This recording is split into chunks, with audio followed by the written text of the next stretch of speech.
I'm going to go ahead and start recording, and we will go ahead and start playing. So, as I mentioned before, I do record my game sessions with the intent to eventually publish some or all of them. So I do require the consent of everyone to be recorded and to have their voice and likeness used for, this. Let's go ahead and start at the bottom. All you have to do is kind of follow Nala's basic line as long as you are comfortable with it. Nala. I give my consent. All right. Junebug. Yes, I give my consent. Whalf. I give my consent. And John Boy. I give my consent. All right. Why was I the only one that was being dumb?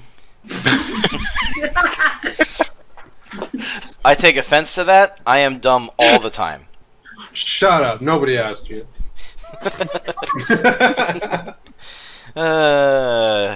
Didn't you miss me, Colin? Don't you miss me, Colin? Yeah, but it's okay because now that I'm the DM, I don't have to miss you. I can hit you very accurately. All right, so My cat's fucking toast. all of you have, for your own reasons, come to the city of Waterdeep. Waterdeep is a cultural center and great gem of the...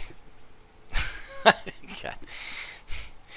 That'll teach me to look at my other screen while I'm trying to narrate. A great gem of the north, what is known to many as the Savage Frontier. This city has very much a more civilized air to it than many others. The Uthgardt barbarian tribes of the north are far and away from here, and this is a city of rules, laws, and occasionally desperation. Thankfully, your arrival here has not been heralded by some terrible attack or some monstrous devastation, but instead, when you arrived in Waterdeep, or for those of you who are from this phenomenally beautiful town, it is a festival that you are currently enjoying.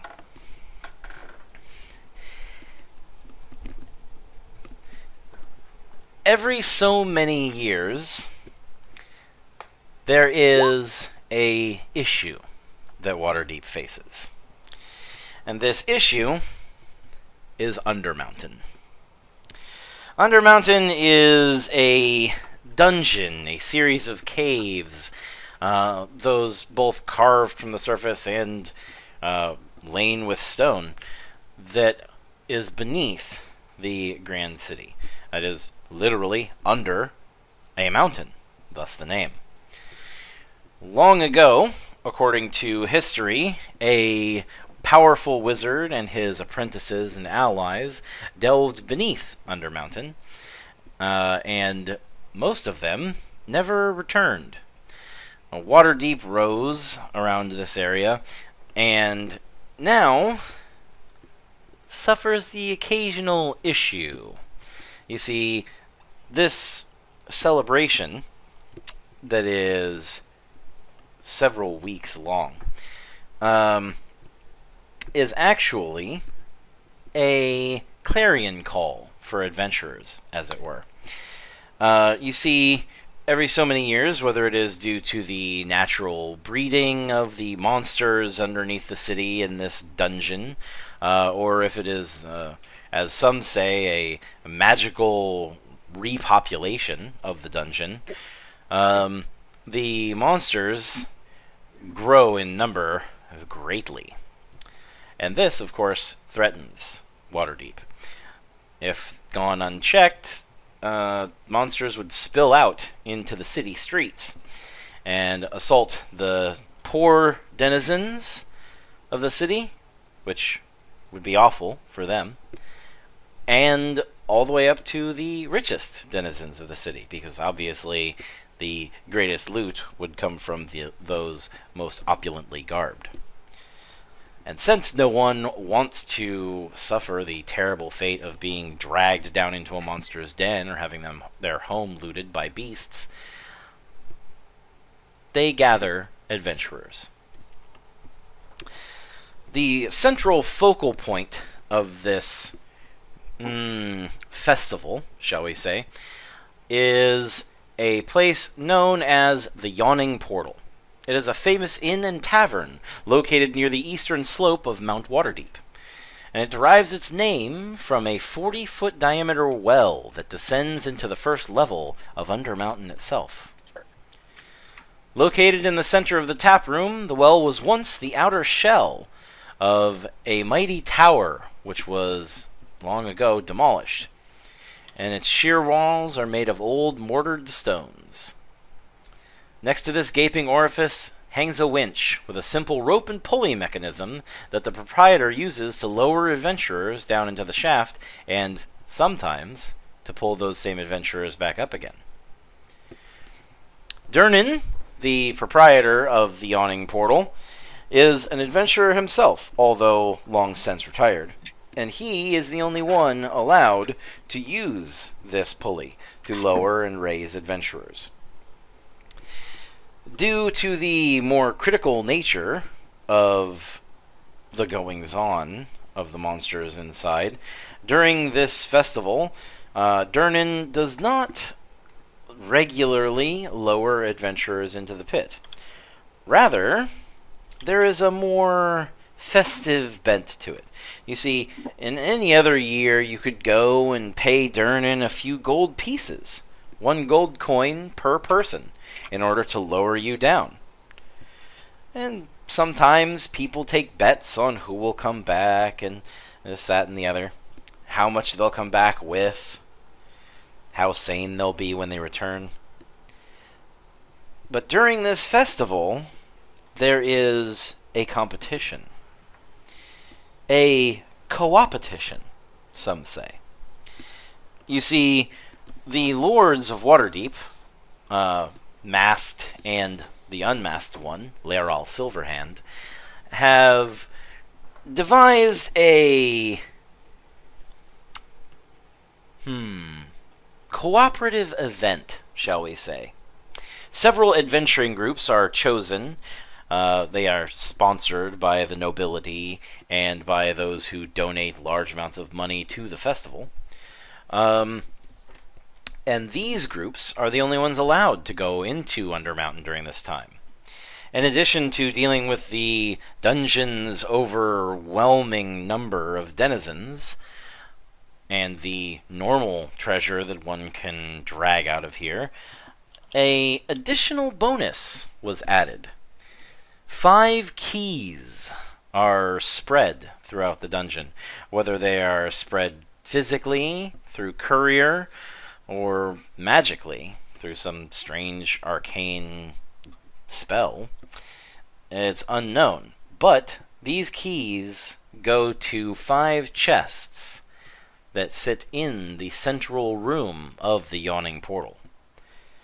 Under arcane lock, only these keys can open those chests, and inside of them are great riches, donated from many of the noble houses, from coins and gemstones to grandiose jewelry, magical items, tomes of power, weapons and armor of ancient make. All manner of objects can be found within these chests, and whoever comes up from Undermountain with the key in their possession, to them go all of the treasures inside. If a group is chosen to go into Undermountain, they receive a room at the Yawning Portal. This room is warded and protected, and is a safe haven for the adventuring group to sleep when they return. After all, no one goes down and stays the entire time unless they're never coming back. It is also a safe place to deposit all of your winnings, as the money and objects that are brought back are insured by the city. So it is a agreement of sorts. Adventurers from far and wide throw themselves into the dungeon in an attempt to bring back as much treasure as they can, and the people of Waterdeep get to sleep a little safer at night, because adventurers fight beneath their streets rather than allowing the creatures to climb up from them. You have all come to the Yawning Portal in order to seek entry into this competition. Whatever reason you have, whether you keep it to yourself or share it readily with others, you have adventure on the mind. And you are dedicated to entering Undermountain and seeking out its riches or slaying its denizens for the safety of all. Perhaps both. Unfortunately, as your rather thrown together group of random folk who just met each other recently has no patron, you also have no chance of being chosen as one who will enter. You have to find a patron, and the starting point of the competition is only a fortnight away. And it is this time that finds you sitting in the Yawning Portal around your table, talking about how you would go about finding a patron, either a noble or some other rich individual, to be your group's way into this competition. So, you are in the Yawning Portal. What, pray tell, are you doing?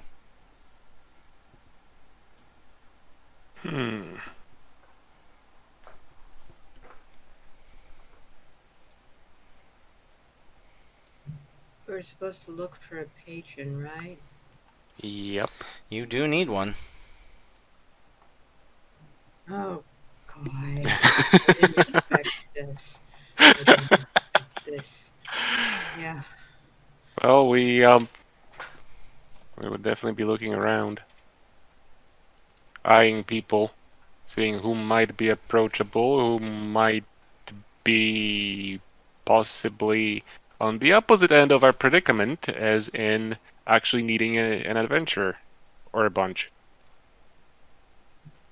Do we really have to talk with the nobles?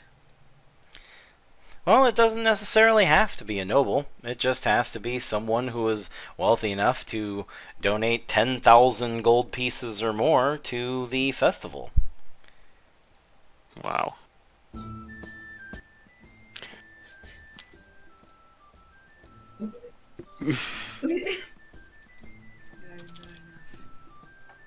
Oh boy.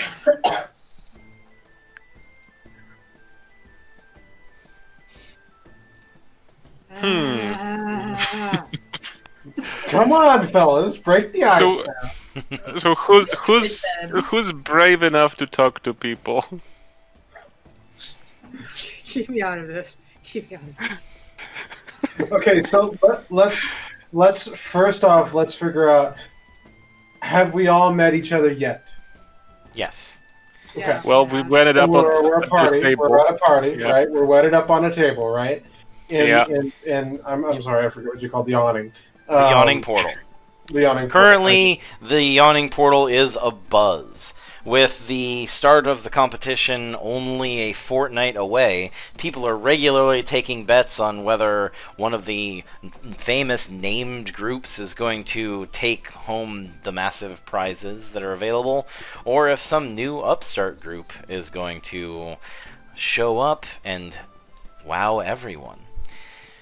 Well, go ahead. Is there like an innkeeper or something that we could talk to? Yes, Durnan is sitting behind his bar, currently polishing one of the wooden cups as he looks about with a gleeful smile on his face. Business is particularly good for him during this festival. It would be. Could we ask if he knows any patrons looking for people? Sure, you can approach him and ask. Okay. So you make your way across the tavern from where you were seated and belly up to the bar. It is actually more difficult to get there than you would think. There's quite a few people stuffed into this place, and despite it being a very large and roomy tavern, you have to move with the flow of people to eventually make your way there. But make your way there you do, and Durnan gives you a smile and says, well, you definitely have the look of someone who is here to compete rather than just drink and watch. How can I help you? Tony, this is where you would jump into character. You want me to do it? You can jump into character if you want and speak as your character, or you can speak in third person and just say, my character would like to ask if he knows anyone who would be able to patronize us. You're fine. Nobody here is going to be embarrassed about you. All this time, Angie is just sitting there trying to hide behind a mug. Because earlier this day, she was excited about a chance of, hey, killing monsters, helping people. That's what I've been trying to do. And today, seeing the scale of the event, she's just kind of overwhelmed. And hiding, trying to look small. And I'm just tucking the hood of my cloak over my head. Some comfort, just gripping it down and not expecting to needing a sponsor to try to find some things for my collection. Okay.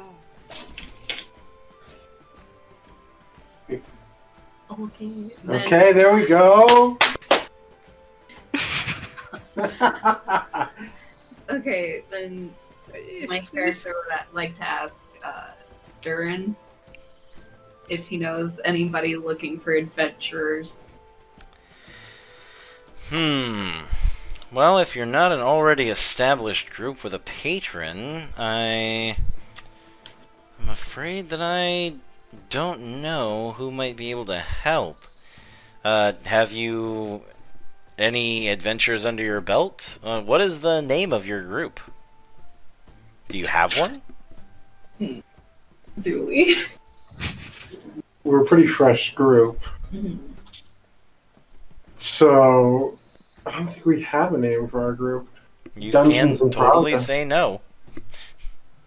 No. Okay. Yeah, no, we don't have a name. No.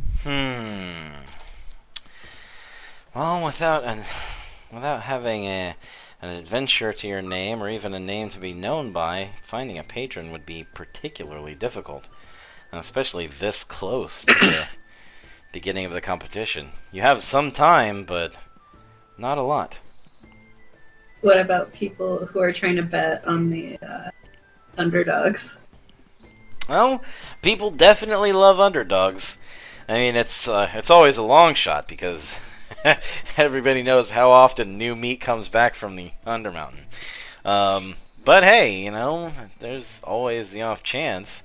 As for people who would be patrons, though, I'd be hard pressed to say. I wish I could be more help, miss, but it seems that you're going to have quite the uphill battle ahead of you if you want to join the competition. You said business is good, right? Oh, business is booming. The only thing that could boom more than the business right now is a meteor swarm falling from the sky. Any tables that are buying quite a bit? There are many tables that are buying quite a bit. In specific, the Red Band, a group of 6 very well-known adventurers who are known to traffic with the Zentarim mercenaries occasionally, are so deep under their cups that you can't see 2 of their members across the table. You'd think if people are spending so much on their drink, they'd have something more in their pockets. Well, instead of sitting around looking around at everybody, why don't we, formulate a plan on what we should be doing? First off, I know we've just barely met, but elf girl or elf boy, elf creature. I forgot what gender your character was.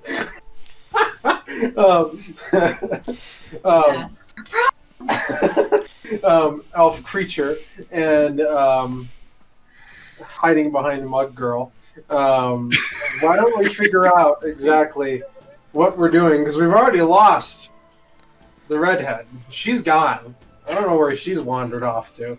So let's figure out a battle plan here before we go and waste all of our time sitting here at a bar table watching other people get rich. All right. So go ahead and make a perception check. Ara, your perception will be at a disadvantage. Perception. So you want to open your character sheet. You want to look on the left-hand side of your character sheet or page and find perception, and then just click on the word. Right there. Yep. Jumbo got a good roll.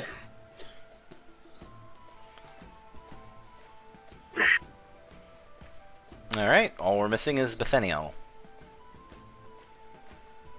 I guess Angie was petting a cat on her way in. I see perception roll. But Click on it. So under your character sheet, Nala, when you open that up, you have that core tab again. You just scroll down, and then you see your skills. You should have in there. You should have. I went to attributes and abilities. Sorry. No, you're good. It's okay. It's under core. Yeah. So yeah, all you have to do is click on the word. There you go. Perfect. Okay. All right. So, also one thing for everybody to note: down in the lower right-hand corner, if you are on the chat tab, on your right-hand side, you can see your roles in the chat scrolling. You want to click on the drop-down menu that says "As," and you want to select your character, so that when you roll and when you say things in chat, it shows up as your character saying them and not you. Oh, I see that. Nala already has that done. There we go. So, unfortunately, Wolf, or rather Natalia, was a little too busy worrying about being able to make the money necessary to get into this competition. And unfortunately, Ara was a little too far away. But Bethaniel and Angela notice that Natalia's shield has taken on a soft, faint blue glow. An aura that is slowly growing brighter over time. Whoa, whoa, whoa. What's going on with your shield there? Nani? Oh, I got fuck my mouth. Hold on. Oh, this is way too fast. Fuck. I didn't know that. Swallow out. Festivals. My shield? Yeah, if you look at your shield, you can see, and Ara, you can probably hear the exclamations of confusion coming from your friends, that your shield has a faint blue aura around it. Alright, so I'm going to pull my shield off. It's going on the table in front of me. Because I don't know what's going on. I ain't into that magic stuff. Does anybody... Bethaniel? Is that right? I'm sorry. Bethaniel. Do you know... do you have... What... Do you... Any insight on this? I have never seen anything like this in my life. The glow continues to slowly increase to the point where it's actually reflecting off of your armor. And you are seeing a decent blue shine. Several of the patrons have taken notice of this, although after a few moments of it not exploding, they stop paying attention and go back to their drinks.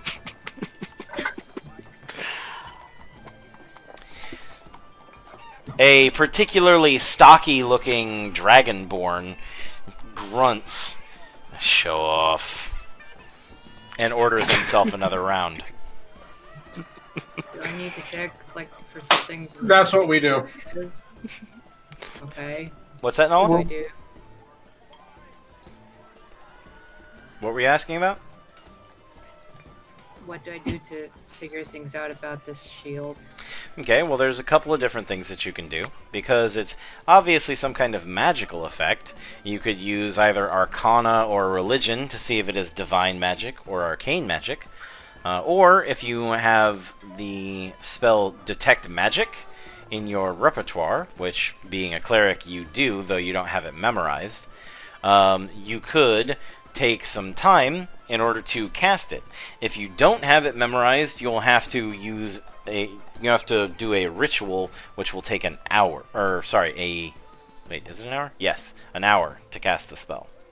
Oh, we don't have an hour. Maybe it's 10 minutes. Hold on, let me look it up. My mind's a little fuzzy here. Give me just. Zara! I don't have everything perfectly memorized. Oh!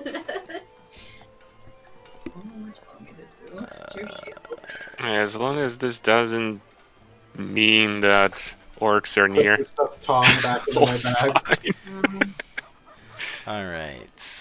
That wasn't in character, by the way. 2 on Arcana. Try to sell your real shield. See if we can get money for it. Somebody Make up a story. Sorry, it takes 10 minutes to cast as a ritual. Do you need anything for it? I think Nala was going to cast it, I think.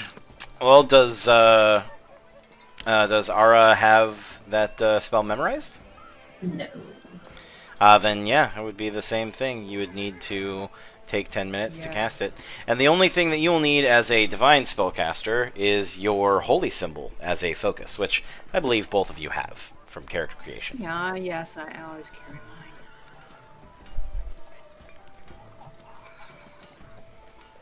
Okay, how do I do this? You just tell me that you're going to start the ritual.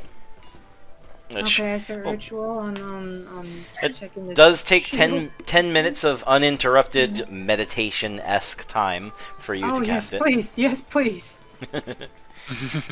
So, as you begin to pull out your holy symbol and start working on ritual casting your detect magic spell, the glow begins to become brighter and brighter until it can be seen well across the bar, and it's doing a fairly good job of lighting up your side. Oh no. Well, Boom, this is my chance to act. well, A- don't forget, Angie has a bit of a folk hero background, so she's made a bit of a name for herself in her own district of the city. A little bit. She just right now just a little bit overwhelmed, but there might be a chance somebody there might know of her, and yeah. Yeah, you're definitely seen as a group of adventurers, so no one's bothering you despite the fact that your shield is glowing fairly brightly. These things happen. So everybody, go ahead and roll perception, except for Nala, who is Bethaniel rather, who's currently busy working on his ritual. Is Ara still at disadvantage? No. Okay. Well, so long as Ara has come back over to the table. Because Natalia was yelling at me.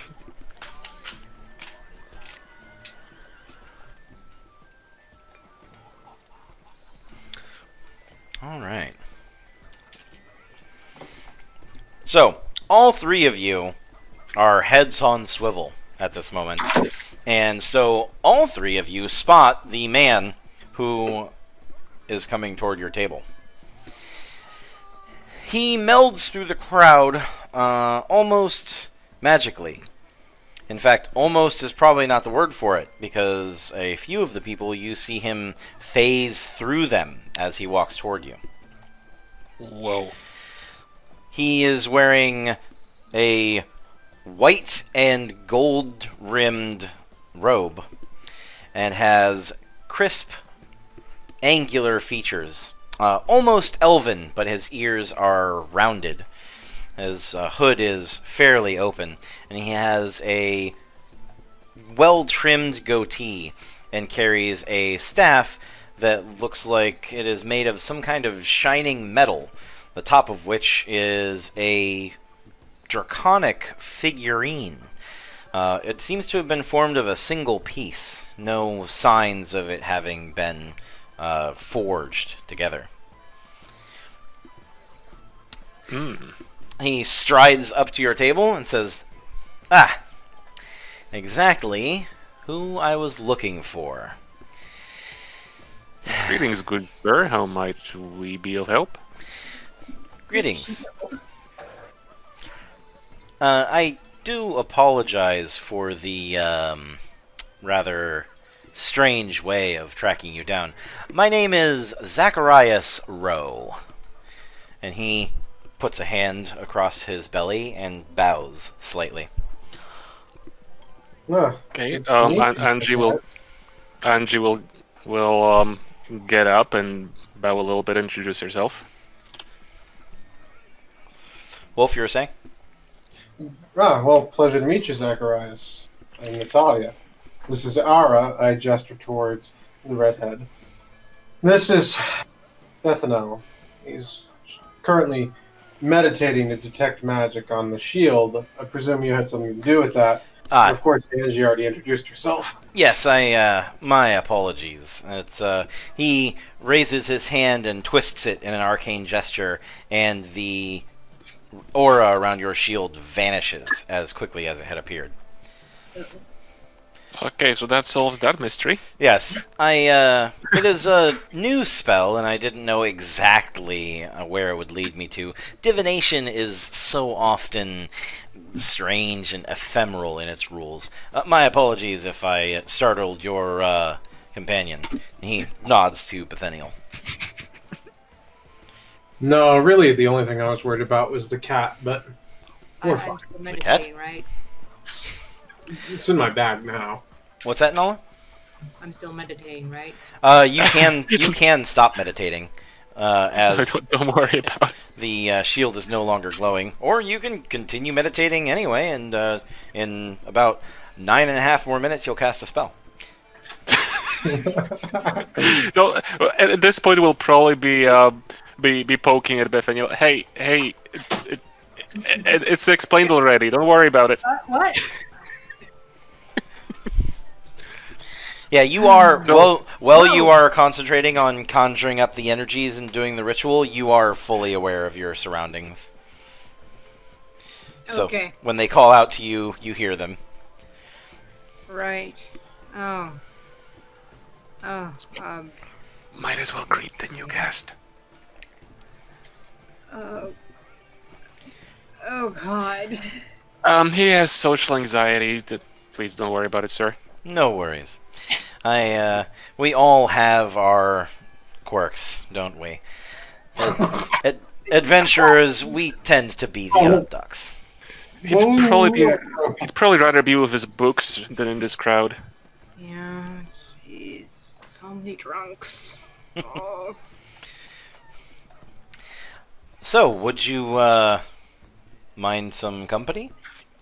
Not at all. I have a proposition for your group. Do tell. I'm all ears. All right. He nods to one of the serving boys who brings over a chair for the table and gives him a order for a drink. So my spell was supposed to lead me to a group of adventurers that were intending to delve into Undermountain. I have a task that I would like you to partake in while you are down there. All right. Well, that was indeed our intention. However, we're lacking in a patron. Oh, you're not a established group? You're not already on the ledger? Unfortunately not. It's my first. We were year. working on it. We were working on it. I'm Ah, gonna smooth talk some nobleman. one second, you guys are talking over Nala a little bit. What was that? It's my first year. Ah. Never done this before.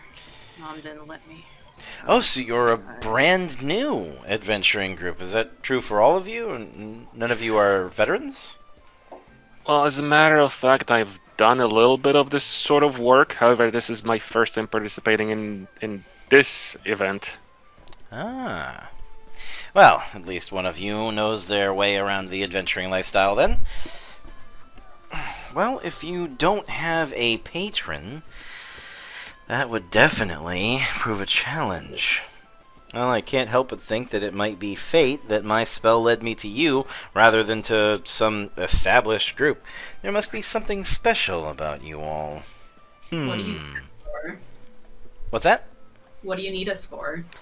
I have a task inside of Undermountain. There is a object, but we can worry about that, the details of that task later. After all, without a patron, you're not going to be able to go at all. Right, but I mean, no disrespect to you, sir. Obviously, you picked us for a reason. However, you know, I've learned in my time you never agree to anything without knowing the details of what you're agreeing to. Oh, of course not. While I appreciate you being willing to offer us patron and wanting to talk about this later, after you've got us on the ledger, it would be, I think, more valuable for all of us if we knew what we were getting into, so that way we can decide whether our party should split ways or if we should work on maybe another nobleman to get us patron, or if agreeing to do your task is an effective one. I see you have someone who is quite proficient in fast speech. That will probably serve you very well should you ever deal with the Zentarim or a Wizard of Thay. But I think you misunderstand my intentions. So I had actually planned to just ask you to do something for me while you were in there, and whether or not you chose to do it was up to you. But now I see a greater opportunity here. You see, you would probably be more likely to attend to this task if I was to help you overcome the difficulties before you. And though I don't expect us to write any kind of contract or sign any ledger of service, I am more along the lines looking for someone who is willing to enter into a gentleman's agreement. You see, my friends and I are experienced in the adventuring ways. And, well, let us just say I have no need of enforcing laws or writing contracts. If you were going to do something for me, then you would do it purely of your own free will, and hopefully out of the goodness of your heart, as it would benefit those of the realm. However, for your favor, then. if I was to share with you the task that I have in mind, and someone was to wish to work against the good of the realm, that information getting to them could damage the safety of the people of Waterdeep. So I would not ask you to do the task unless you were capable of doing it, and as you do not yet have a patron and are not on the ledger of adventurers, you are not currently capable of that. But there is a way around this for both of us. It is quite beneficial. I do not require that you promise to do some task for me should I help you, just that you hear me out and consider whether or not it would be in the best interests of all in the realm for it to be done. Right. Well, if it's in the best interest of the realm. So, let us start at the very beginning, my friend. I am Zacharias, You, Bethaniel, Ara, Angela, Natalia, are adventurers. And this is where we shall begin. Our first step on the journey to get you into Undermountain. I believe the best way to ensure that my patronage is accepted, because just telling them that I want you to go in is not necessarily going to go over well with the council if there are no adventures to speak of in your background, although Angela over here does claim to have done some such things. You have no name, I am assuming. What we can do is I can send you out to some lesser tasks outside of the city, some things that need seeing to, and if you are capable of completing those, then I would be more than happy to hand my suggestion over to the council. If you're incapable, then obviously it would be a terrible thing to send you into such a dangerous dungeon in the first place. All right. Well, I do believe we are up to the task. Not much we can do actually, other than this. There are other avenues if you wish to seek them, but I do offer you, I believe, the more understandable and friendliest route. After all, I am no cutthroat noble, but a fellow adventurer like you who has just happened to make a bit of myself. Hopefully you will do the same. After all, who would I be if I was not willing to help another young adventurer? Probably a noble. Rather not affiliate with the nobles. So I think this could be a good choice to go with. In that I case, concur. there are a few things that I think you could definitely help with. Lesser tasks, to be sure, but try not to feel disappointed that you're not immediately hurling dragons down into crevasses and blasting airships from the sky. There are a few tasks, and he reaches down and pulls out a leather satchel. As he flips the satchel open, it fills before your eyes with several sheafs of paper, and he pulls out and thumbs through a few of them. There's a report of bugbears assailing the food shipments from Golden Field. That is something that always happens around this time of year. Goblins. You know, I think I have just the thing. So, recently I was speaking to a friend of mine in the Waterdeep Observatory. He is a, what do you call it? Astrology? No, not astrology, astronomy. The other thing, the one where you actually look at the stars and don't just make things up about them. He had seen a meteorite fall from the sky and believes that it fell nearby. Star metal is very well sought after, and though this was a few days past, I would like to know if there is any available there. Often people will immediately send out miners or merchants in order to ascertain whether or not it's worth anything, so someone may have already gotten to it. But if they haven't, then you could acquire it for yourselves. If they have, then you could at the very least observe what it is that they have acquired, and then come back to let me know what fell from the skies. Alright.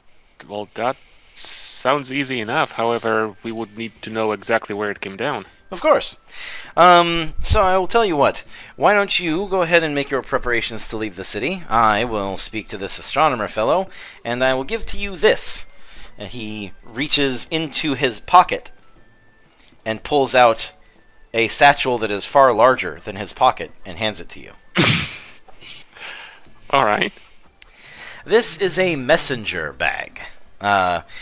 Don't worry if you lose it. It will find its way back to me through magical means. It is through this that I can actually send letters to you, and you can send messages back to me. It only functions once per day, and it will send any written contents to the bag at the other end. Obviously, my bag is the home bag, as it were. All right, so it can transfer written text, Yes. basically. No items? No. Unfortunately, I it see. is only going to transfer things written on paper. In fact, it doesn't actually transport the paper itself. Rather, I will have blank sheafs of paper inside of my bag, and the letter in your bag will disintegrate completely, and the words that you wrote upon it will... It's a very complex process, What but about the ink? It's like that's it's fascinating. some sort of magical mail system, sort of like an M-mail.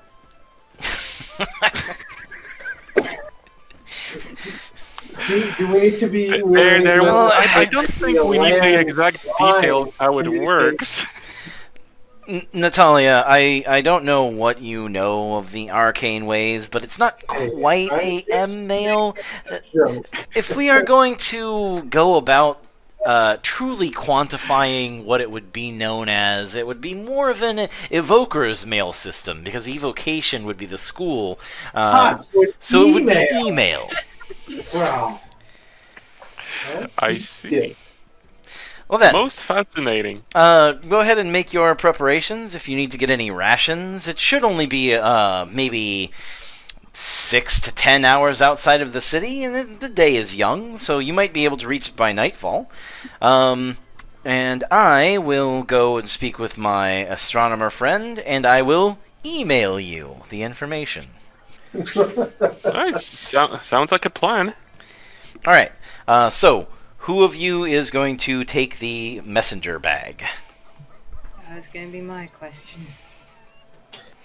I Where are you think, guys staying? being that it is magical in nature, one of our clerics should take it. Seems like a Would you good like idea. mail? Somebody who's less likely to get swallowed whole by a T-Rex in the next 10 minutes? Correct. I don't know if I'm responsible enough for that. I suppose I'll carry it. All right. Such enthusiasm. Come Just on, mate, scream more it. enthusiasm. We're going on an adventure. When it comes out.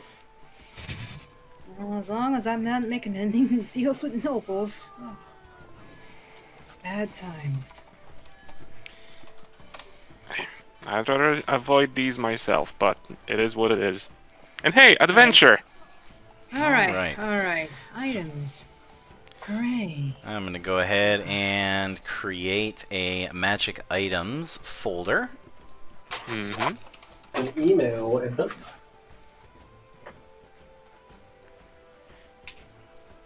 Here's a handout.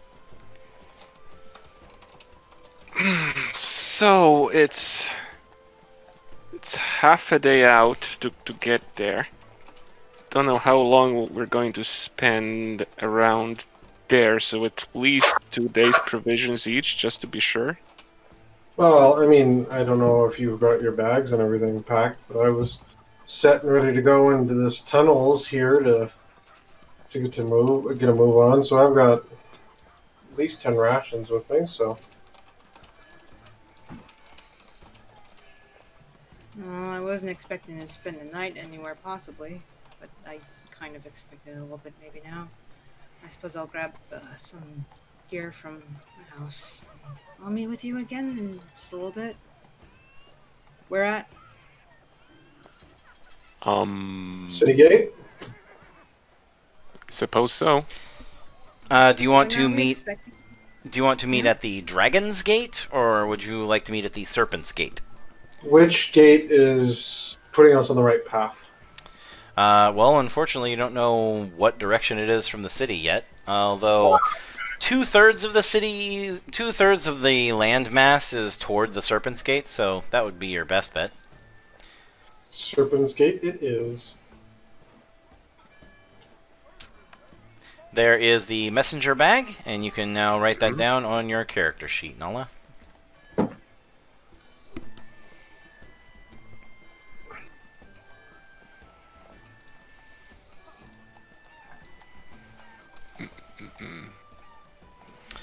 Okay, let me make sure that I have everybody's stuff set up right. When we get items to put in our inventory, where exactly do we put them on the sheet? Oh, so you just scroll down, and then in that middle area underneath the different coins, you just click the plus button and it'll add another line for an item, and then you just type in the name of the item. Oh, in there, Yep. there. I see. How many there are and what the weight of the item is. The weight of the item is normally not particularly important. I don't feel like keeping super track of everybody's weight. If you become overburdened by massive amounts of coin, we'll probably know in advance.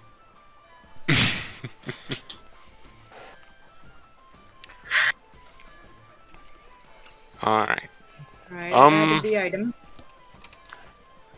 So hold on, as we're regathering around the gate, are we supposed to meet Zacharias again before setting off, or No, I he said got a little bit lost. to go ahead and get yourselves ready to go, and in the next hour or two he would send you an email. I see. Okay, so we're basically ready. So I guess we have our rations. Bethaniel is going to meet us at the gate anyway. So yeah, I guess we meet at the gate, whichever one it is. All right, Serpent's Gate. Serpent Gate. Onward and upward. Oh, actually, I think it's low light 5. That's a nice bag. It is. And now it's yours. Are you telling me to fuck off? Wow! Damn! Damn! That's a spicy meatball. I'm gonna start throwing Hot Wheels at you. Girl, here we go. Hot Wheels, leading the way. All right, I think I've got everything. You guys here. And let's go ahead and grab this, and we'll have some fun. Oh boy. Oh boy, not sure if I like that laugh. Okay, and go ahead and do.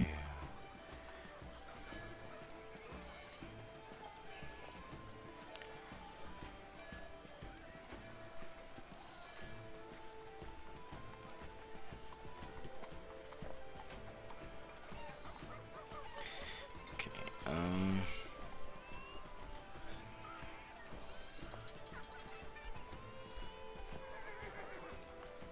Alright, let me go ahead and drop everybody on the map here.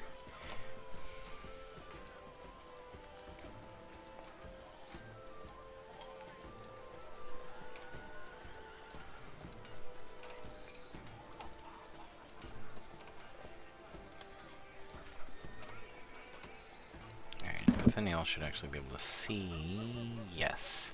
Can you hand me your water, dog? I have some sight. Yep, you have I 60-foot don't dark have the vision. map loaded. Yeah, I don't have any map yet.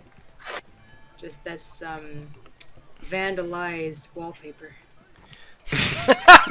Vandalized! Nice. Nice.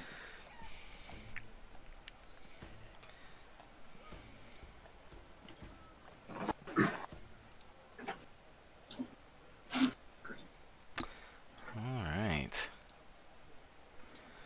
Let me go ahead and add. I'm a little bit sad that my my sounds didn't get added across.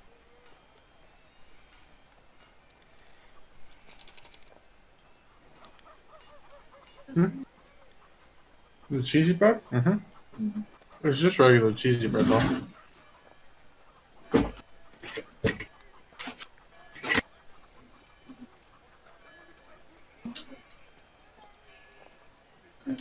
I will throw it at you.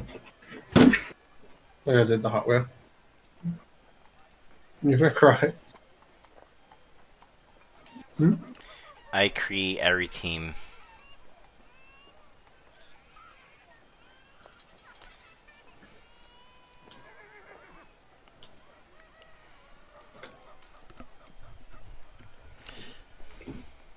Well, it's a good thing I'm the one carrying the messenger bag. I should be able to read these letters in the dark. Those emails, it's like they have some sort of backlighting caused by a device, an arcane device. You could call it an evocation, an evocational screen of some sort with a backlight torch that can make lighting. Well, no, it's only actually, for a personal light. it's actually if you hold up, if you lay the paper down on the outside of the bag itself will actually glow, and it will backlight the message for you to read it in the dark. But it's only very faint glow, like kindling. Yeah, So we can't use the bag for lighting then. No. It's just a Kindle.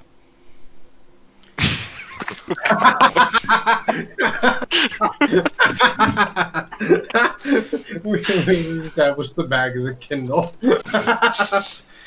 All right, go ahead. Fascinating device. Shame we can only use it once a day. Indeed. I mean, I don't think But I've ever seen anybody use a Kindle more than once a day anyway. That magician has a really tight plan.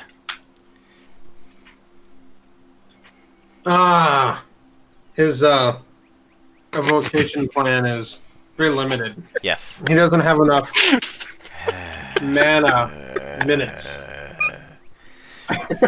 All right. He's only got 128 mana bytes per minute.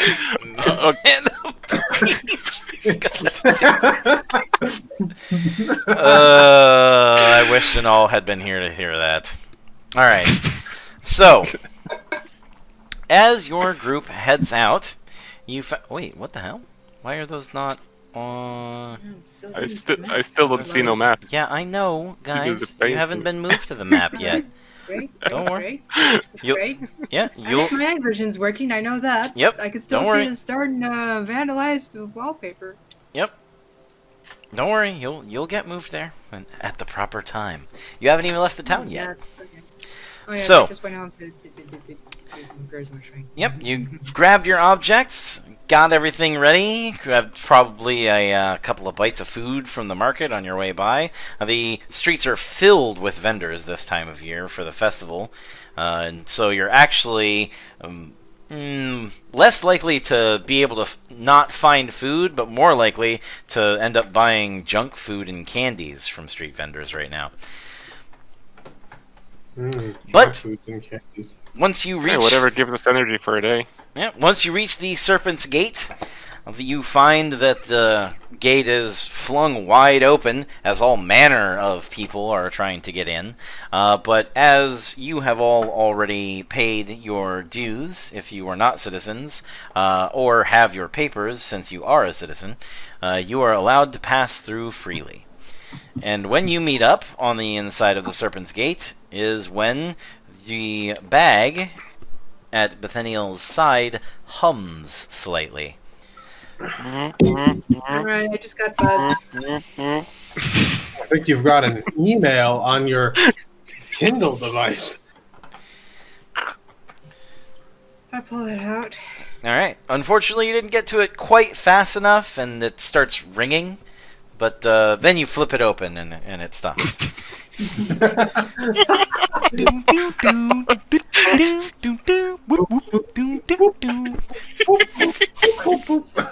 Alright. You pull out the email and find that it is a set of written instructions, all in words, no drawings or anything like that can go back and forth, letting you know that it is just down the... and of course I immediately forgot the name of the road. Give me just 1 second. I closed the book and I forgot the name of the road. All right. Let me find the stuff that's the information that's in your email.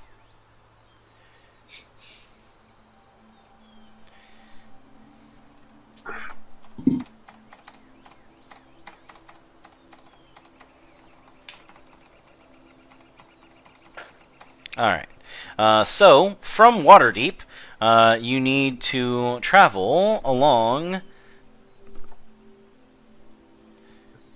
the North Furrow Road, which roughly follows the Desserin River.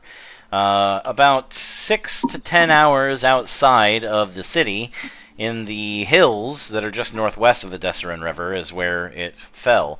It should be about a quarter of the way between Golden Fields and Waterdeep. Golden Fields is the verdant jewel of the north, the emerald, if you will, a place where the followers of the goddess of grains regularly sends out massive shipments. If you have eaten something fresh, it was probably from Golden Fields. Especially if it looked, better than something that was grown in the barren ground of the frozen north. And once you set out, it is just a matter of time before you reach your destination. You're not assailed by anything on the road.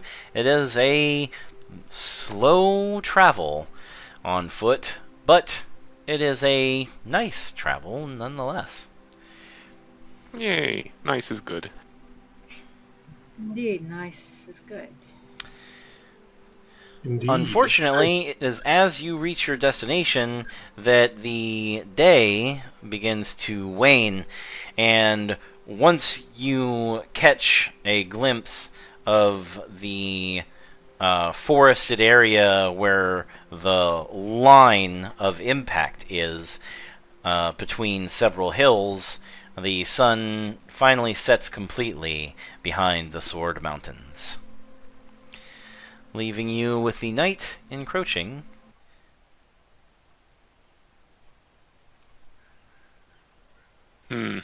As you approach the crash site of this meteor.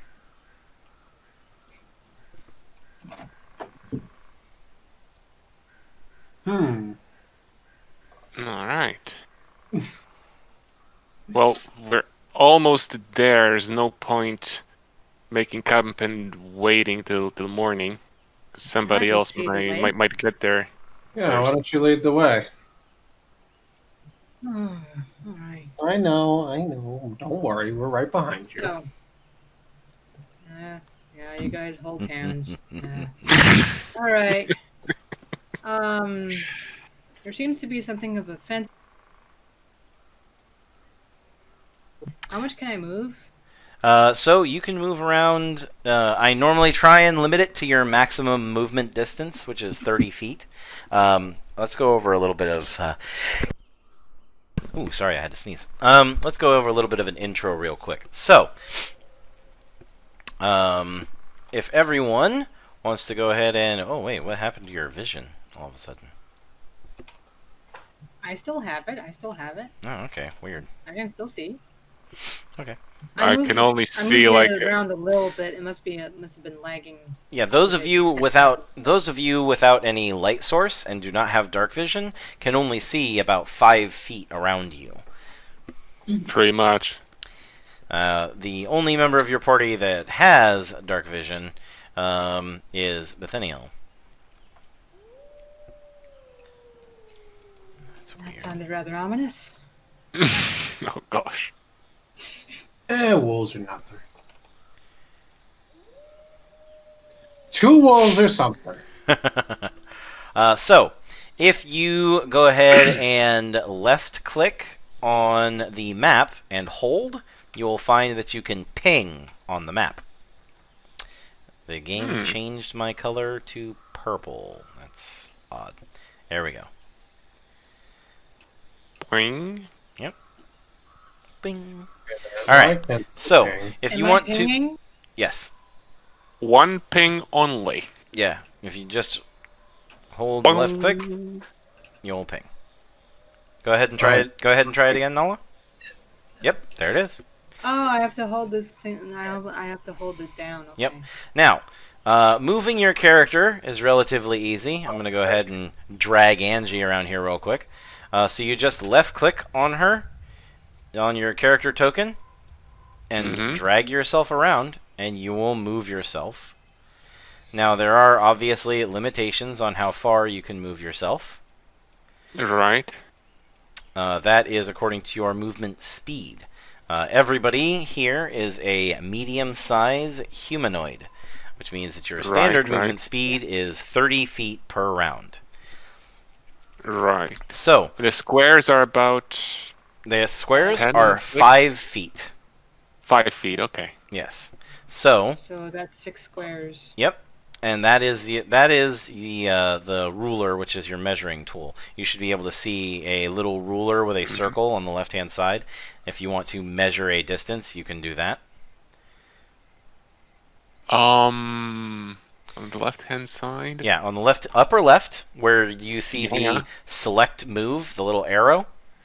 There is a little ruler with a circle. And if you click on that, it allows you to draw out the distance here. Additional functionality for that ruler is you can create waypoints. So like if I wanted to measure how it would take me to go like this,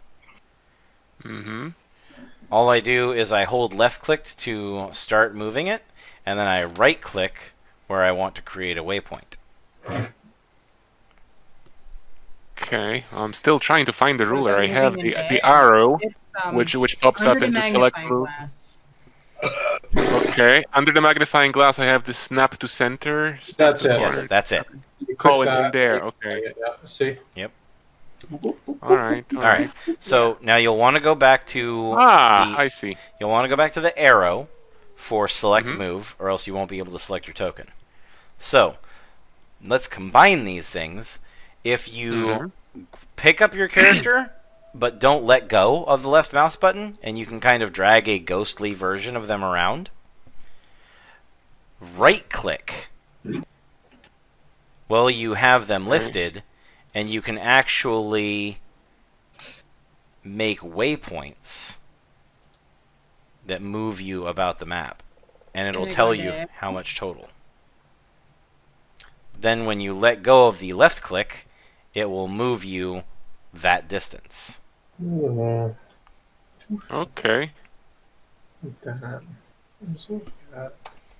See my hunchback. I see. Okay. Okay, we gotta go this way. All right. Yeah. You guys can, ladies can still see me, right?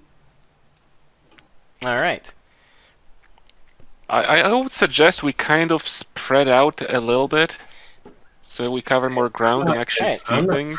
So let's go ahead and stop. Angela and Bethaniel, you come close enough to see a faint wooden object sticking out of the ground. It's easily identifiable as a sign, but unfortunately, unless you get much closer, it is hard to make out what words on it. Bethaniel, however, you can read that it says, "Our mine." Our has been misspelled as H-O-U-R. H-O-U-R. Everyone go ahead and... Oh my god, that drives me crazy, Wolf. Please don't turn your token like that.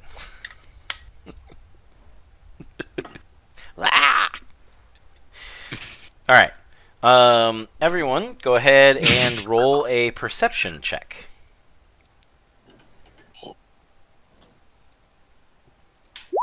Oof.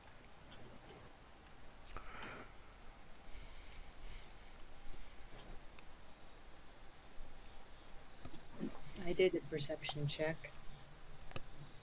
Alright. Ara and Natalia notice something to the northwest.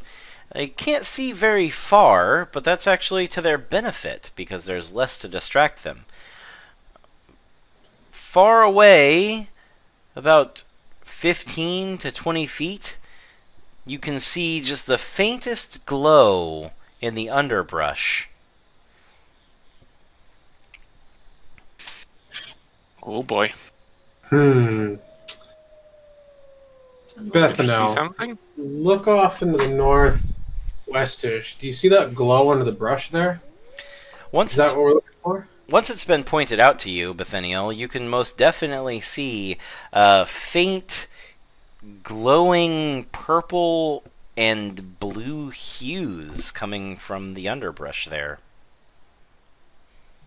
Yeah, I think I see it. Shall we check it out? Is that what we're Suppose looking we for? should.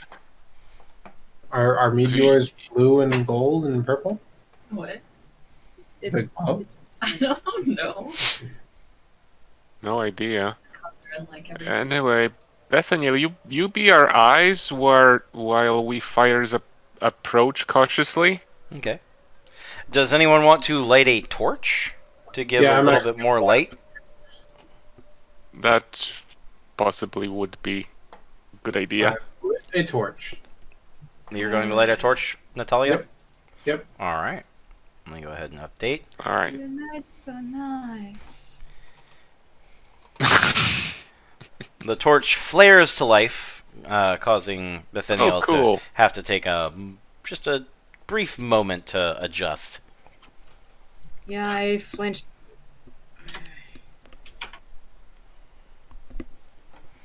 Those humans and their unevolved eyeballs. And after I light my torch, I'm going to go into that general direction of the item. Can we still see the bluish light though? It's actually a little harder to make out now that there is light. In fact, it's very odd. I can no longer see what you guys see. Give me just a second here.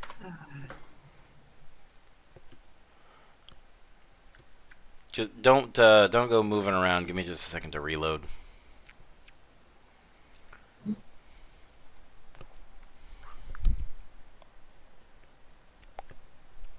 Hey, don't stay back there all by yourself though.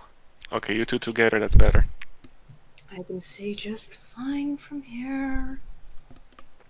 Just keep your head on a swivel though. There was a wolf out there. 2 of them.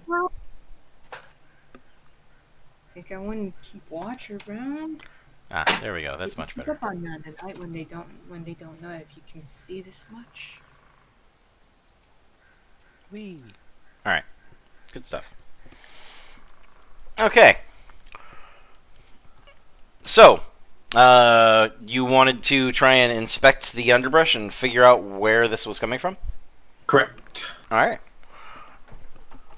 You brush aside a few of the leaves and you find a softly glowing blue mushroom with a few small specks of black sticking out of it.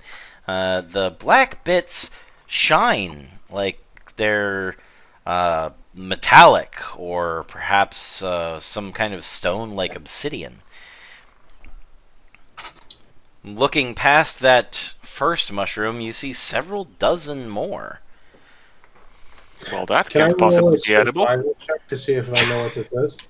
Sure thing. Right. Do you have proficiency with herbalist's tools?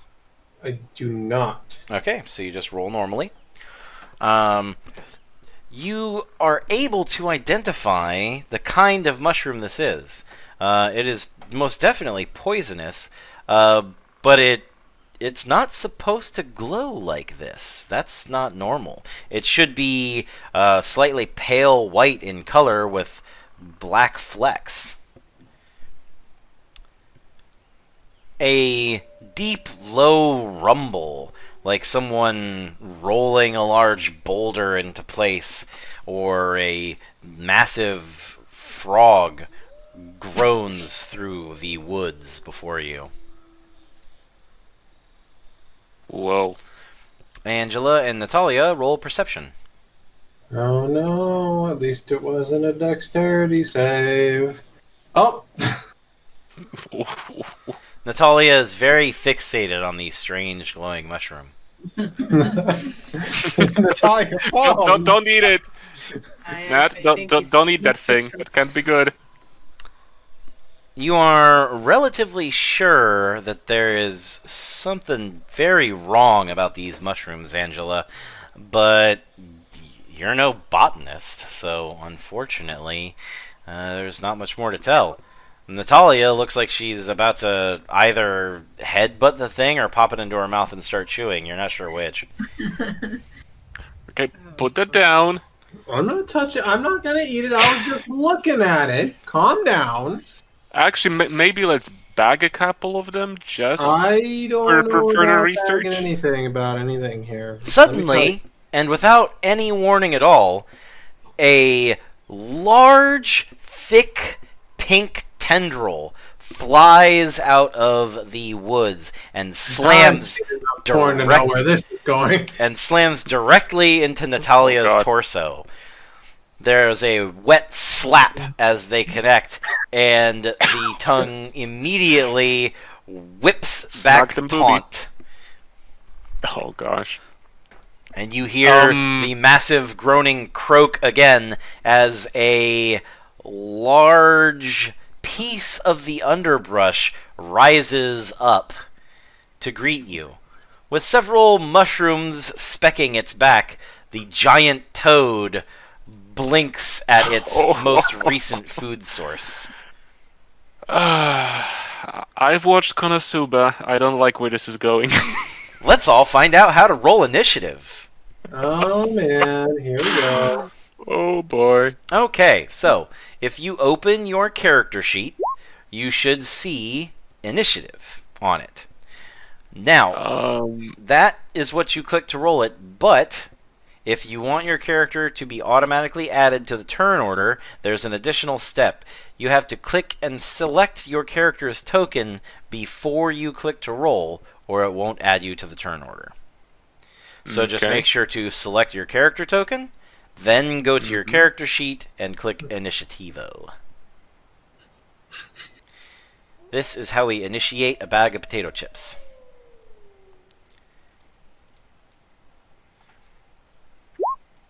Okay, I left-click my character token. Yes. Mm-hmm. And Make sure it's active with the stats displayed there. hold on. Let her go. Go ahead. You click your character I go to token. my character sheet, Ribbit. Yes. and I gotta find initiative now. Yes. Near the top, in the center. Right above your hit points. There Aha! you go. Yay! I too am hungry. Unfortunately, I'm so hungry that I'm very slow. So, Natalia, some additional information for you. You are going to start this combat grappled and restrained. So I guess I will ask, are you ready? Oh, Ba-dum-tsh. Yes. So, babe, what you get to do now is you get to initiate combat. So you can move, you can swing, you can cast a spell, do whatever you like. You have a crossbow. Yep. I do. Hold on. What is it? Can I And do from that angle, I think that is just enough out of the way. Can I do the sacred flame thingy? You sure can. If you want. So what you'll do is you'll click the spell, and that will spit out the information there on the right-hand side. And then I'll go ahead and roll my saving throw. I will fail my save, and a pillar of radiant light comes down from the sky and blasts the froggy bastard. You can also move up to your movement speed, if you would like, or you can stay where you're at. I think I'll stay here. All right. Angela. Right.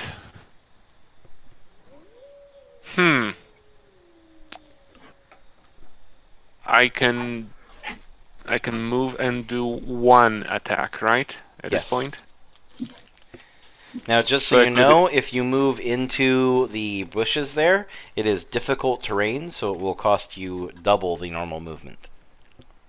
I see. From where I am, I can't slash the tongue. I think it's out of range there. Yep.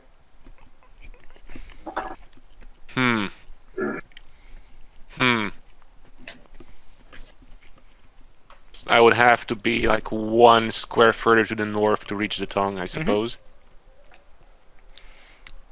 So is Angie going to dash into the underbrush and pull out her sword? Yep. So that would be as one motion, I guess, and then the attack. You can draw one readily accessible item as part of your movement. So you could draw your sword. I usually assume that people who have a shield are actively carrying their shield most of the time, unless they're resting. Yeah. So, well, at this point, seeing that the tentacle, tongue attack, I would have. You're right the first time. Daisuke, por favor. Okay, so I basically flat out attack. I guess it would count as attacking the toad, but mostly focusing on its tongue, because that would, 1, hurt like a bitch, and 2, I'm hoping for a chance they'll let go of Nat. All right. Roll to hit. All right, so I roll something specific from the sheet, or I just type roll a d20? No, so if you have added your weapon to your character sheet, you should see an area with attacks. Hold on, I'm a little bit lost then. Alright, so in the middle, underneath your temporary hit points and your hit dice and stuff, there's an area called attacks and spellcasting. Ah! So I yeah, see. you will click your sword. Mm-hmm. And thwapify. I didn't have that, so that was from when I forgot to delete that when I imported my character. Alright. That's what that was. I just deleted. I was just clicking it to see what it was, because I didn't recall having it two-handed. So.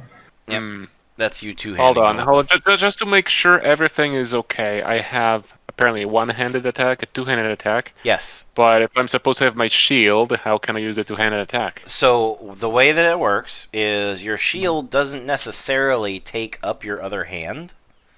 Ah. So Okay. if you use a two-handed weapon, or if you use two hands on a versatile weapon, you cannot use your shield to protect you, because you can't actively use it to block. But if you swing with your sword one-handed, then you can effectively use your shield. So that's it's why sort of like a the versatile shield weapon is like is attached. versatile. So it's like the shield is basically sort of just attached to my forearm, like it sometimes would be. Yeah, and I can still like grab depending the on the two-handed. depending on the kind of shield. Like if it is a buckler, it's entirely possible that it may take up your hand if it's one that you hold in a hand, Right. or if it's just strapped to your forearm like a targe. Okay. But that's That all works. up to narrative. Oops. All right. Natalia over here swinging away. So I slash. All right. You swing, and your weapon cuts into the frog's tongue, splaying it open. Go ahead and click on the... So you did swing two-handed. Mm-hmm. So you are not using your shield to defend yourself, right? Well, in this case, I guess not. Okay, so then your AC will be 2 lower when Right, and if you get okay. attacked. So Right. go ahead and click on the longsword two-handed line, and it will roll your damage. Oh, the line on the right then, right? The line in the text window. Yep, there you go. That was me. Yeah. All right. All right. I do it to show. Can't see what you're clicking on. I know, but listen. You cleave into the long pink tendril and shave a large chunk off of it, causing the creature to shriek shrilly. This is the first time you've ever heard a toad make a sound like that, and it's frankly quite unnerving. Natalia. So since I'm bound, am I able to swing at all? You can, but you have disadvantage because you Oh, are okay. grappled. That's fine, as long as I can still swing. Mhm. So that's exactly what I'm going to do. I'm going to put all of my might into a swing targeted at that tongue. All right. That is a hit, even with disadvantage. All right. Another massive blow into the creature. It shrieks and whips its tongue away from your chest, dropping you to the ground. Awesome. And can I move after that action? Yes. Okay, cool. I'm going to... The creature is now bloodied. I'm going to pull back 10 feet closer to Ara. And I'm going to holler, Angie, I'm pulling back. Don't die. Oh boy. All right. So, an explanation of health. So, there are several different ways you can describe the health of a creature. If the creature has not taken any hit points and damage, it is unwounded. If the creature has taken hit points and damage, but has still not taken over half of its hit points, it is wounded. If it has taken more than half of its hit points and damage, it is bloodied. If it reaches 0 hit points, normally it will fall unconscious. And then beyond that is dead. So, this applies to both monsters and characters, and is something that is obvious to both monsters and characters. So, monsters will often, and players will often, target creatures that have lower hit points in order to take them out of the fight permanently, if they can see that one is about to go down. Some monsters are immune to this due to having a strange physiology like a slime, or not being made of normal flesh and blood like some constructs. But most creatures you can tell when they're heavily injured. As I have said, the frog is bloodied, and you can see the red dot icon in the upper right hand corner. You know that the giant toad is beneath half of its hit points. And that ends Natalia's turn, so Bethaniel. Alright, this thing's gonna follow us, or is it just gonna crawl away once it reaches? I think we should kill it. Make sure it's not a threat anymore. Yeah, I don't want to be tongued again, thank you. Well, we'll see if its day of death shall be upon him. I would think about using cantrip Word of Radiance, because I don't know what we're gonna be having up ahead, and I want to save up some spells just in case. But Word of Radiance should do something. All right, Word of Radiance has a 5-foot range, so you will have to get up next to the creature. Well, I got time to do that. Mm-hmm.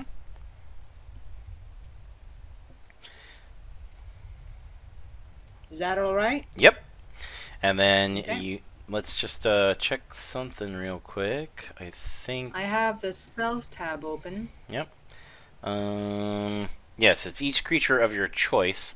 So you can choose to have Angela not make the saving throw, even though she is in the area of effect of the spell. So I'm guessing the radiance will wash over Angela, but not harm her.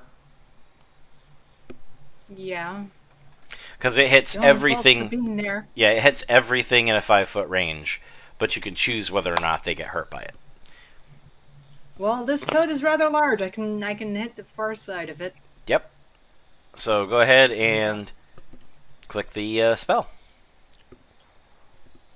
It should cause the damage to roll. And I will Alright. roll my Constitution save. The radiance washes over the toad, but it seems unaffected. The strange aura that comes off of the mushrooms resisting your magic. Anything else? Oh, that's no bueno. Well, I don't want to be standing next to this toad while it's still like this, and I've just hit it. And it's like Unfortunately, if you step away, it will be able to make an attack against you. The attack of opportunity thing. Mm-hmm. It'll be able to use its reaction. Right. If I step away. So are you going to stay there, or are you going to try and move away? Do you have anything to bash it with? She's already used her action to cast the spell. Ah, that sucks. But, Stay a hand behind Angie? You got a shield, right? Yeah, though I just Okay. cleaved at it two-handed, so I can't really use it in this turn. I do have a shield, don't I, right? Do you? Shield 1, yes, I have one. Okay. I So right suppose- now you have your shield in one hand and your holy symbol in the other? Oh yeah, that's for sure. Alright. I'm holding that holy symbol close to me. Oh boy. I just brace myself with my shield, right? Yep. Alright. Okay. So Toad's That's- turn. Yep, don't turn. Oh noes.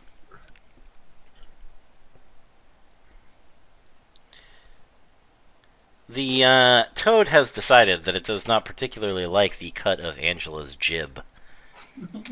And that it would Oh. much prefer I to already just did it. yeah, have a bite. Oh noes. The Toad darn near manages to take that bite out of Angela, but thankfully her shield props open either side of the monster's mouth until it rips back off of her. Oh jeez. Having missed its opportunity to make a meal out of her, the large lumbering beast turns to hop away into the forest, allowing Angela to make an attack of opportunity with her reaction if she wants. Yes.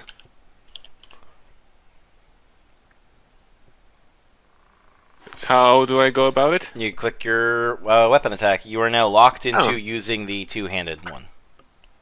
Alright. Alright, that is a hit. The creature Not a particularly good one. The creature screeches as it hops away, a large amount of blood leaking from its leg as it lumbers into the underbrush trying to escape. Ara.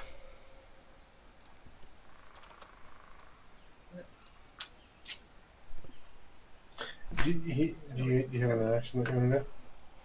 Well, it's gone now. Well, I mean, She can't see Yeah. it.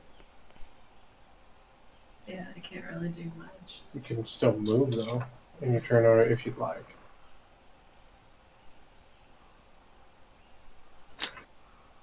And I have to another underbrush.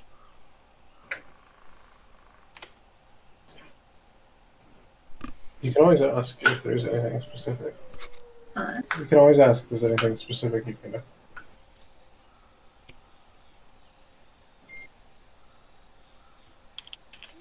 One. So.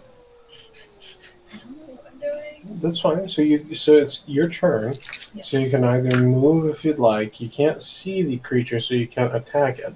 I don't know if you have any spells that would assist you in this situation that you could cast, but if you don't, you can still move. You can, I don't think we're out of battle yet, so we can't necessarily.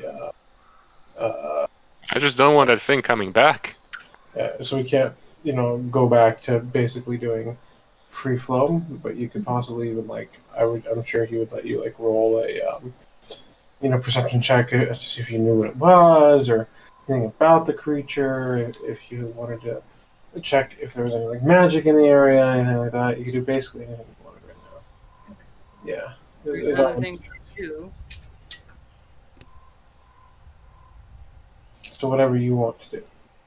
Okay, so can I see if I know Also, what that is? relevant image posted. Yeah, you could ask if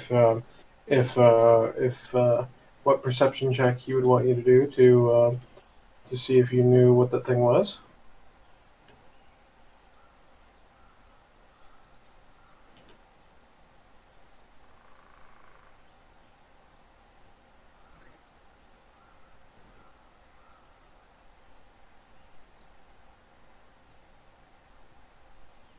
can I ask you? But I don't.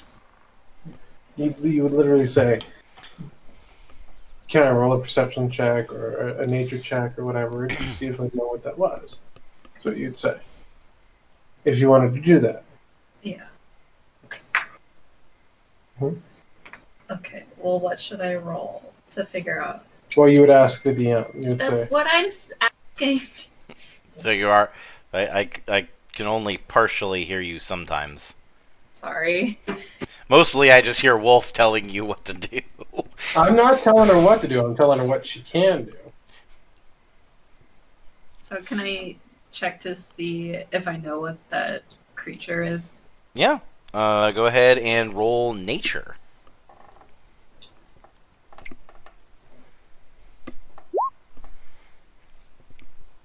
That was definitely a toad, although it was much larger than your normal toad.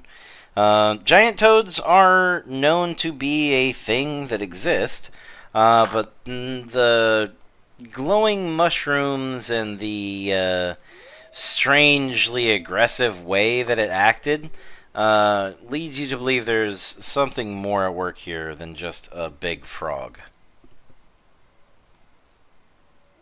And then you can still move or anything else that you would want to do. Mm-hmm. And if you wanted to communicate and tell anybody or do any role play, you could do that as well. Just You just want to move? Okay, cool. So the You mushrooms know what? are not as they should be, and the toad is not as it should be either. Yeah. So since it's buggered off, it's dark. I don't So, think pursuing it into the woods would be a good idea. Ara, They may not be are you done? yes. All right. if we could continue. Angela. Yeah, so it's dark as heck. The monster buggered off. I don't think pursuing it into the woods would be a good idea. So I'm thinking we should just stick to the clear area and proceed forward. I guess. We came Maybe. here to find out about that meteor thing. the Exactly. star metal. So let's go just find out about it. It doesn't mean Hold we're on, then. taking any of it. True. Well, I'm trying to figure out this moving and distance measuring thing. Yeah, you left click and hold your character token, and then you right click Mhm. where you're at, and then you can move Yeah. the thing from there, and it will show you how much distance. And then you right click every point Okay, in between. there we go. It's just it's been a little bit laggy. Mhm. Okay, so I would think there seems to be some sort of a fence in the way. Maybe I'm not going to move all the way that fast, but I think we could move sort of in this direction, Yep. All right. if you don't mind. And Natalia. So I am actually going to go ahead and move as well because I don't like the idea of being in this general area. I'm going to push ahead up to near between Ara and Angie. All right. Just a little bit past the fence in front of you, you can see the dark pit begin to taper off. There is a very large hole in the ground, and you definitely are unable to see the bottom of it from here. Was that it for your turn? So in the distance there, I can see the foot of that frog. Can I shoot a crossbow at that? Sorry, I have something stuck in my throat. Yes, you can. Awesome. You'll have Sweet. you'll have disadvantage, but you can shoot. Cool. All right, so I'm going to call attention to that frog. So there it is. I can see it. And I'm going to attempt to fire a crossbow at it. That's a hit. And let's see what my damage is.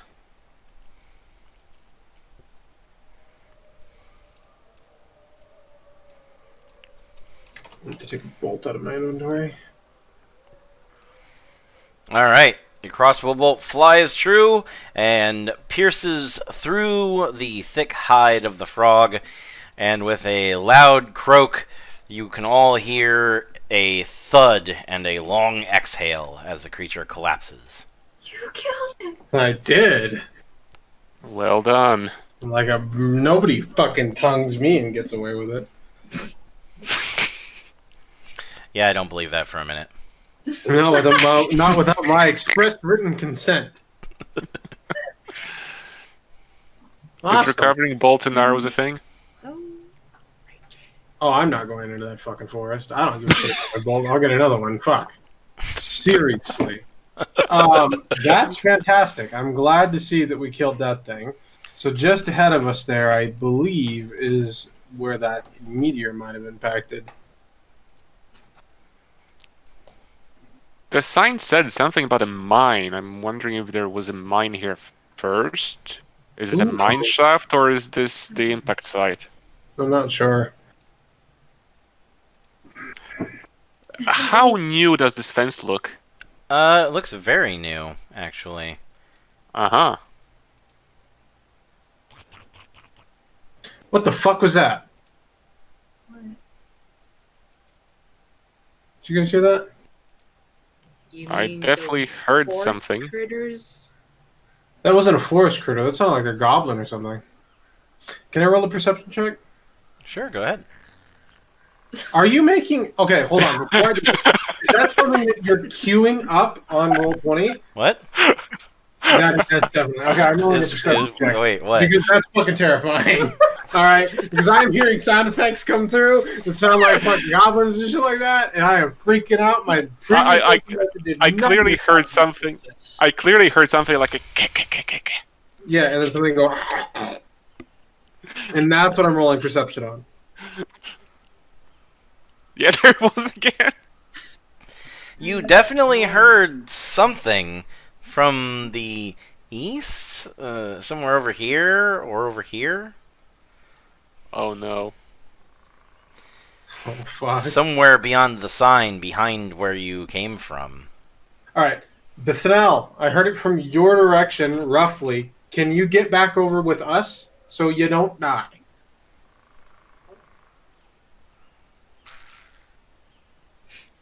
Oh god.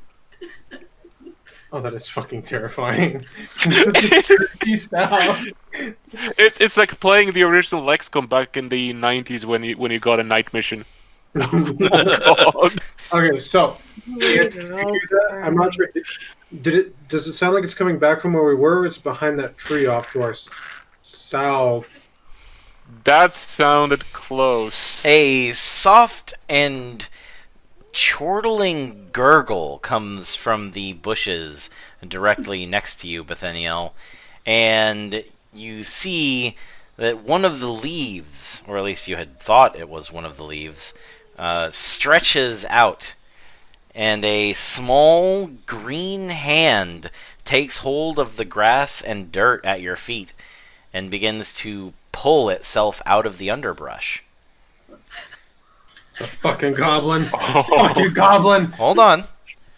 The creature that emerges from the underbrush is one that any seasoned adventurer would know from a mile away, and that any inexperienced apprentice would know on sight. It is most definitely a goblin.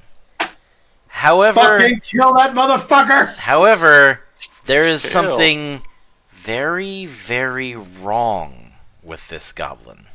It has not attacked us yet. Instead of launching into some ostentatious battle cry and hurling a javelin in your direction, the creature crawls, and it is when two long tendrils slither off of its back and pull it forward that you recognize there is something very wrong.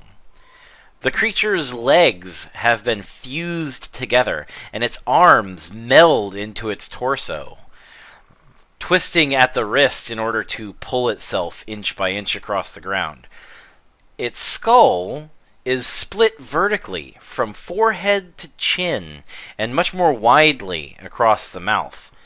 And as the cold black eyes of the goblin look up at Bethaniel, you can see a plea for release in them. But at the top of its skull splits open, revealing a row of sharp teeth and 4 flailing tentacle-like appendages. Is this thing undead? Oh gosh. It does not seem to be undead, as there are no signs of rotting, but whatever has happened to twist this creature, even a goblin, most often seen as the most simple and evil of the races that walk the forests of Faerun, did not deserve this fate. Willingly or not, the tentacles pull it toward you, and the top of the creature's skull snaps like an octopus's mouth. Initiativo. Yikes. Kill it! Oh my gosh. Roll for initiative, bro. Roll for initiative. I know. Oh, cool. It's so great. Because Wolf's like, it's a goblin! And I'm like, it's this. And it's like, it's a great, goblin I got plus! It's still gonna be dead, whatever it is.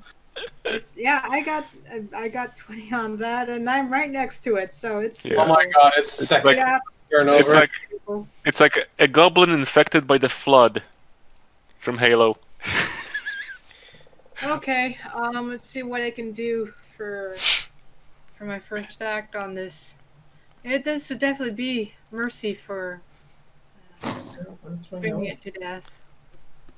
Let's see. I need to go through my spells for this. And I'm right next to it too, so I don't need to go anywhere.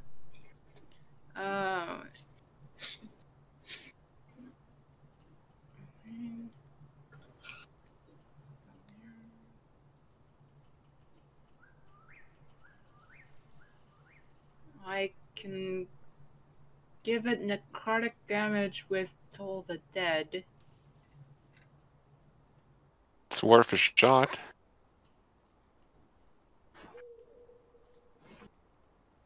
Okay, I'll use Toll the Dead on this thing. Alright.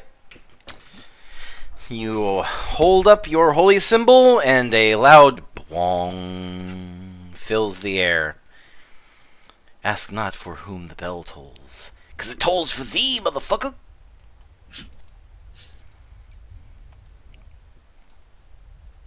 Okay, I didn't, okay.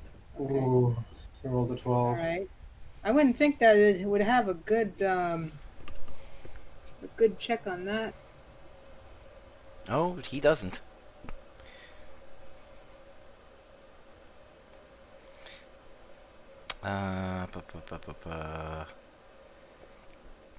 Do I need to roll anything else, or? Does it do Yeah, it you right? need to actually roll the damage.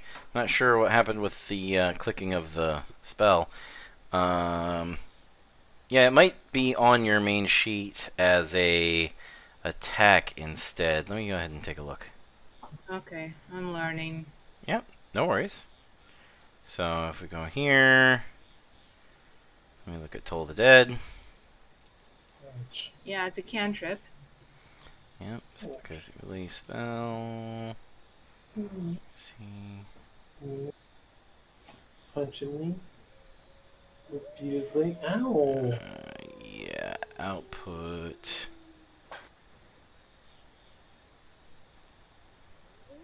Oh yeah, because it has the spell card output because it varies. The amount of damage varies on whether the creature's been wounded or not.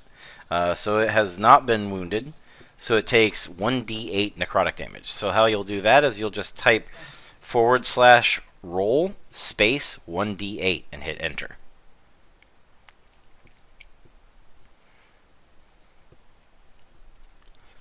Eight. Alright. Wow. The creature seems particularly shook by the ringing of the bell, and its body quivers as life force seeps out of it. Did you want to move? Nice. You will be subject to attack if you move out of its area.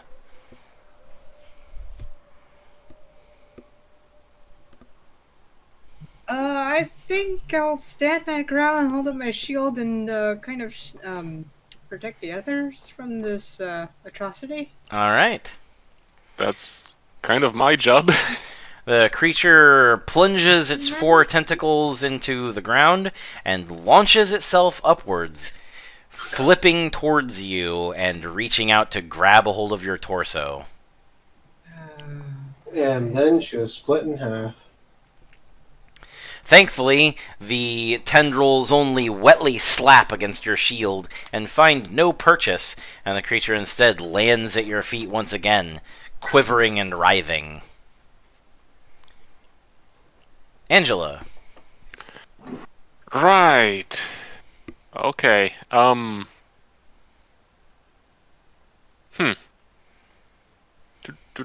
Do. How accurate is throwing my hand axes? I mean, you have whatever the bonus is that is So right next under to your this hand thing. axes. +5, same as your longsword. +5. Okay, so if I don't move from where I am, I can throw them both, right? No, you only get 1 attack No. per round. 1 attack per round. Okay, I see. Now, I if see. you Alright. were to drop your shield and take one of your hand axes out, you could attack with your sword as see, an I action, see. and then attack with one of your hand axes as a bonus action. Okay, no worries then.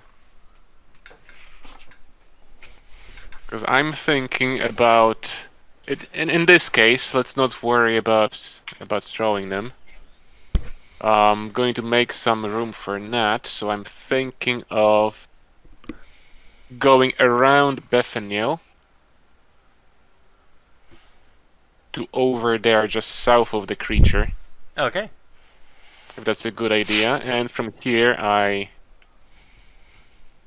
hold on, I need to go back to move mode. Right here. They're moving 20 feet for that. Yeah, Since you're going that's around. perfectly fine.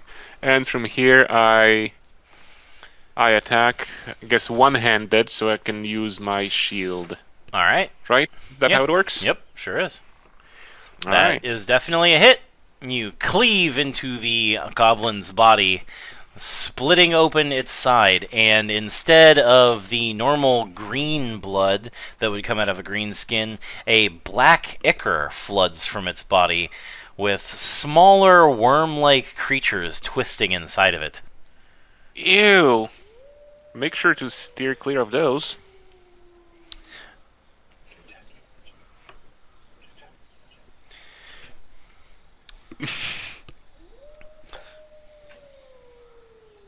Okay.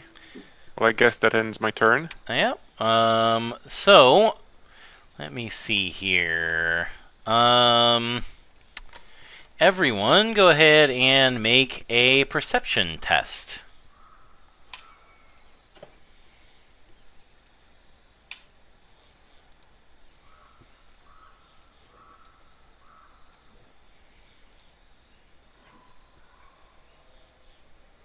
Oh my god, the background music Whoa. is changing and getting more and more scary. I'm right next to this thing. No, Angela, you're also right next to this thing. Yeah. That's your score. Okay. Yeah. Oh, God. I'm not noticing very much. Never seen anything like this. Well, what's that? There by the fence? I got it. I'll push that way. You As- guys focus on this thing. As Angela moves around and moves by the fence begins to sway slightly. Creepy. I didn't move from Three- here yet. 3 of the fence posts sway and shimmer and take on a purplish appearance. tendrils split the wood, and strange roots flood out of their bottom, and they pull themselves free of the fence and begin lumbering slowly toward the party. Oh gosh. It's your turn, Durnan. Yeah, you're next up on the... Oh, no, wait. I'm next. I'm sorry. Hold on, I have to add some creatures to the initiative counter. Oh boy. We didn't kill this mutated goblin yet. No. Oh boy.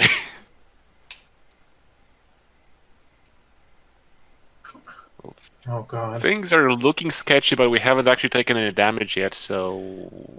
We just have to keep swinging, really. The first one flops onto its side and begins rolling at a quite accelerated rate in Angie's direction. The tendrils off the side of the purple wood pushing at the ground in order to accelerate it. The second one reaches up and grasps the nearby fence and pulls itself across the top, walking along the surface of it in order to reach Natalia. Oh, well, I guess I'm attacked. And Natalia. Awesome. So, unfortunately, I can't dash over to help out Angie and Bethaniel. So, I'm going to...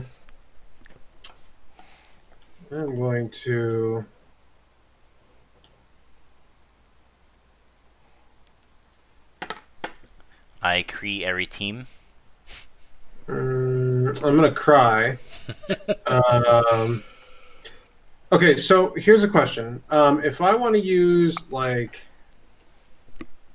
because I'm not sure if this thing is any sort of cognitive, but if I wanted to say use it in intimidation, see if I can scare it back, would I still be able to use an attack after that? Negative. Intimidate is an action.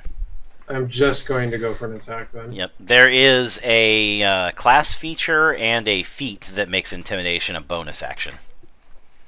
I do have a proficiency with intimidation. Yes, but it's still an action. It's still an action. Okay, cool. Yep. Thank you. All right, well, I'm just going to go ahead and fucking swing on this creepy motherfucker. All right. Oh wow. You cleave into the strange tentacled fence post and find that, when you first started learning how to use a sword, they had you fight wooden posts. This feels eerily familiar for just a fraction of a second as your weapon thuds into the wood, but it's the strange giving of the wooden outer shell and sinking into the fleshy inner part of the fence post that is unnerving. And the fact that the wood bleeds and screeches when you pull your sword free. Okay. And then if I'm not moving back from the creature, does it get what's the word I'm looking for? Does it get to attack Does me not get or- an attack of opportunity unless you move out of its range. Okay, cool. So I'm going to move 5 feet to the side of the creature here, closer to Bethaniel. Okay. Would that put me in an attack range? Nope. Okay, cool. And that'll be it for my turn. All right. Ara. Okay. I'm gonna move.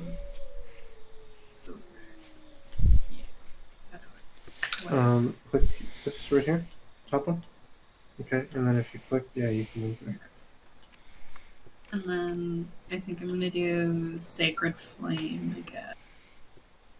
On which creature? It's a ranged attack, so you don't have to be in melee to cast it. Mm-hmm.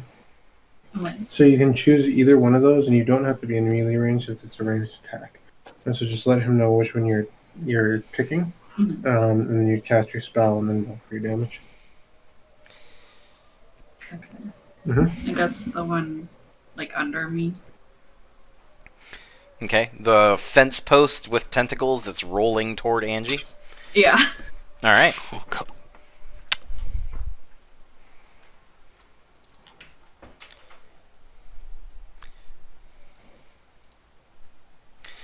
The fence post, as you may guess, is not particularly dexterous, and so when the light descends from the sky, it can do little to prevent it from being engulfed. The shrill screech that the supposedly inanimate piece of wood lets out is unnerving at best. Oh, that worked. Fungus time.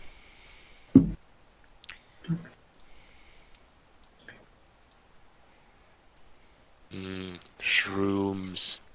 It begins pulling its way across the ground, slowly trundling toward the party. They are not particularly fast, but you're sure that the 4 tentacles emerging from it would probably be effective. Bethaniel.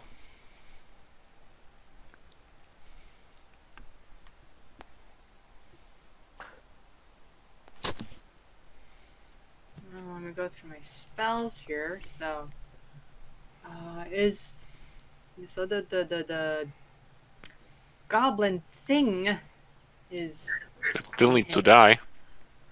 still needs to die. Needs mercy. I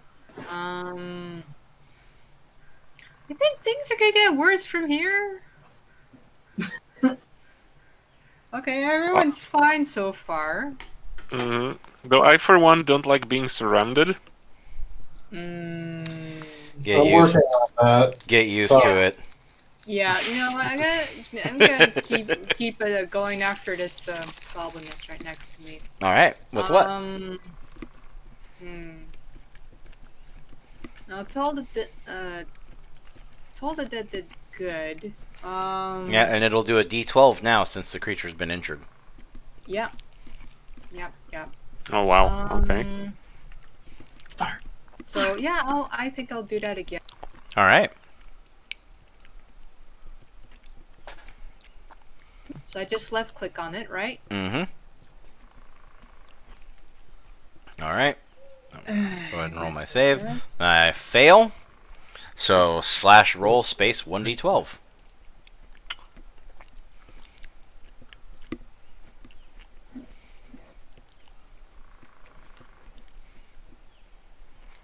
Ah. Well, that didn't work out so great. Oh, 1. Fail. Big oof. Well, funny story though. That 1 point of damage pushes it to bloodied. Okay, that says so one thing. It doesn't take much to kill it now. we know something then. Yep. Alright.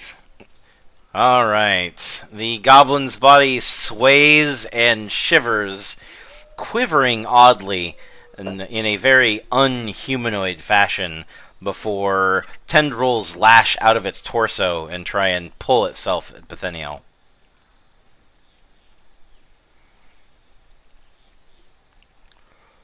Oof. Oof. So close. Thankfully, the creature's twisted and misshapen body seems to prevent it from attacking effectively, as the legs and arms of the goblin flail around Bethaniel's shield. He successfully holds it back. Angela. Oof. Okay, I guess I'll stay where I am and attack the heck out of this thing with the sword. All right, 2-hand or 1-hand?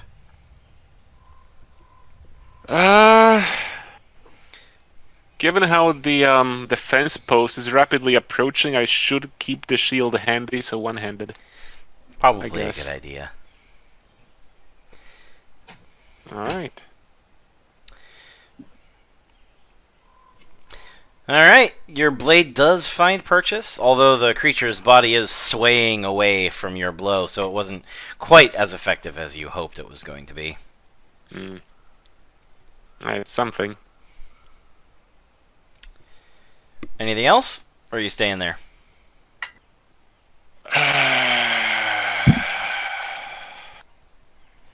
I kind of want to move away back to the other side of this thing, but I don't want to leave the clerics vulnerable.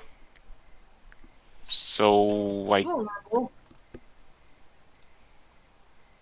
hey, it's my job protecting everybody. That's my style of fighting too. I'm all about defense.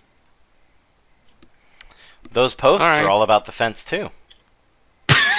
Yeah, we're not here to keep you guys alive.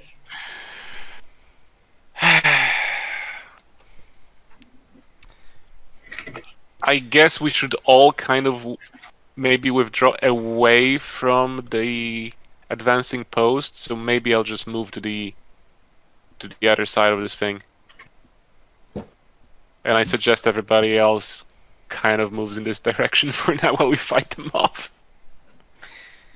Delicious clerics.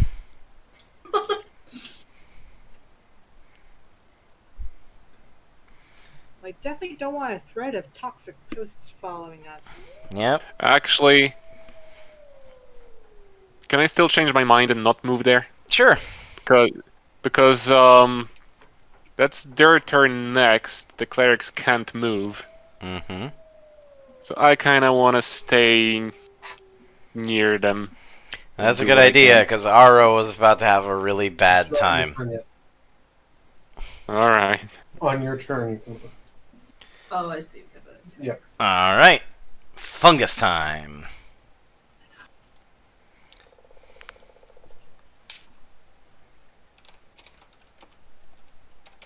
Oh God. Alright. 3 of the creature's rotting tendrils whip forward. 2 at Ara and 1 at Angie. Ay ay ay. The one that whips at Angie fails to land, and one of the ones Ara manages to brush away, but the second swats against her leg.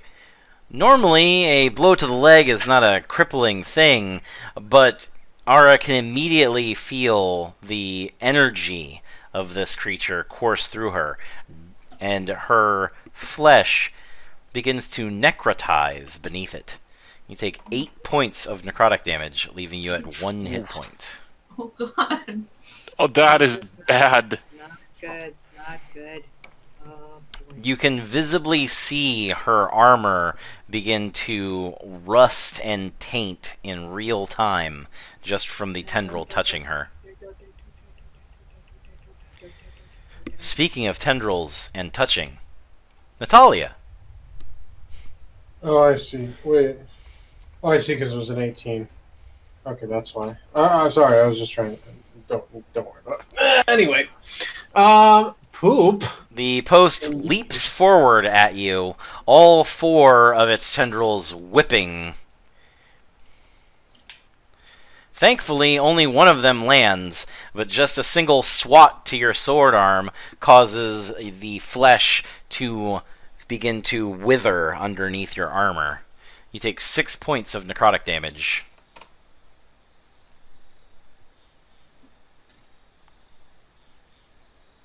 Thankfully, you were able to fend off the rest of the attacks. Natalia. Okay, well, we are fucking fucked.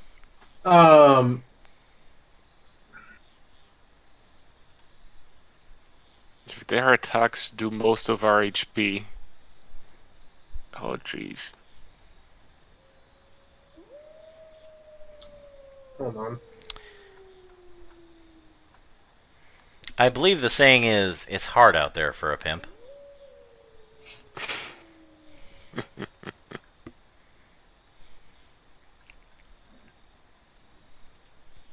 Okay, well, I've got really no choice but to stand my ground. So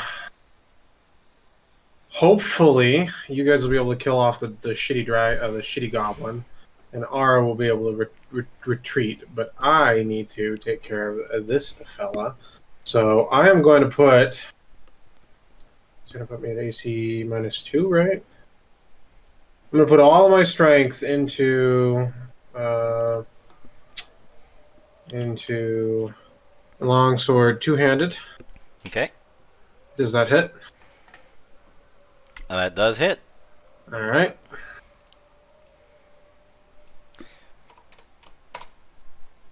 Putting all of the strength in your arms into that blow should have made it a devastating one, but the strength that was drained from your sword arm holds you back.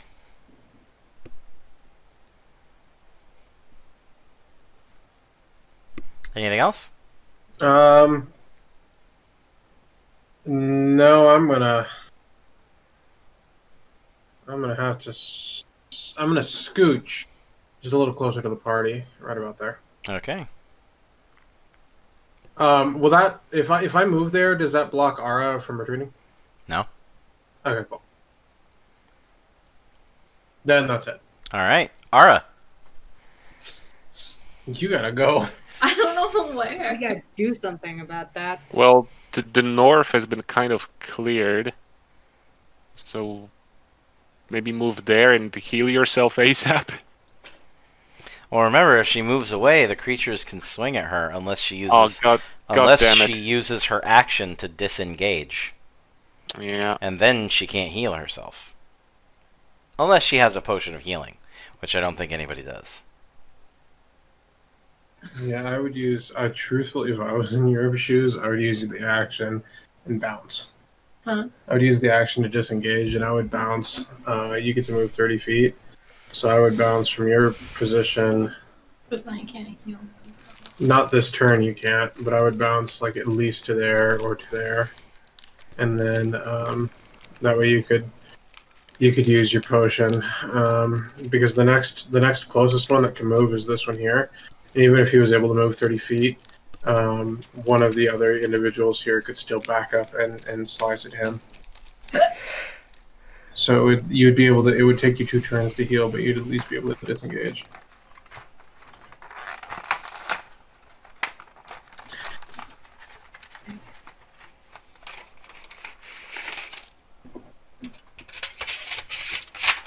So what are you doing, Ara? I think I'm gonna move back. Are you going to use Was your it- action to disengage? Yes. Okay. Then you get 30 feet of movement, and you will not provoke any opportunity attacks from monsters that you pass by. So you can move anywhere to here. This is your furthest extent. Well, if you move through the grass, Oh, through the bushes, it is difficult terrain. so in reality, So I if think you were you're going to able want to move 30 feet, you could get to there at furthest. That should be plenty. You say that now, but the other goblin hasn't emerged yet. Yeah, actually, God damn if he's gonna let you, I would move here. If he'll let you, I would go right I'm there. kidding. I'm kidding.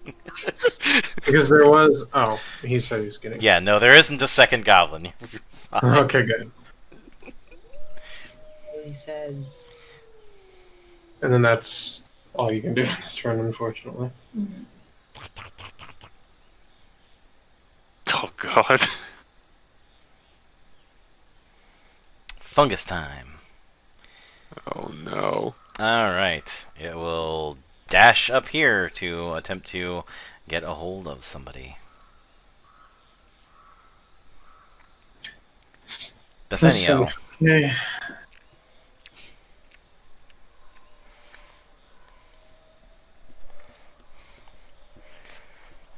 Hey, you wanted to be the bulwark that protected the party? Well, here you go.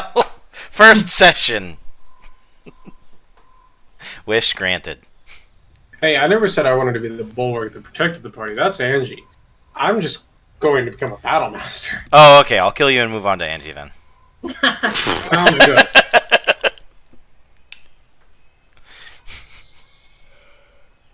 What are you doing, Bethenio? "Oh, great, it's my turn again." Okay. Better than it being their turn. Yeah. Let's.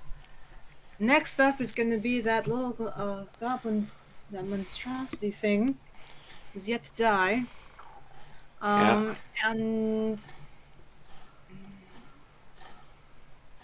another Toll the Dead on it, I guess, would should inflict a lot more than this last attempt I had on it.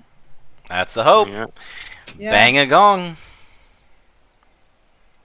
Banging the on. Ah, with disadvantage he fails. So roll your d12. All right.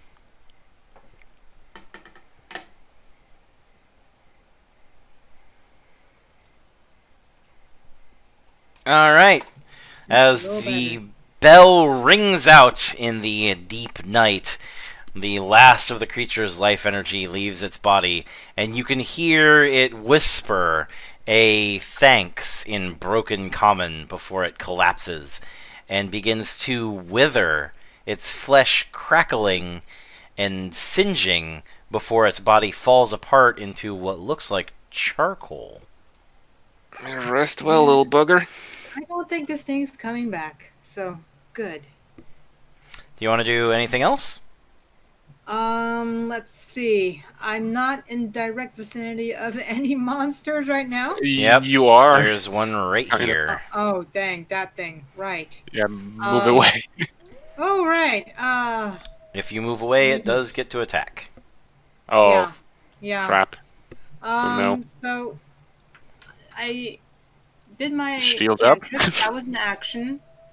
So the cantrip was an action, of course. Mm-hmm. And moving would be a bad idea. I thought that thing died. Apparently there's more. But I'm very, very concerned for these necrotic fungi posts, toxic posts. Yep. No one wants any toxic posts. Well, in total, there's 9 of them. Okay. I wonder how many of them are alive. Any of them any wounded? Um. Or, This one actually became bloodied. I'm sorry, I forgot to mark that. Oh. That's my bad. oh, okay. That's And good to know. this one down here is wounded, but this is unwounded. Okay. Thank you for reminding me. Yeah. So I can't take any extra action. I don't have any bonus action, do I? Do you have Healing Word as one of your spells? Let me look there. I don't. It's not listed in my spells. Okay, so you didn't take it. Guidance. No. Healing Word is a first level spell. It is castable as a bonus action, and it's a healing spell that can go a short distance. But it does heal less than Cure Wounds, so it's kind of a trade-off, Yeah. being able to cast it at somebody who's further away. In addition, it is a bonus action to cast, and you can cast a bonus action spell and a spell with your action, but only if one of those is a cantrip. So you might want to keep that in mind for the future, in case you end up in a situation where you just need a little bit of healing, like Natalia right now. Oh, I'm sure Talia can manage herself. I can manage her the too. most I can actually do is brace myself for the oncoming onslaught with this rotting necrotic post. All right, All right. Angela. So shield up. Oh boy. Oh boy, oh boy, oh boy, oh boy. Hold on, there was something in my fighting style about using my shield to protect others if they're in my vicinity. What's that all about? Because that would be a good reminder. Let's go ahead and take a look here real quick. Because I'm wondering if moving myself closer to them would be of any benefit at this point. Well, so you have, while you're wearing armor, you gain a +1 bonus to AC. I don't know about a, It was a defense fighting style. No, the fighting style defense just gives you, +1 armor class. Oh, okay, that's all there was. Alright. Yep, there is a feat that allows you to, defend. Okay. It is... Give me just a second. Did I have that? Did I not have that? No, you don't have any feats because you chose normal human, which gives you +1 to all of your stats. Okay. The Okay. variant human gets a gets +2 to 2 different stats, but also gets a feat and an additional skill. Alright. The feat that you're thinking of, I think, is Shield Master. Okay. So if I would do that. Alright. Yeah, that is. No worries. No worries. No worries. Or no, it's not Shield Master. Anyway, it's something else. Anyway, well, no point in moving then, because I'm being directly attacked by this thing. Probably, yeah. Unless you Unless there's wanted something to about move it. to engage the other one as well. Because if I just move to the left, I'll be able to swing at either of them.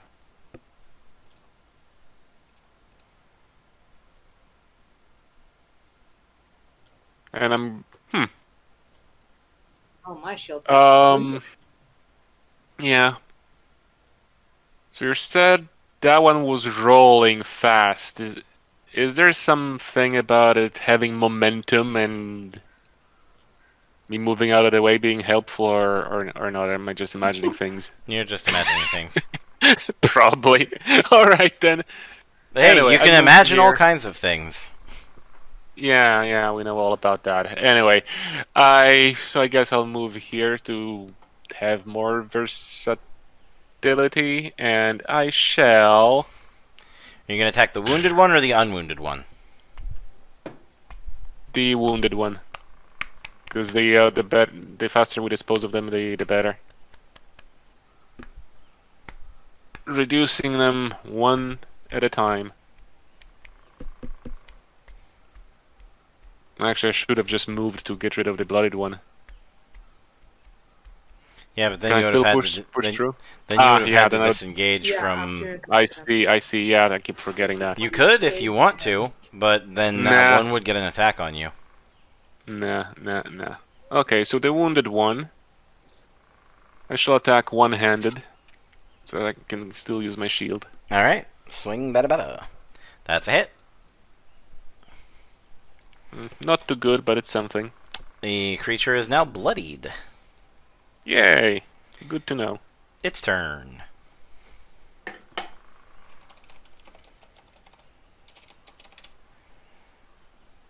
Alright, it is going to move up here and take a tendril toward Bethaniel and a tendril toward Angela.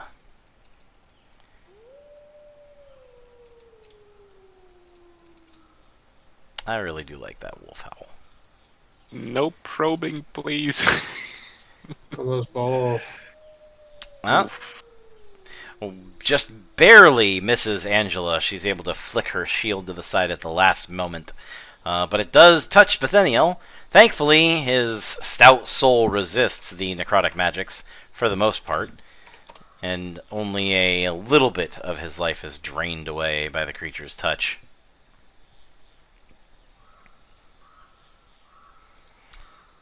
This post hops off of the fence and whips its tendrils towards Bethaniel and Natalia,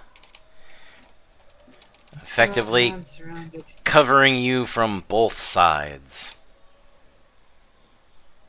Oh, just one each. Whip, whip. Thankfully, your armor holds this time, and you're able to deflect the creature's tentacles. Natalia. All right, so I'm going to one-handed at the general creature in front of me. The unwounded one or the bloodied The one? wounded one. Okay. The bloodied one. Sorry. Alright. You cleave into it, and the creature squelches, but seems undeterred. And then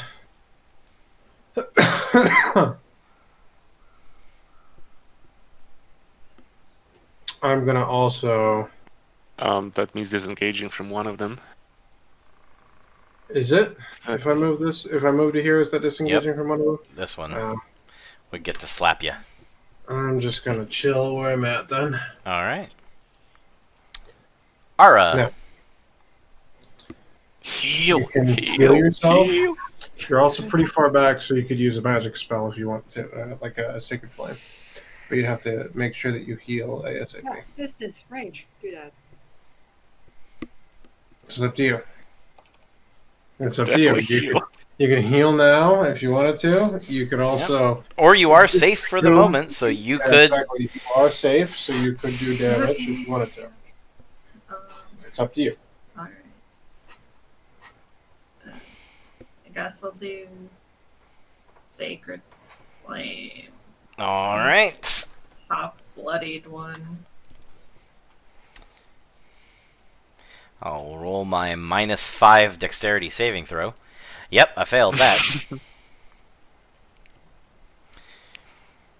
Alright, the Pillar of Radiance comes down and engulfs the creature and leaves it a smoldering ruin. The fence post collapses to the side and the tendrils evaporate into ash. Oh, good job, good job. Oof. Well done. Do you want to move anymore or stay where you're at?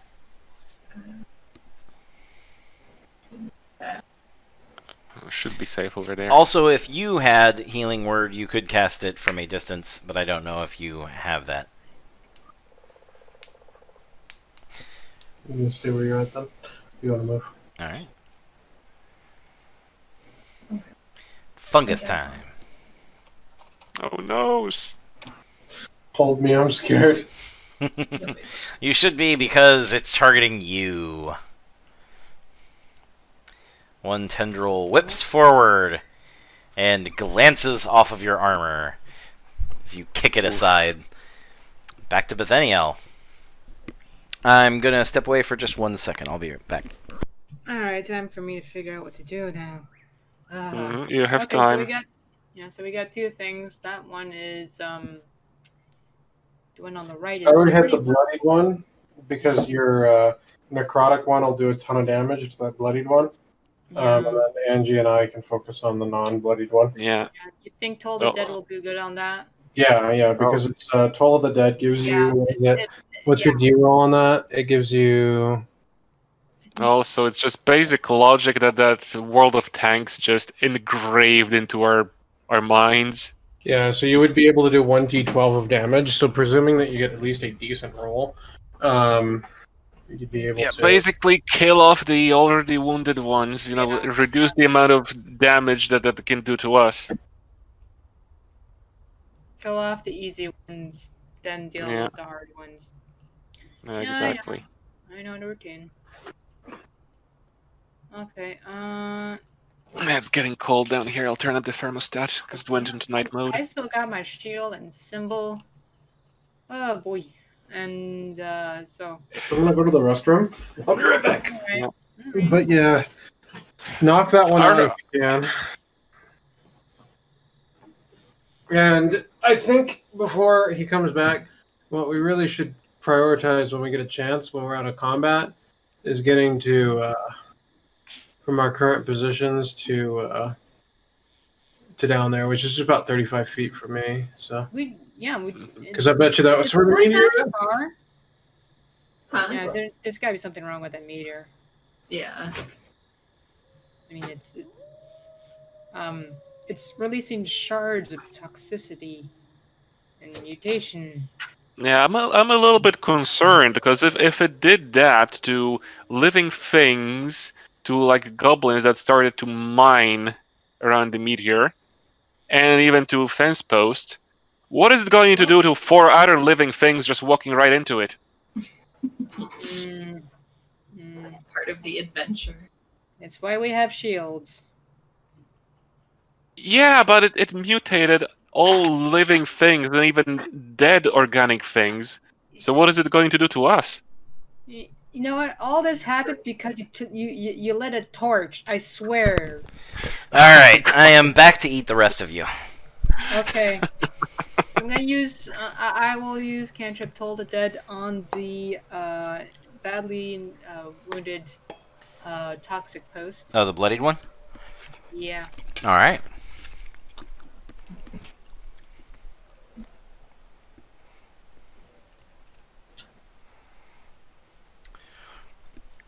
The bell sounds out, and the creature wriggles in time with the sound, but there is no appreciable effect. Do I Oh roll? boy. No, it made its saving throw. You don't do any damage. All right. Fuck. I made a saving That throw. sucks. It's not willing to die at this very moment. Yeah, I have a Whatever it- -4, and I rolled a natural 20. Wow. Eh, Are you going it's to a fence move? post. Or... It's not supposed to be alive. Fireball. Use fire on that thing. It worked better when you did it. We need a pile of dead bards to hide behind. There's 37 more of me, Yeah, asshole! you know what? Maybe the torch was not that good. Just feed it the torch. All right. You whack it with a Angela. torch. Alright, well, same routine, attacking one-handed with the longsword. Oof, that does not look good. Nope. You That looks swing, bad. but unfortunately you're paying a little bit too much attention to trying to defend yourself from the other side, so your sword Mhm. goes wide. Oh no. Any movement or anything? No. All right. No, I still stay where I am. My turn. Yum, yum, yum, yum, yum, yum, yum.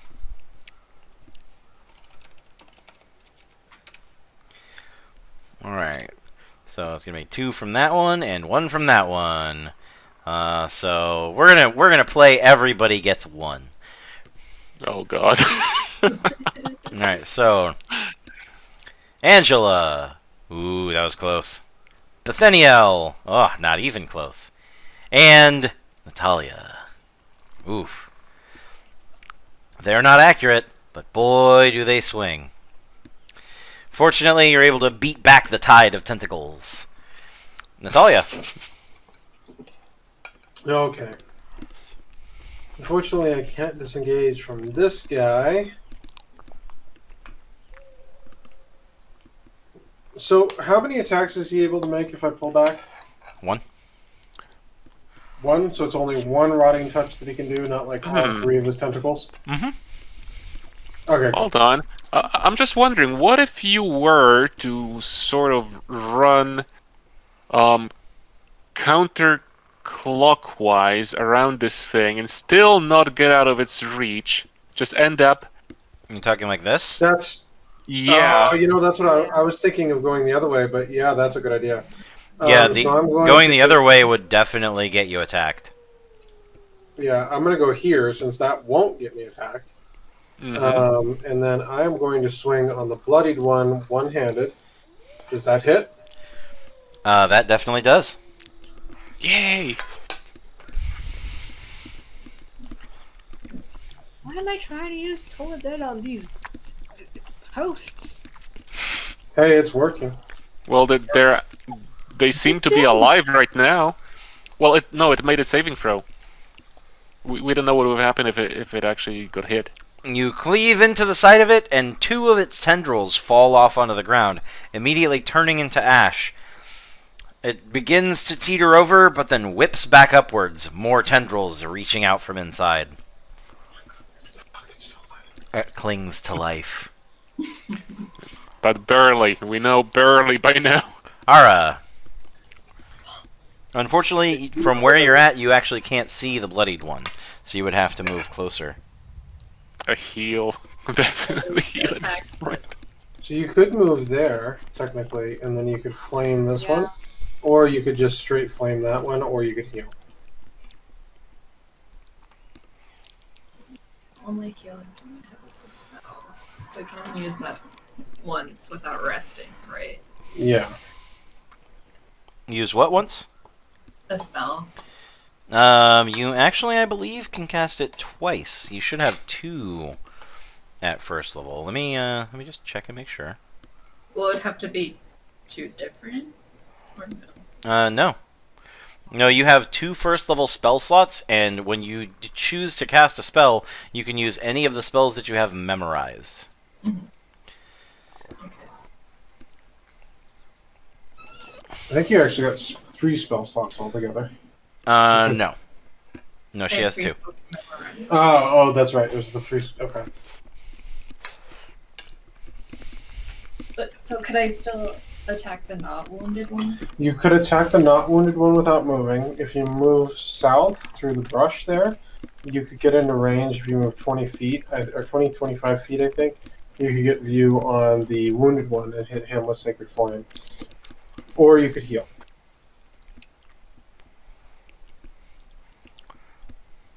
Yeah, there is a little pathway over here that goes around that bush, it seems.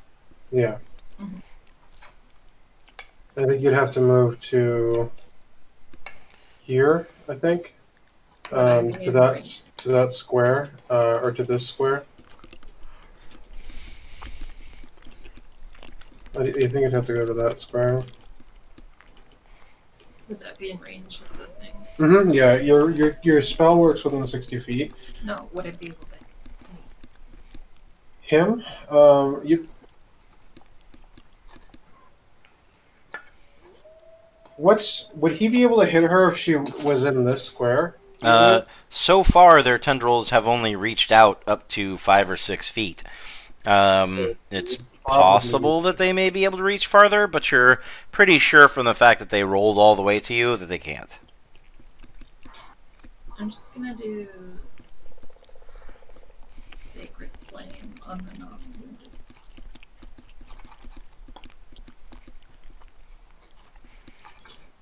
All right.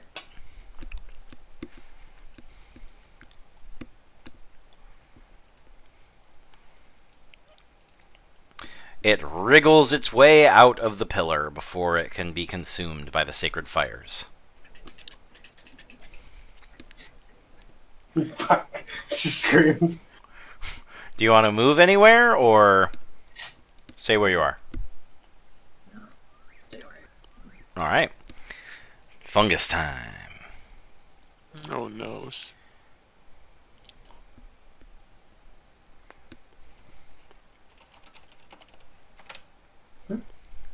I do this all the time. I watch videos when I'm playing D&D all the time. Let's play Everybody Gets One again. Whip, whip, whip. Oh, thank God, none of those hit. Me, anyway. Yep. It clacks against your armor or is deflected by your shield, parried by your weapon. However you manage it, none of you receive a strike. Bethaniel. Good.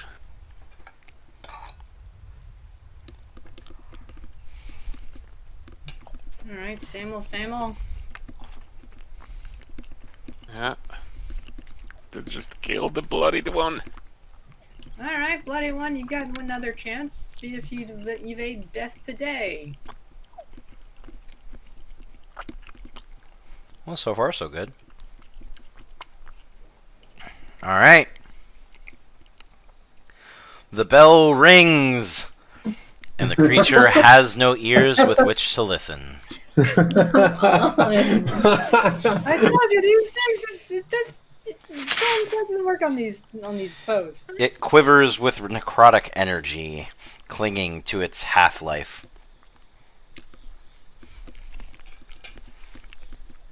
I'm guessing you stay where you are?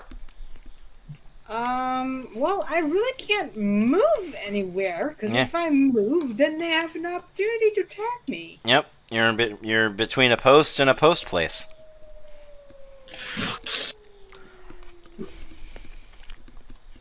Alright, shield up, holy symbol, I mumbled, my god. All right, Die. Angela. Okay, same story again. Longsword attack against the bloodied one, one-handed.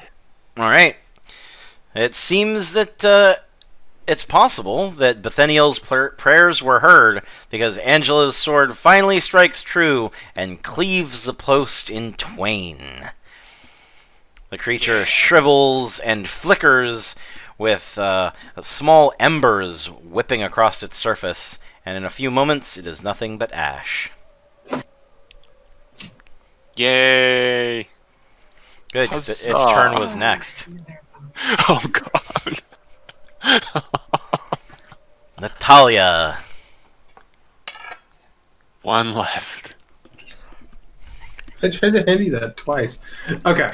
So I am going to just hit the remainder, and I believe that hits. That is definitely a hit. You cut into the unwounded creature's wood. It shrieks shrilly, a sound that echoes in the forest. Hopefully nothing else took note of that sound. Oh god. I need to action surge at some point to get my hit points back. Oh, you mean second wind? Yeah, second one, sorry. You can second wind right now. It's a bonus action. No, I'm gonna wait. Okay. Ara.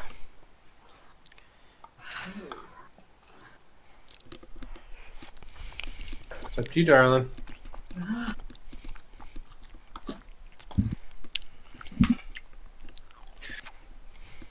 I'm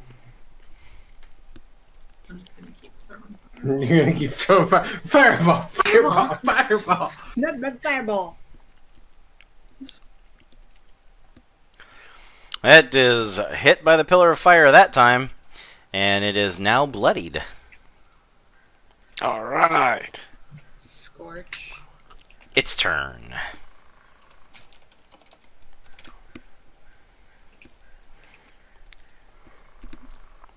Realizing somewhere in its alien mind that it is not being particularly successful at consuming these fleshy creatures, it decides to point all of its attacks at a single target.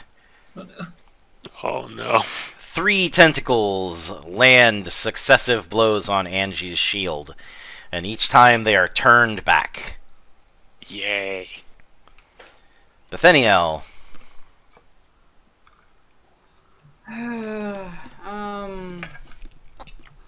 Let's see. I love this shield.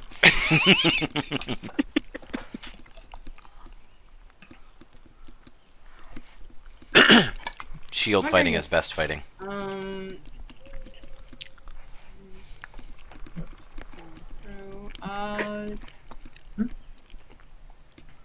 For some reason, I got a feeling I should try Word of Radiance on it, or no.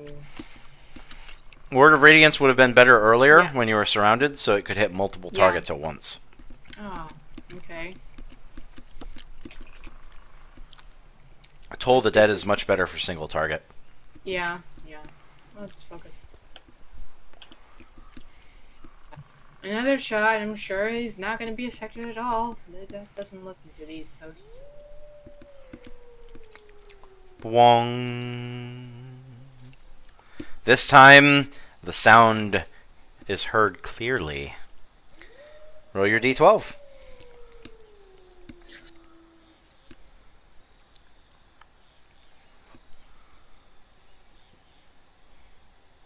Ooh!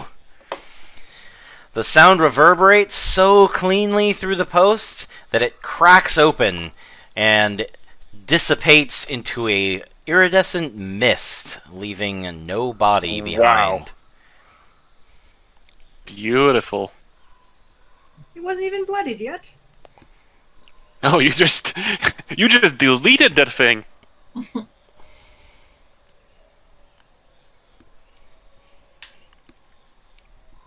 May not carry a hammer, but the band mace will do.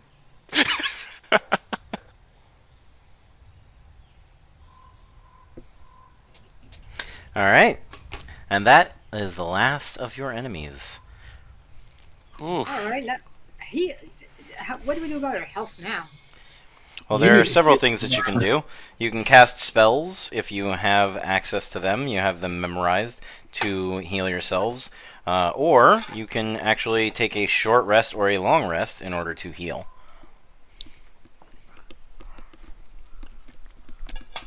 I didn't get much damage, but you, Ara? How you doing over there? Can I do cure wounds on myself? You sure can. Okay.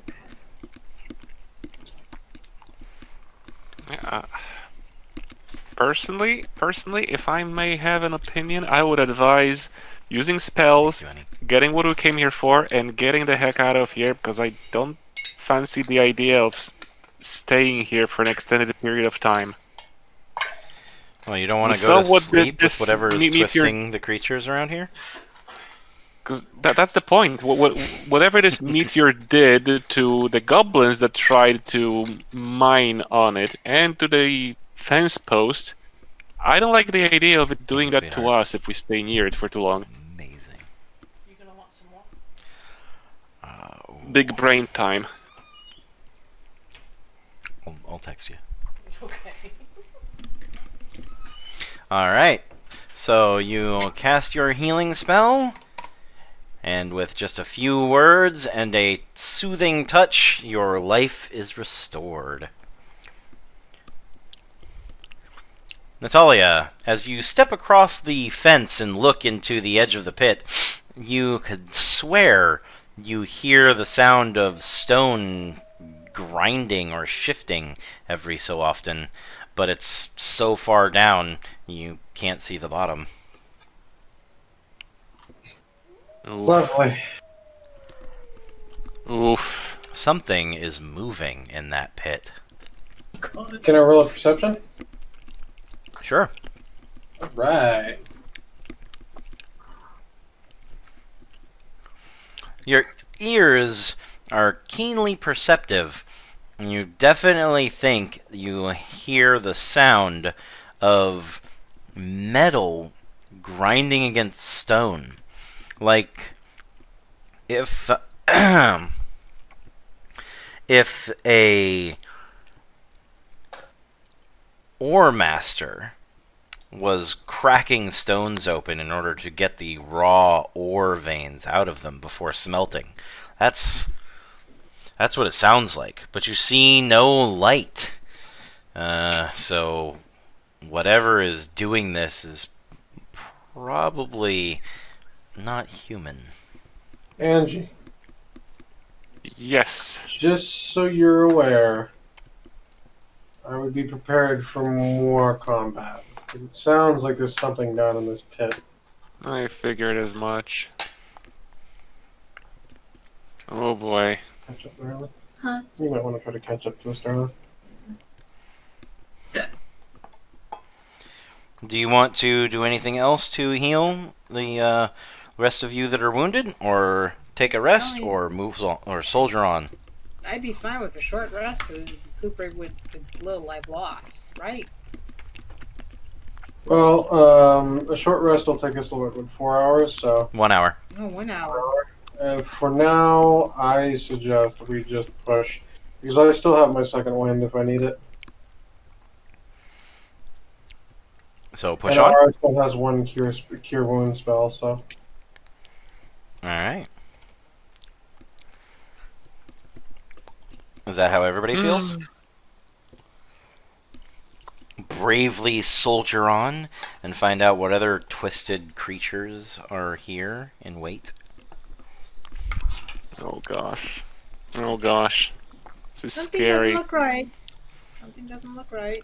At the edges of your perception, in the black and white area of your dark vision, Bethaniel, you start to be able to make out a distinct shape in the distance. Oh, fuck. It is a tent, a sign of, well, I mean, some manner of civilization. A small set of embers next to it softly flicker, giving off next to no light, but it is the darkened shapes and gray pools nearby the tent that let you think it's possible that you have found the miners that came here. Yeah, I Roll see perception. things not moving. Perception? Yes. Just a sec. Bethaniel says that he sees things that aren't moving, but then you're almost sure that you saw one of those bodies, the furthest away from you, in fact, shift slightly, as if the person is still breathing. Perhaps they are just severely wounded. There is quite a bit of blood, but people have survived worse. Yeah, I've seen that. There may be a survivor. Okay, stick close, guys. Let's Let's go check them out. Alright. I'm gonna move a bit more I say forward. swing first, ask questions later. Send them all to hell. Cautiously. We don't want them posts sticking up against us again. Walk up and start stabbing the dead bodies. Jesus. Oh, God. Ladies, are you following suit? I know you have a torch. Thank Oh, God. you. Oh, Oh God. my gosh, my map is doing crazy things. Yeah, it's because Natalia decided to stand on top of you. I didn't mean to. I'm sorry. As soon as you come into the light, as soon as the bodies come into the light, rather, you can see that it does seem as if the second body Ah. at the just Angie running off into the forest over here. She had to pee, guys. No, It's okay. my map is doing crazy things. Jeez. Oh my god. Refresh your page. Alright, I'm there with the group. Good. All right. The second body, the furthest from you, definitely seems to still be breathing, but it's labored, hitching breaths, the sign of someone who is severely injured. Well, that's definitely not signs of someone who's undead. I think we're safe enough to go approach them. Okay, yeah. Can we tell what kind of creatures they are? They appear to be human. Or at the very least humanoid, from what you can tell from the half-light of the torch. And this is for sure the crater where the meteor fell. Considering the path that brought you here looked like something crashed through it, and the deep crater has a rope going down into it, you're fairly sure you're in the right place. Mm-hmm. Angela, thank you. Everybody pause for just a moment and take note of where you are. No. As What? you What? approach What? the body, the breaths become more ragged, and the jerking gasps cause the creature's torso to undulate as if it's gasping its last breath. But then you realize you don't hear any breathing. You would hear someone gasping as they died, and that's not happening here. And as Angie steps just a little bit closer, it becomes apparent why. I'm gonna have a second wind. The Oh, God, creature's what? torso twitches and jerks, and then bulges at several odd angles as if its bones are attempting to rip free of its skin.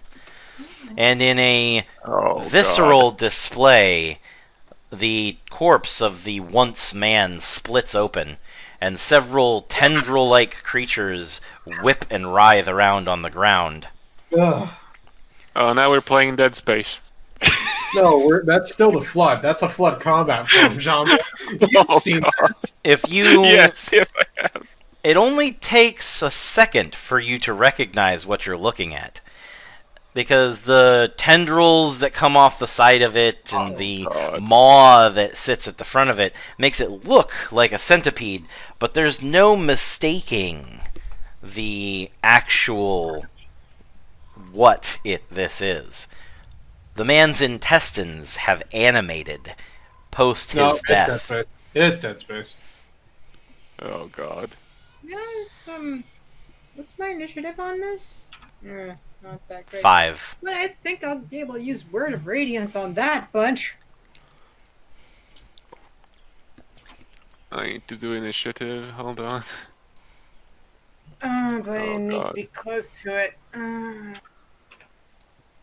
Oh, God, and they... Oh, God. Oh, no. Oh, 2 20s. Oh, wow. There you go. It's basically what I'm picturing. So gross. All right, Bethaniel and Angela, what are your dexterity scores?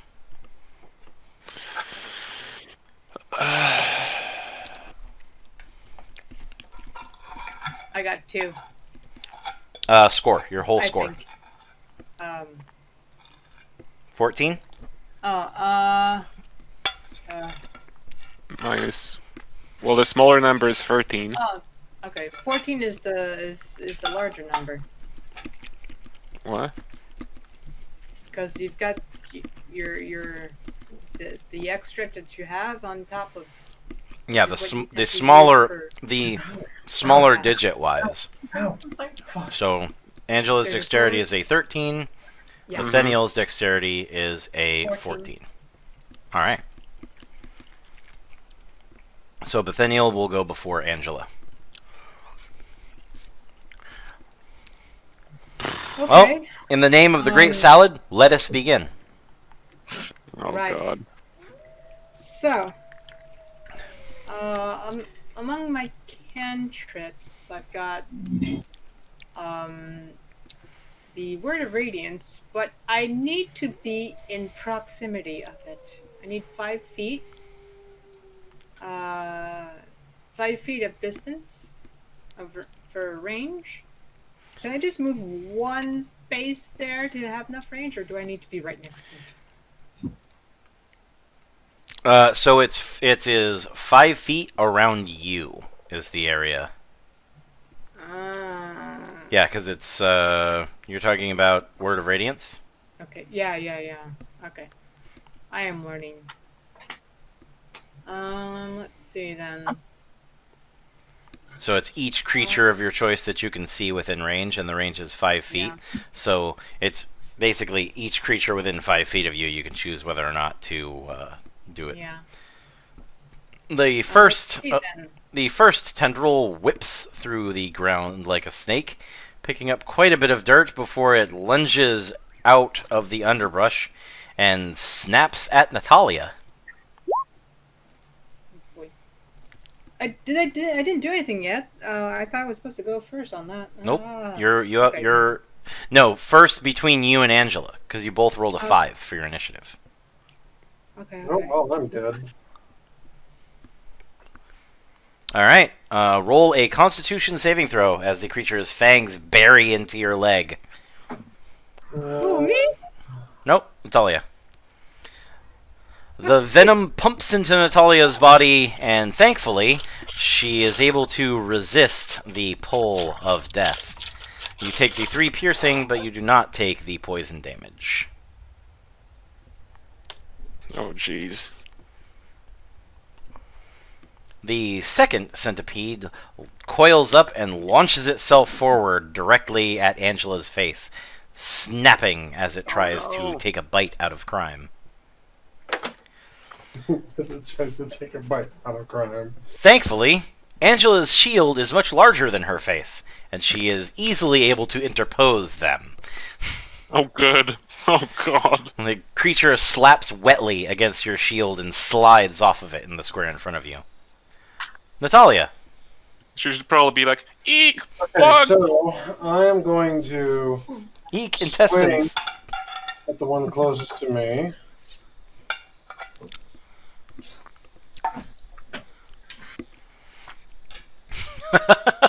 Natalia was not amused by having this creature bite into her.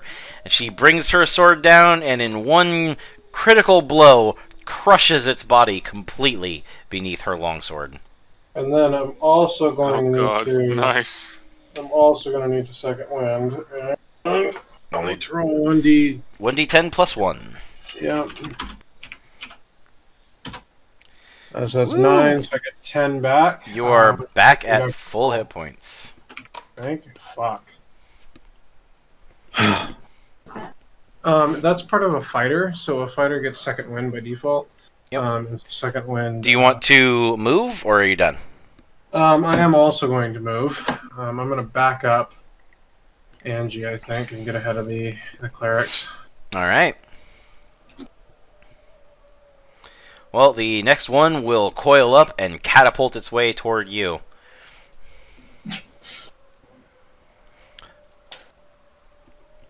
Oh boy. It aims for your torso, a much larger target, but fortunately your shield is also made to take up most of that, and you swat it aside. Ara.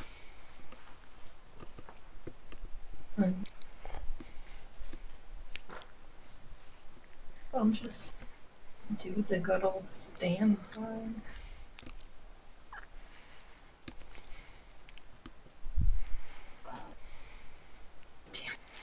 To which one? Just Sacred. The one in front of me? Directly ahead of me. Okay.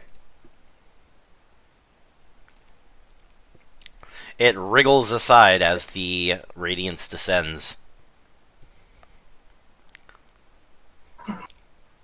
And then can I Alright. Did it save? Oh, it did save. Mm-hmm. Yeah. And Bethaniel. Okay, any of them wounded? Negative. I'll just nuke whichever one, possibly the closer ones. So they probably don't have any more than 10 health. Which is gross.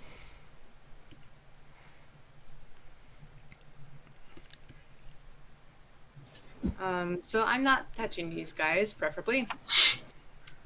Let's see. Kathy, ever text you back about work? I've got guidance. All that guidance does is allow people to get a bonus to their attribute checks, but attack rolls are not attribute checks, and neither are saving throws. So that's normally for things like, I want to unlock this door. Right. Or, Okay. yeah, something like that. Yeah. I have resistance, but that requires Save some extra. another Looks like it. element to be able to do that. Miniature cloak, I don't have one. But you have your holy symbol, Yeah. so you ignore material components that cost anything less than 1 gold piece. Okay. And these things got venom, you say, so. I want you to go. Burn spell, target can roll, d4. Seems today already. Saving throw in this choice. You don't want to miss any time.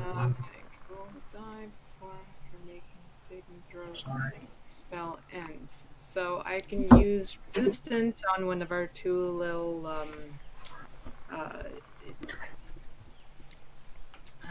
fighters in front. You can. So who's up next for effect? Angela? I guess, yeah, my turn is next. Okay.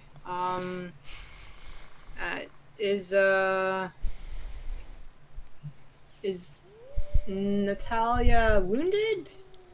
Not anymore. Health. You're full health. Okay, so I'll try to use resistance then on Angela. Okay. Suppose. So, a couple of things. So resistance is a concentration spell, which means you will have to hold your concentration on it, and you can concentrate on it for up to 1 minute and when they use it, the spell ends. That's like 10 turns. But 10 rounds. They're rounds. Yeah, rounds. But this spell is really good for casting before you go into combat as like a preparation in case someone needs to make a saving throw. Right now, while you're in combat, it may be more effective, especially since these creatures have been shown to have low hit points, to try and kill one of them with a cantrip instead. Right. All right. Like, your Word of Radiance could hit 2 of them if you're willing to walk up to the edge of the pit here. Yeah. Or you can cast Toll the Dead from where you are. No, well, you know what? Yeah, let's do Toll the Dead on that. Just see how Toll the Dead works on these. I know they're not injured yet, but Alright. it shouldn't take too much to hit them. So you make a Wisdom saving throw. He will fail, so he takes a d8 points of necrotic damage. I do? No, the monster does. Roll a d8. Oh, okay. So 1d8, right?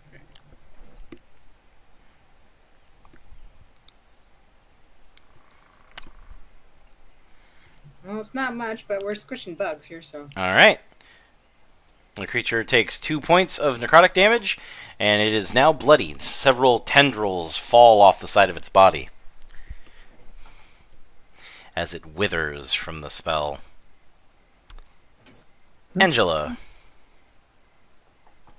All right. These things don't take. They don't take much, do they? No, but if they hit, they can What? give a lot. Right. Well, one is already bloody. Just in case, I'll still attack that one. That is a hit. It's definitely dead, is it? Oh yeah, you slice it twice and end up with 3 pieces. As long as the pieces quit moving. After a couple minutes. Oh god. They kind of flop around and twitch and jerk for a little while.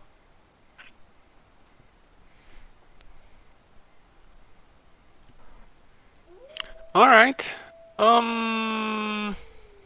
I'll stay where I am. Alright. The last of the I've got tendrils the to shield go ready. will launch itself swiftly in Natalia's direction,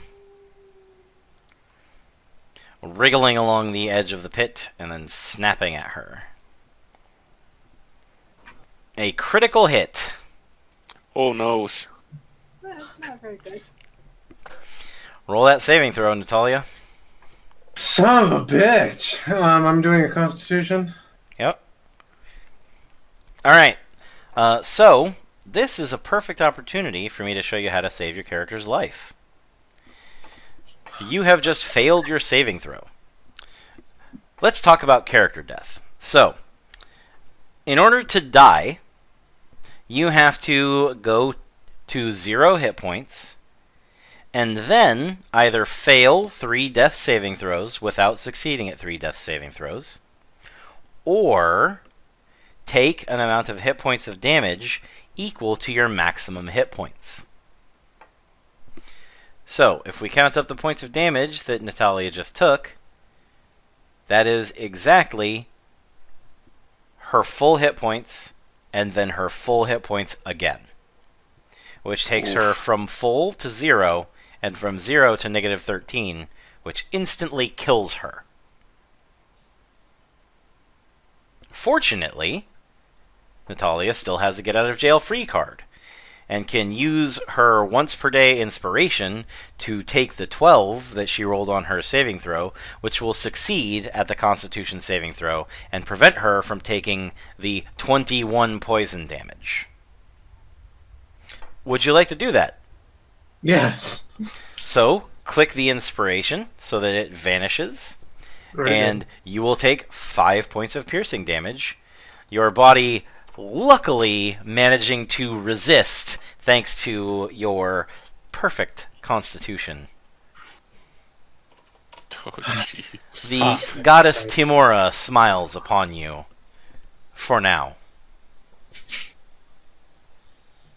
Alright, don't die, don't die, don't die, don't die. And that, my friends, is how characters randomly die from horrible monsters in the middle of combat. Ouch. Jeez. So, speaking of how characters horribly die, the next one attacks Angie. Oh no. Thankfully, he rolls much worse, and Angie is able to beat back his attack with her longsword. I've seen clips of Island of Giant Insects, and no thank you. No thank you. Natalia, who is, thanks to the goddess of luck, still alive. Alright, I'm going to go for the bastard that just swung at me and tried to kill me. That's fair. I'm going to two-hand it. Alright. You bring the sword down, and the creature whips out of the way, slipping around in the dust. Yeah, I suppose that's it then. Alright. Ara.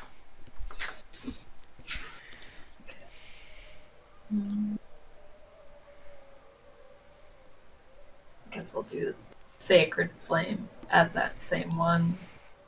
Alright.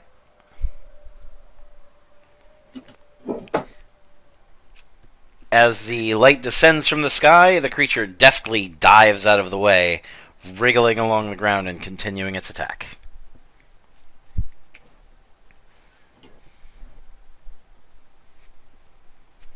Oh boy. Bethaniel. Now, I don't like that there's this bug right next to me. Coincidence. It doesn't like the fact that there's this living human right next to it. Ah. Okay, I'm gonna. It don't take much, so it's even just unwounded. Told the dead can do pretty good on them. So told the dead. Alright. It will fail its saving throw. Roll your d8. Should have had a d8.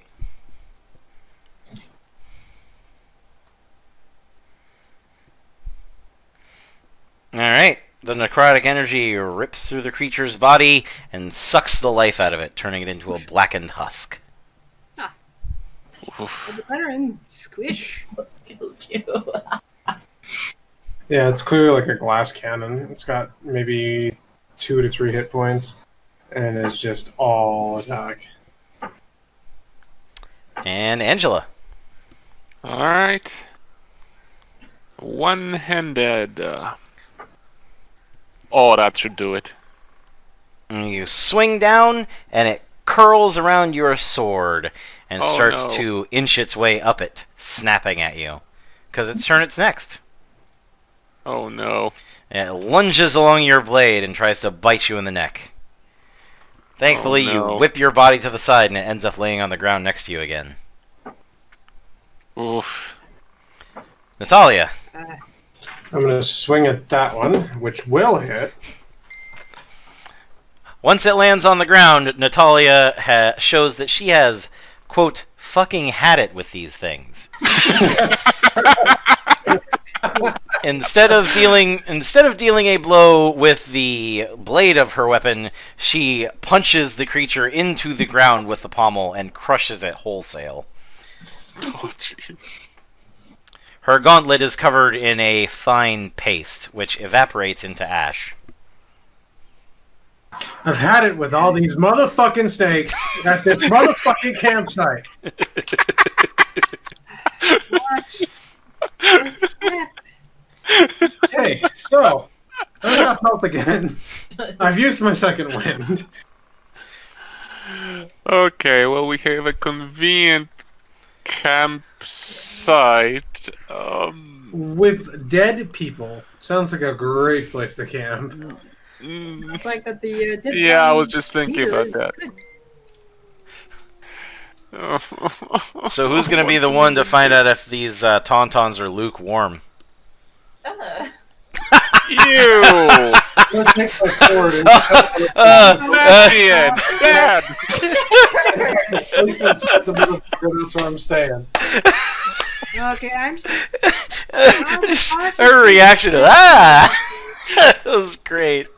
Yeah, I'll cautiously step toward these guys. They seem like they have been. Come back. Yeah, they have definitely been dead for a while. As you inspect the bodies, you find that they look significantly less like humans and more like human-shaped satchels that were containing creatures. The one was obviously full when you got here. The other one is empty. They have hopefully left the area. Hopefully the frog. Well, if you kept that frog alive, the toad actually, it could have eaten those bugs for us. And you. It also could have eaten you. Do we dare search the tent? Yeah, I will, as I'm already almost dead. And what about that fire pit? The fire pit is a series of small smoldering embers. But you can sift through it if you would like. Natalia, go ahead and roll investigation. Angela and Ara, roll perception. Oh god. I had a bad feeling about this. And Bethaniel, roll healing.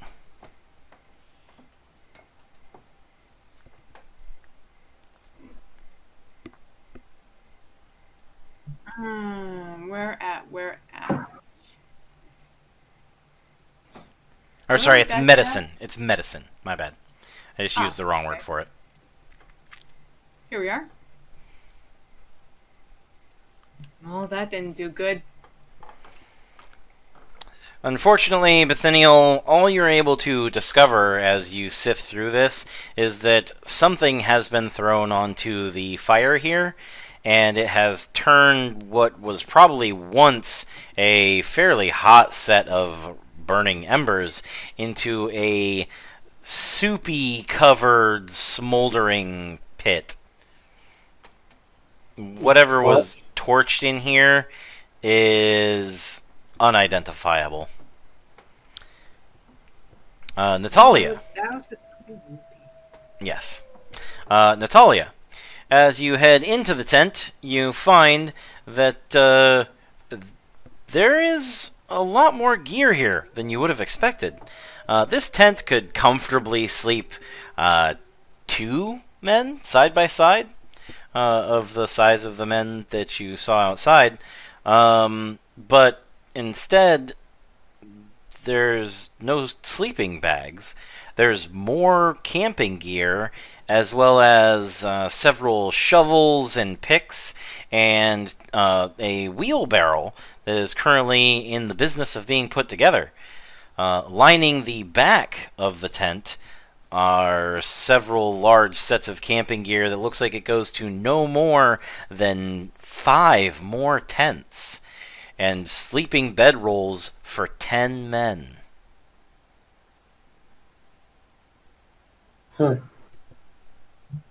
Tents would be nice to have. Angela and Ara. As your allies search the campsite, you hear a soft whispering in the distance. Oh no. Oh, I have a very bad feeling about this. It's difficult to pick out any specific voice or tone, but there is definitely a babbling that can be heard nearby. You're just That not direction? sure where it's coming from. Hmm. Angela has a much better idea of where she is hearing it from. It's coming from the pit. Oh. And she also notices, as she looks over at it, that the rope, the yellow, thick, woven hemp that leads down inside, is swaying slightly. Something's climbing up here. Cut the rope. Everybody, something's climbing here. Get ready. Can Oh I cut gosh. the rope, though? What was that, Ara? Mm. Can I cut the rope? Do you have a knife? But how do we reach the meteor if this is the meteor's pit? I mean, I have rope in my explorer's pack. Are we sure it is the meteor's pit? Yes, you're sure this is the meteor's pit. I do not have a knife. So you might want to call to somebody who has a sharp weapon or a knife to cut it if you want them to cut it. Or you could always snatch Angie's longsword out of her hand. Axes. Angie is really tempted to do that, but still uncertain if the voices are human or not. Would you like to step up to the edge of the pit and try and get a better listen? I have a bad feeling about this. Watch those wrist rockets! Oh, God. Just like the simulations. Oh, God. Super battle droids! Oh God, oh God, oh God, oh God. Roger, roger. What to do? You could take a flying What? taekwon leap into the pit and see what happens. What if there was someone alive still down there? But we didn't see no light, did we? Should I go over and have a listen myself? You can. Okay. Just keep away from the rope.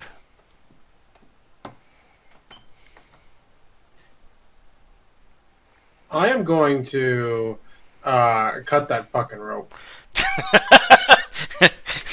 Natalia's just not interested, huh? I'm fucking cutting that rope. I don't know if I hit. I don't give a damn. We're swinging again if I didn't with both hands. All right. All right. So, Natalia steps over and swings and hacks into the rope. And the way in which it twangs when you strike it definitely says that it's load-bearing. Nathaniel, with the longest sight of all of you, can't see the bottom of the pit or the end of the rope. But he can see just at the edge of his perception.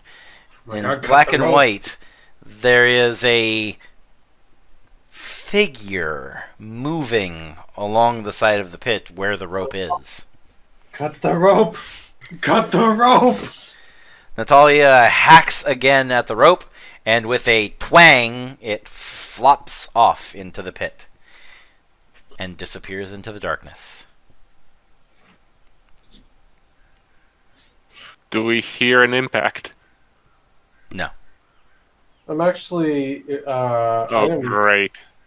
I'm gonna throw my Torch? lit torch down the pit. Are you going to light another one? Yes. Okay. So you light one torch off of your currently lit one, and then toss one in. Correct. All right. Let's see if I can see down the pit. It doesn't illuminate the figure for long, but it illuminates it for long enough.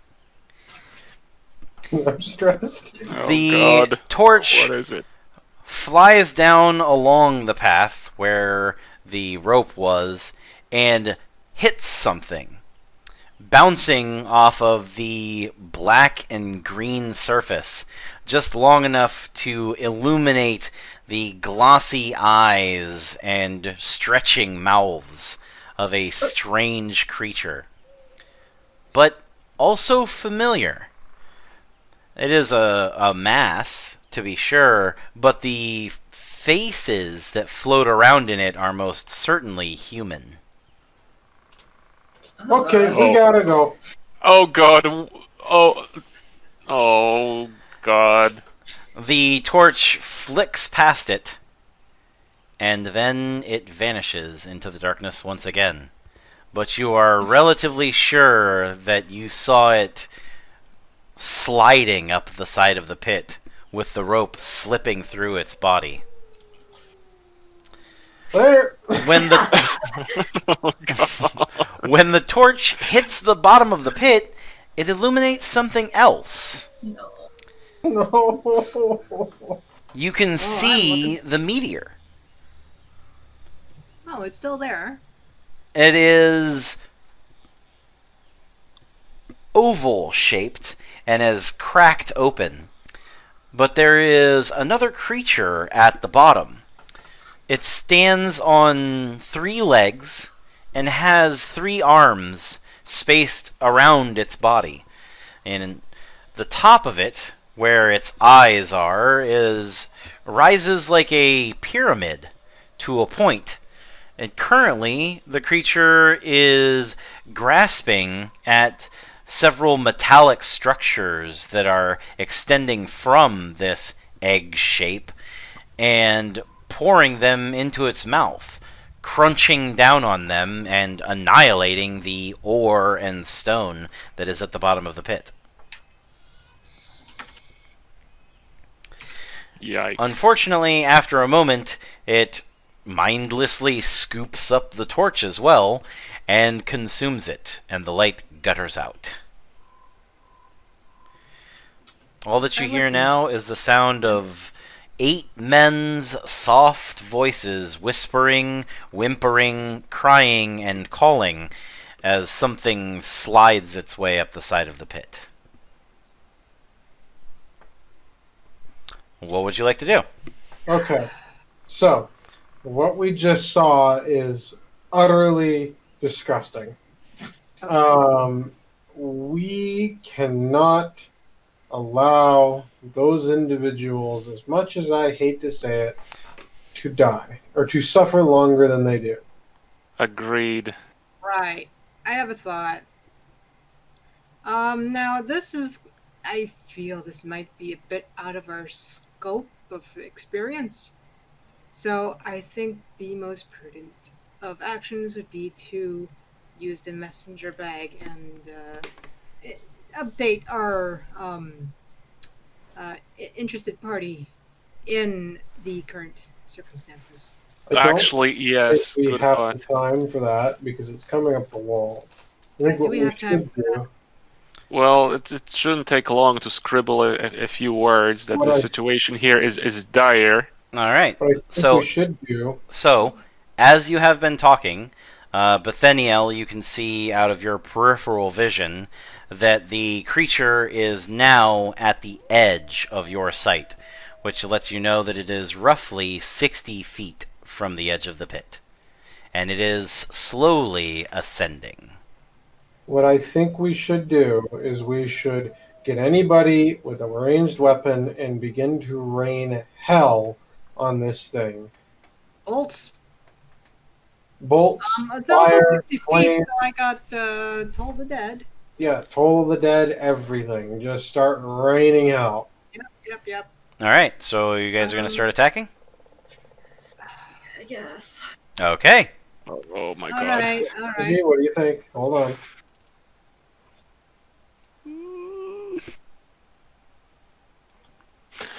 Okay, initiative. All right. Let's do this. Oh no, that was evil sounding. Well, After that gives us an opportunity now, doesn't it?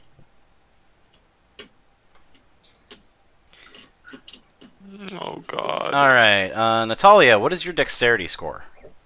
My dex is 11. Okay.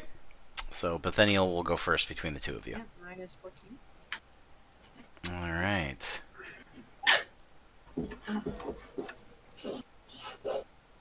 Now I kind of wish I had a crossbow. Okay. Yeah. You don't have a crossbow? No, I have hand axes. I have a crossbow. I'm going to start raising. Can you hear that the thing screams looks coming like- from the game? Yeah, but Toll the Dead will work better if he's injured already. So.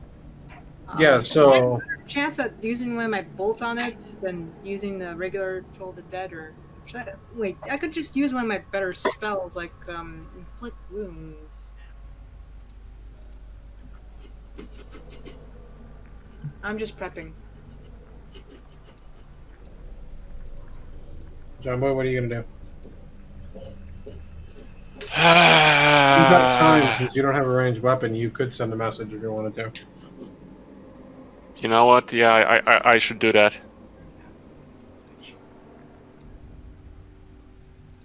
Yeah, so I'll grab a hold of the email bag. The Do you have a Kindle. Do you have a piece of paper or parchment? Wait, does someone have parchment? Let's see.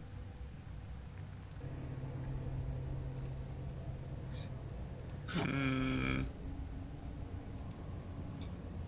I might. Hold on. Nope.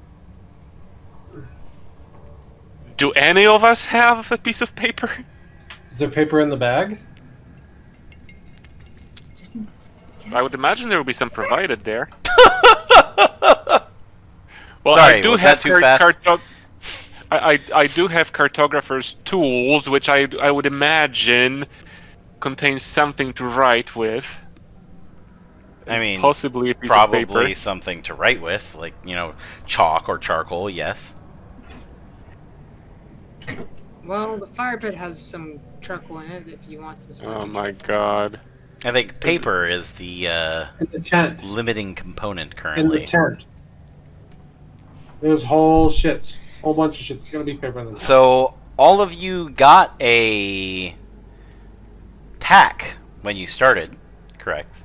Mhm. Which Yeah. you should have written down on your character. Do you know what is in your adventuring pack? Backpack, bedroll, mess kit, tinderbox, torches, rations, water skin, Yeah, I didn't have any in mine. rope. Nope, no paper. Yeah. Brilliant. The tent, Angie, the tent. All right then. Yeah, it's just graffiti on the tent and I will Well, scream. the tent is not made of paper. There might be paper in the tent. All right. Angie, I guess I desperately rummage for paper in the tent. go ahead and Perception, or what? yeah, we can use perception. I know, it's terrifying. All right. You grab one of the packs and pull it open, scattering the buttons that were keeping it closed, because you don't have time for that, and pull out several dozen pieces of campsite and sleeping things and tins, and finally, you find a journal. Oof. It's not very thick. There's probably 10 pages, but it's something. Well, if there's a blank page in there, I immediately get to it. Yep. Well, you will get to it next round. Bethaniel, Oh god. you can Okay, see the creature at the edge of your dark vision. Yep. So either I gotta find out if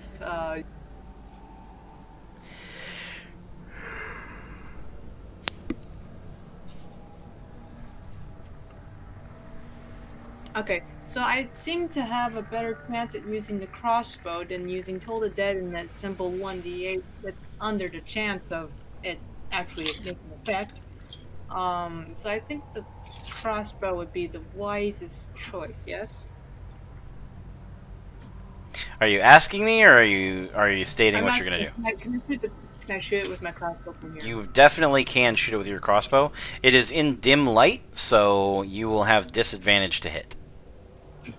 How much disadvantage? What? Disadvantage means you roll 2d20 to hit, and you take the lesser of the two rolls, so you are But- more likely to miss. Isn't that negated by Bethania's dark vision? No. No. Okay. So Bethaniel's dark vision allows him to see in no light as if it was in low light. And when Yeah. you are in low light or dim light, you have disadvantage to attack. So it may be better to cast a spell that would cause the enemy to make a saving throw than to shoot, because you have disadvantage to hit, but a saving throw spell, it still has to roll against the save. Okay, so.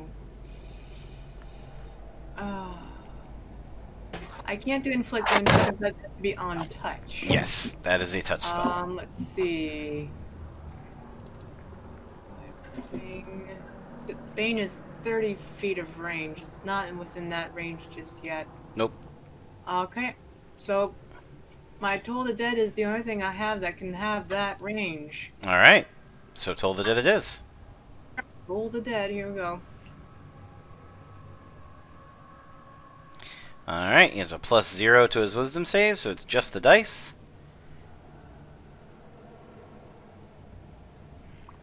Hello, game, maybe? Ah, he barely makes it. The sound of the bell echoes down the hole, and the creature's liquidy body wriggles in response. But it does not seem injured. Nothing happens, eh? Nope. Oh god. Natalia. Okay. How far out is he? 60 feet still? You can't see it, but Bethaniel has said that he's about 60 feet away.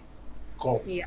So, what I want to do is I want to yeet another torch down, hopefully illuminating it long enough for Ara to be able to cast a spell. Is that something I can do? Yes, that will take your action and consume fine. a torch, obviously. No, that's fine. All right. So, I'm going to yeet another torch down. All right. And Go ahead I'll and be- roll. Go ahead and roll an attack roll using your dexterity and your proficiency bonus with disadvantage.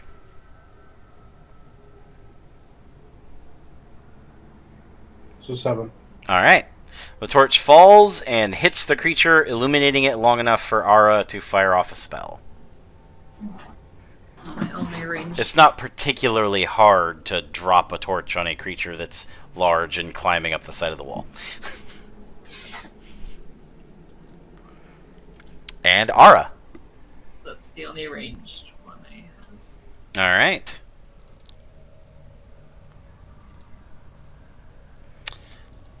Fuck their dexterities. No, I failed, actually. I accidentally double-clicked. You I did rolled a it twice. 0. Okay, cool. So the sacred pillar will illuminate the creature for a moment, and there is a chorus of male voices wailing in pain as the radiant energy tears through their body.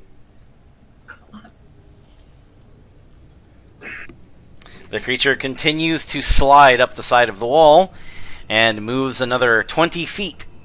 Its body flowing upwards like a unending tide of flesh.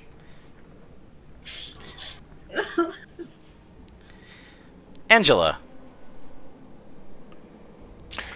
Okay, so I get to writing then. Yep. How much can you write in 6 seconds? Hell. In 6 seconds. Situation dire, creatures mutating, bodies rising, help. Okay. And then you stuff it in the bag? I stuff it in the bag. Alright. Poof. It vanishes. You've got mail. Possibly Alright. not yet. You can move if you would like. I guess. I just. Well, back in line here, I suppose. Just don't want to get tentacled and thrown into the pit. When you move up to the side, you can see it is at the very edge of the torch's light. In the dimness, the creature is flowing upwards. Bethaniel. Did it get injured at all? It got injured by the Sacred Flame, but not by the Toll the Dead. It made it save. Okay, no, well, at least it's now injured, so I got a better chance. Yep. Toll the dead. Bring out your dead.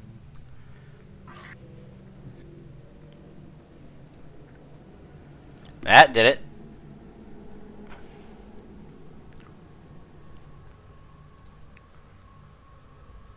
So I roll a d12 on that.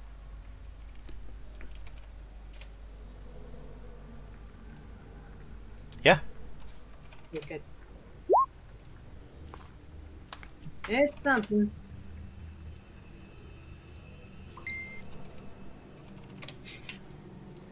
Oh boy.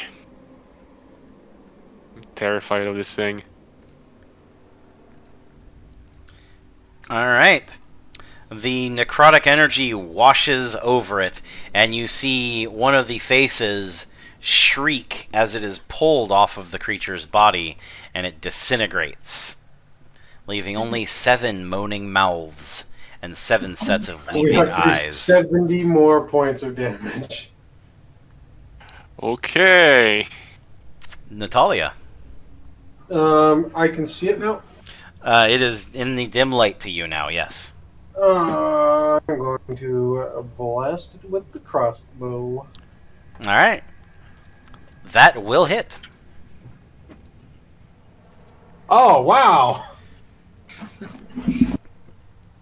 The crossbow bolt thuds into the creature's central mass, and in a strange moment, the flesh of it flows around the crossbow bolt, and you see it disintegrate into pieces of wood. That makes me glad I didn't use my bolt on that. Well, I just got unlucky. I got Ara. 1 for my damage. I guess we'll just do Sacred Flame again. Fireball. Yeah, that flame's pretty good. It's hard to draw a bead on the creature as it slithers along the side of the wall, and when the pillar of light comes down, it flattens and curves around it, dodging out of the way. And the creature continues its inexorable slide up the outer wall. It is now in bright light and is only 20 feet away from you. Oh god. Angela. I feel like we should step back. Oh god. Oh god. Ah. Well, I can't reach it with my sword. Yeah, you're not sure whether to be happy or sad about that. No. Well, I still have that journal I found. Well, throw the book at him! Yeah, no, that doesn't work. Maybe a quick glance to see if there's anything of use in there, as in mentioning the predicament here. When I kill time by reading. Okay. There's just not much flick else I open can the do. journal, and there are only 3 days worth of listings. The first one speaks of them having found the meteorite before anyone else and set up a small fence. The second day tells of them heading down and mining and cracking the thing open to find some kind of strange liquid inside. The third day is filled with strange babbles and odd sounds that are written down in common as if it was transcribed from someone speaking. And at the bottom in common, it says, "I've listened to it all day, and this is what it says. This creature speaks wisdom. I must go to it." Oh god. This does not bode well. Humanity must become one with the pillars. We must become one with the pillars, the voices. Oh They god. call to us. It is our next step in evolution. Nathaniel. I'm starting to wonder if it would be just wise to grab the journal as evidence and just run. If I step back a little bit, I still have the range for Toll the Dead, right? You would not be able to see it if you step back from the edge of the pit, because it's 20 feet down. Okay. But you can cast a spell and then back up from the edge of the pit. That excellent idea. So I'm gonna do that. Toll the Dead. Dong. Once again, the creature fails to resist your magic. Roll that beautiful d12.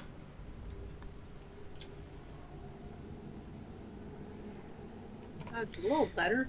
A chorus of voices shriek as the eyes of several of the faces pop and blister and then evaporate. I wish you could see Leah's reaction right now. I'm gonna take some distance so that I can come back to it. I'm thinking going to this area here. Is that right? Even though it's climbing, it kind of seems relatively slow. Thankfully. I think it's about 20 feet per round. So I think this is our last shot before it comes over the edge of the precipice. Oh god. Well, I'll have enough time to run back forward if I have This to. is going to be. And now remember, you can move and then do something and then finish your movement. So it is possible for you to do that. I can just come back So, forward. are you moving or no? Yeah, But doesn't it do an attack of opportunity then? If it is in melee range, yes. Okay, there we go. Because I don't want to suddenly be in melee range if it launches something at us. Gotcha. Natalia.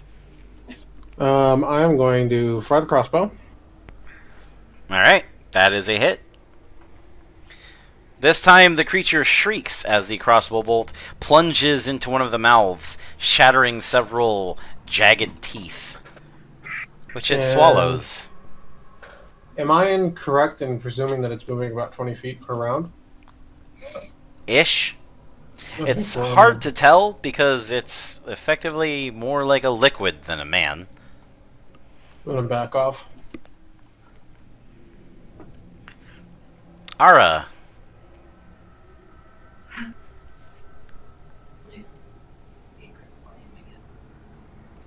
Sacred flame. Fireball.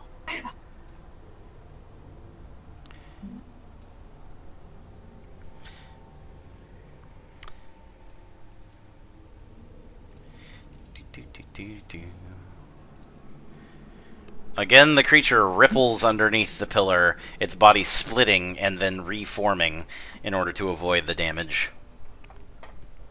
Jesus, we're not lucky with this. Well, babe, you had a crossbow. You could have shot your crossbow at it. I just forgot. Ah. The My creature map is doing crazy things again.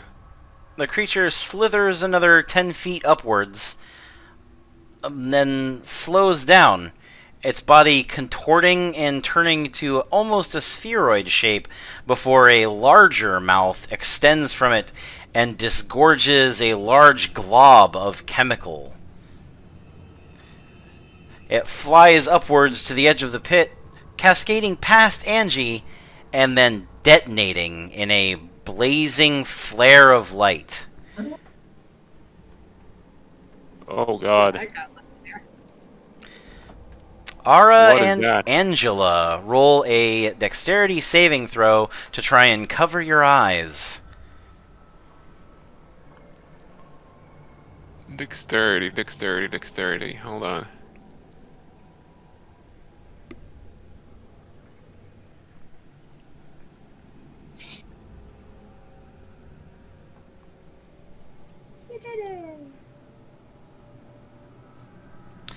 Ara, you're able to bring your hand up just enough time to cover your eyes. Unfortunately, Angie staggers back from the edge of the pit, blinded completely and unable to see anything as the creature closes in on her.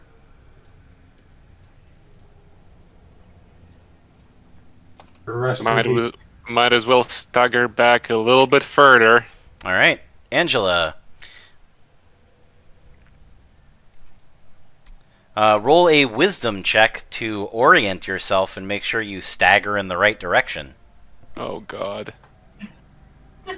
Oh no! And into the pit she goes. Hopefully not. Let me randomize your direction. Angela staggers backwards from the edge of the pit and then bumps into Natalia, attempting to back away. She backs directly into her friend.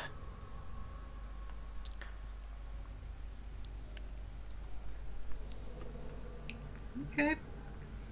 Natalia is in this square. So do you want to continue trying to move, Angie, or stay there? If there's any way that I can pull her to the side, I will do that. Well, I now sort of have a vague idea of the direction, so I continue the safe direction a little bit. Alright. Roll a dexterity saving throw. Oh my god.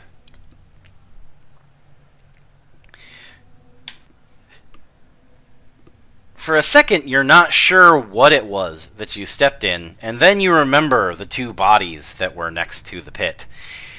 Your foot descends into one of the sacks that were once men, and you slide Ew. along the ground for a moment, but thankfully you're able to catch your feet, and you don't pitch down face first into the muck. Ew! Bethaniel. Okay, so I gotta step back towards the edge here. About there. Yep.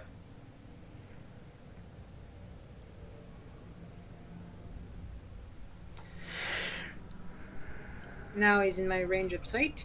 Mm-hmm. Toll the dead. I just have to look at it. Boom. Dong.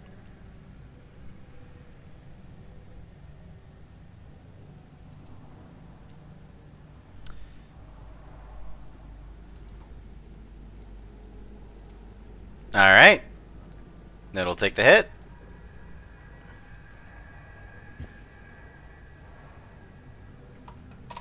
It's something.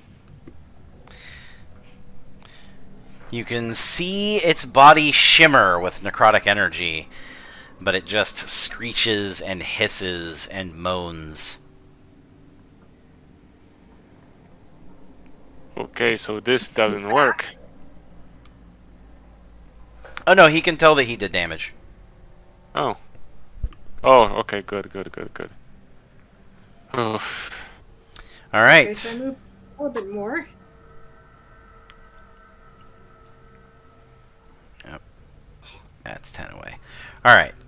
So Natalia, before I'm you gonna- before you do anything else, you are close enough that the incoherent babbling and moaning and whimpering and crying has started to seep into your mind. You can hear an otherworldly alien hiss in the back.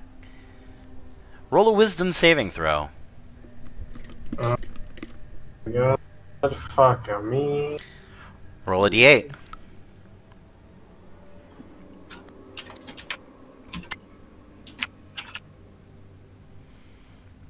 Oh, that's good. That's probably bad. Natalia grasps at her ears and howls, shrieking, and doing anything to stop the voices. She slams her crossbow into Angela. Roll a no. melee attack roll with advantage, because Angela's blinded. With my crossbow? Yep, just roll a melee attack roll using strength. Oh, with strength. Okay, thank you. Hold on. That's still nasty. No, that's just a strength roll, bud. That's did you fine. need? That's fine. I can use it. I'm Angie, sorry. Just so I know, which one am I supposed to roll? you would have rolled a melee attack roll. It would have used your proficiency bonus because you're proficient with the weapon, but don't worry about it. All I really needed was the Sure, why d20. that was that. All I really needed was the d20. Angela, you feel Natalia nudging you with the crossbow or grasping a hold of you, but then she smacks it hard against your back. The armor absorbs the blow, but she's screeching something shrill at you about stopping the voices. Oh, jeez. Ara. Am I in range to like cast a spell? Give me 1 second. Well, if you You can- can't see it because it is down off the edge, but you are also within 20 feet. So go ahead and make a wisdom saving throw as the voices seep into your mind. Roll a d8. Oh, wait, no. 11. Okay. You are able to act normally as you resist the creature's insane influence on your mind. Do I get to do anything? Mm-hmm. You do. Cast Sacred Flame, or would I have to? You'd have to move up to see it. But you can move back, I think. Oh, I forgot Yeah, it's to roll close my enough. recharge. There. I think so, yeah. it is.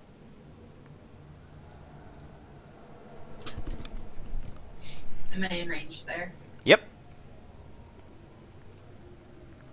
Ooh, and he's gonna fail that save. Finally.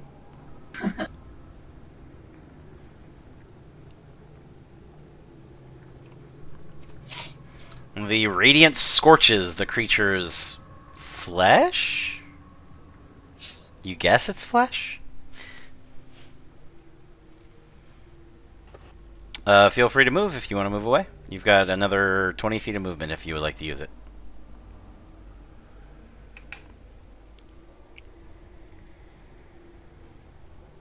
I'd pull all 20 feet back, babe, I'm truthfully. working on it. That way you can, like, avoid those screams when he comes back up.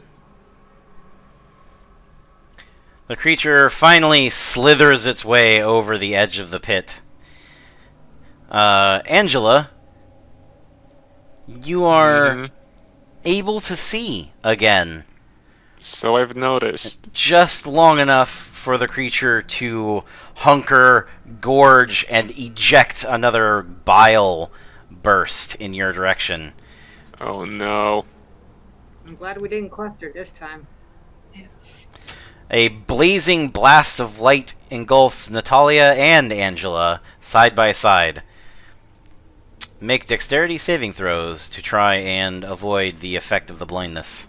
Hey, I'm just being fair. If I'm screaming and clenching my ears because of sound, I've probably got my eyes closed. You have your eyes wide open. You're attempting to bludgeon your friend to death with your crossbow. Dexterity, you said? Oops, that's the wrong one. God. It was the... Yeah. They had the same bonus either way. We'll take the second one just for funsies, because the first one would have failed.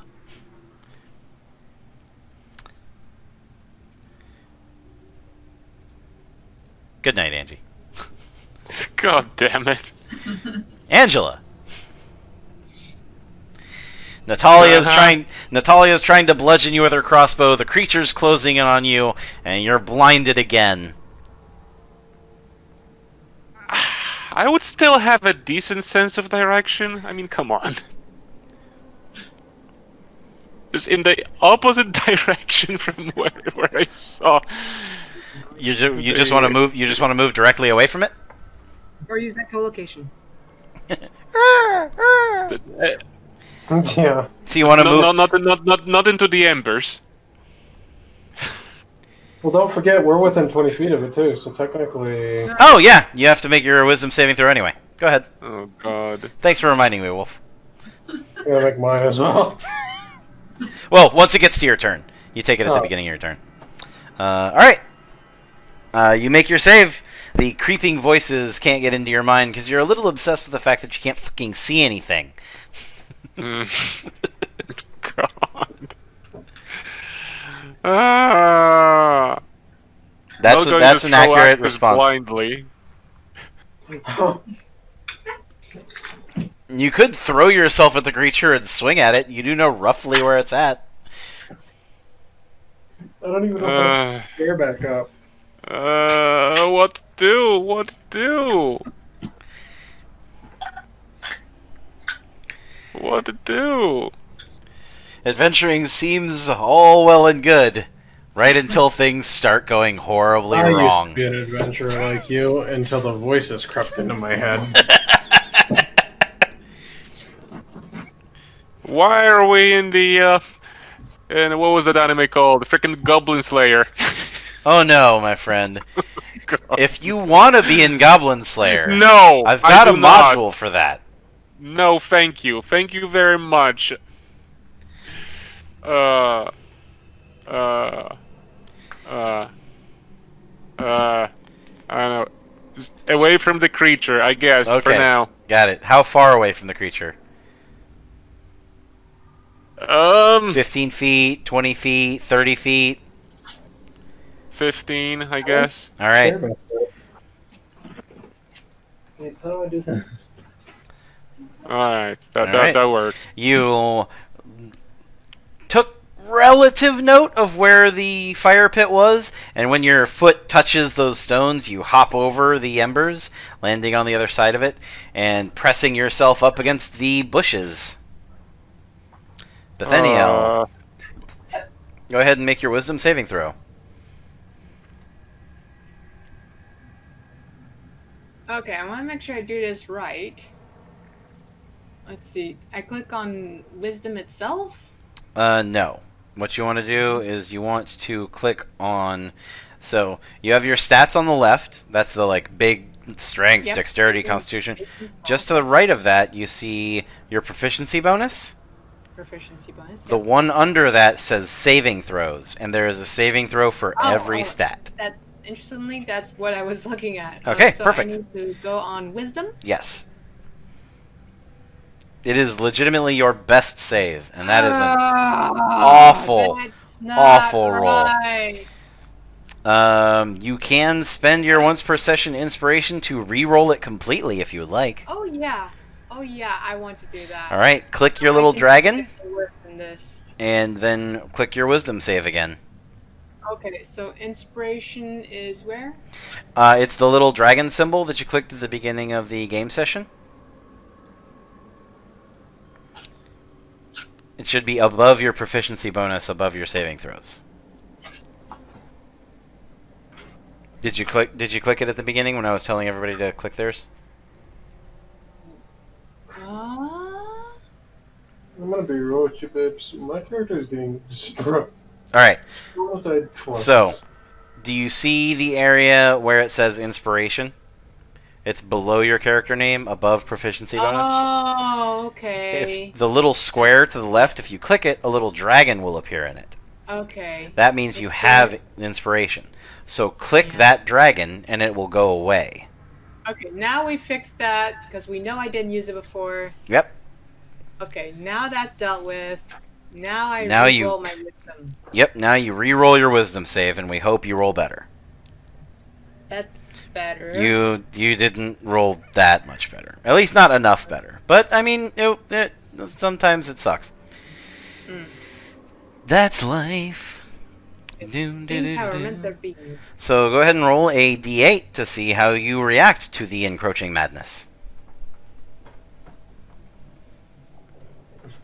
Hey, but knock it off over there. Dork. Alright. Okay. The whispers of hundreds of your ancestors creep into your mind, all of them speaking madness and nonsense. Bethaniel stands there, staggered, and does nothing. Oh, God. Natalia! Wisdom save. Wisdom save.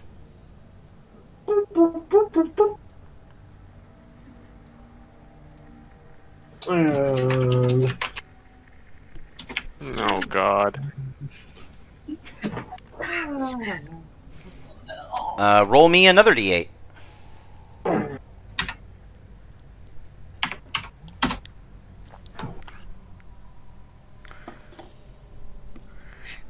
Alright. Natalia seems suddenly blinded by abject terror and staggers around the campsite, slipping through the fire pit and then stumbling into the tent.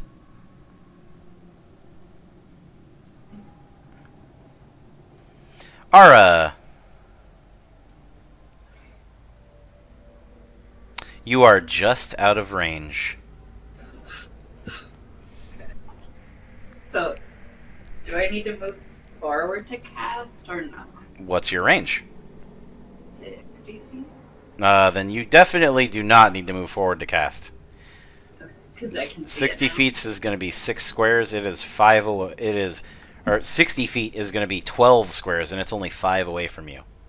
Okay, but it's like in the light, so I can see it. Yep. It is in the light. It is over the edge of the pit. It is in full light of Natalia's torch, which she is thankfully, despite being gibberingly insane, still holding. I'm gonna step away from keyboard just a minute. Okay. We'll be here. Hmm.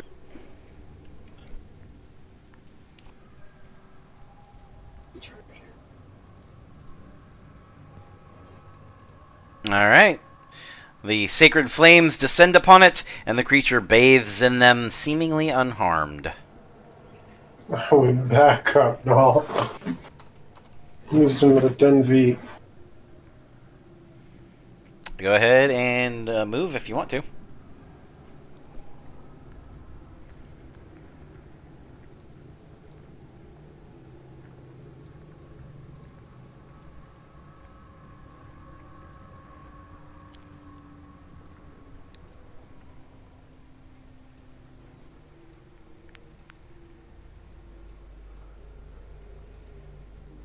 Alright. Angie, you can see again! Oh my God. Right then.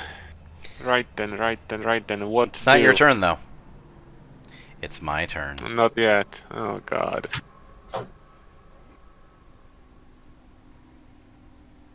Not liking this. The creature slides over the intestine creature at its feet, and the sack that was once a man and the intestinal monster that she slayed are absorbed into its body. A new face screeches. Oh, come on! Angela.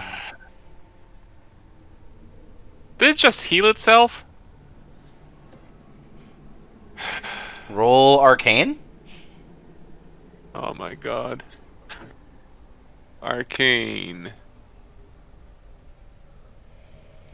It's difficult to tell, but it didn't seem to gain any mass. It just absorbed the features of the corpse that it slid over. So Huh. it might have healed, but it doesn't look like it instantly grew healthier, although its body is difficult to discern at the best of times. You're not even sure if it's truly wounded yet. Oh my god.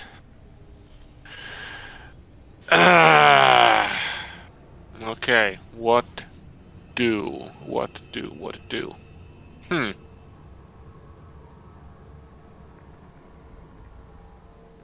Well, I certainly do not want to get any closer to it.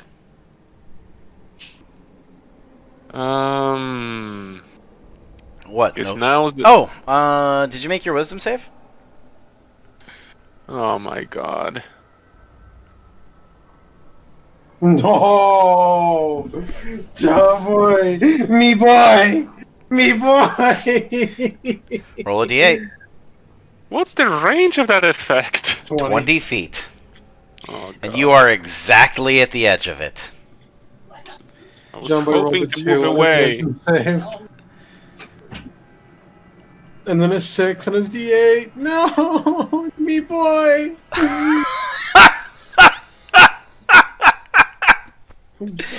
Alright, roll me a d2, John Boy, because there are 2 creatures within range. Here you go.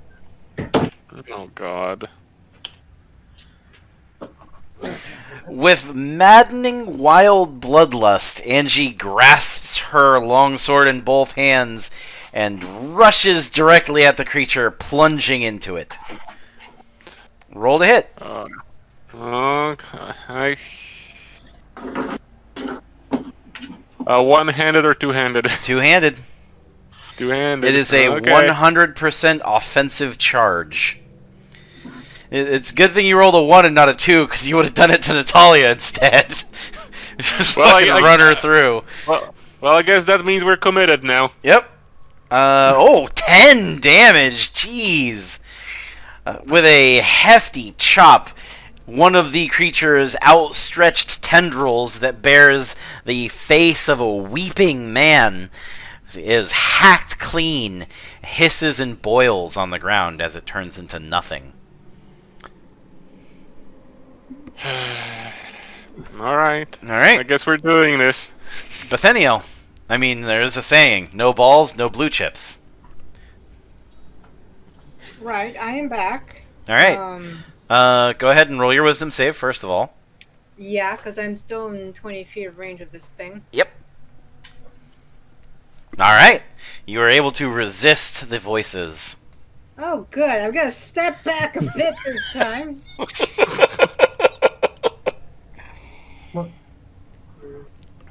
They're good. Oh yeah, as long as it doesn't move toward you. Yes. Yeah. Okay, so let's go. It still hurt, right? Yeah, do you think so? I mean, Angela just hacked a piece off of it, and Oh, great. you've been great. blasting away at it and shooting at it. It's hard to Great. tell because it's a mass of liquid flesh with faces and eyes flowing out of its body. Yeah. Ding dong told a dead. Alright. Wisdom save. The bell tolls for thee. Go ahead and roll your damage. Rolling 1d12. It's something. The surface of the creature boils in a few places, and you see smoke rise from it as the necrotic damage takes hold. You will be. Wait till you get more into it and you become Ara on all levels. Natalia, roll your wisdom save. Okay. Oh, finally. Ah! It seems that wild, bloodlusty battle cry from Angela was exactly what it took to shake you out of your fugue. Okay, so... Hold on. Let me just measure some things out here. Keep in mind that currently you are the person with the torch, so if you move 20 feet away from it, it will be in dim light. Well, to everybody except Atheniel. I'm thinking about moving 30 feet that way. At least keeping light out. Boop. Wait a minute. If you do that, you will have to cross its path, and it will attack you if you move out of the area. Yeah.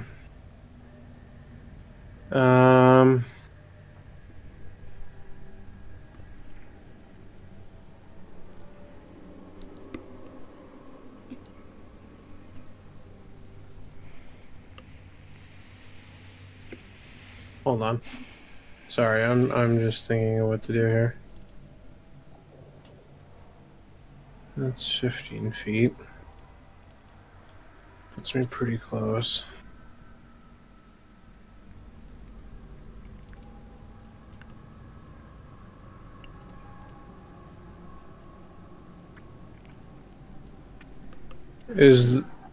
No, I'm not moving there, but is that technically the edge of the cliff? That is over the edge of the cliff. That's over the edge If of the you cliff. move there, you will fall. Okay. If the rope was still there, you could try, like, running and grabbing it and swinging along the side, but it's not there anymore. Somebody hacked the rope off. Oh, mad Yeah, man. plenty of good that did. No, I can't see. I'm just experimenting. Yeah, I've heard that before.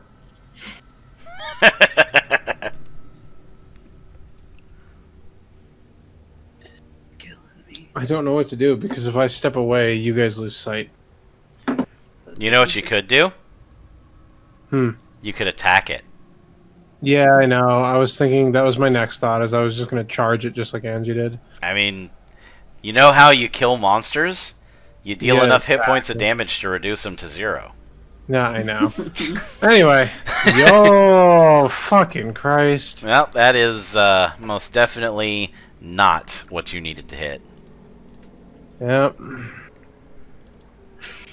Well, anyway, that's my turn.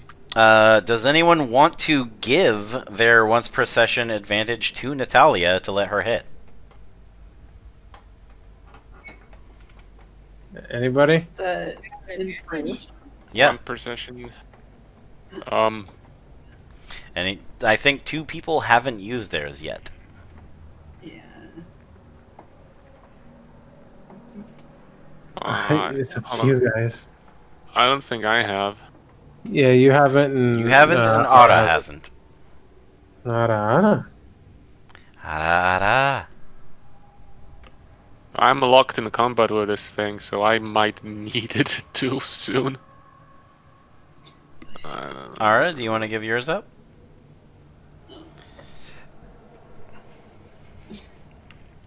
No. No. Alright. Then that Alright, will well, miss. I don't hit. But if I give it up and it doesn't work, should I? You can give it up for her, or you can keep it for Angie. Either way. Fine, I'll give it up. Let's hope for the best. Alright, go ahead and roll that 2-handed longsword damage there, Natalia. No, the damage. Oh, the damage. Oh, 5. Jeez. You cleave through another set of eyes and bury your sword into a mouth, pulling it back out as the creature snaps shut, trying to grab your weapon. Ew. Ara. I see it. Oh, you can see it. Okay. Crossbow is probably the best bet, darling. What range? Just a crossbow. think it has enough range to hit. Oh yeah, more than enough. Crossbow goes pretty far. Okay, I guess I'll do that. Yeah, because your light attack. He's got strong dexterity. Oh, that's looking good. That is definitely a hit. Alright, Oh, it apparently very was good. not expecting a crossbow bolt from behind. The bolt slams into the back of it, and the creature's body ripples. Love you, yet. We don't know if it's bloodied or not. We can't tell. Oh. Yeah, we don't know how many hit points it has. As it ripples and jerks from the blow of the crossbow, its body flutters backwards, and a gout of something ejects from it and blows up directly on Ara, flashing the both of you. Bethaniel and Ara, dexterity saving throws.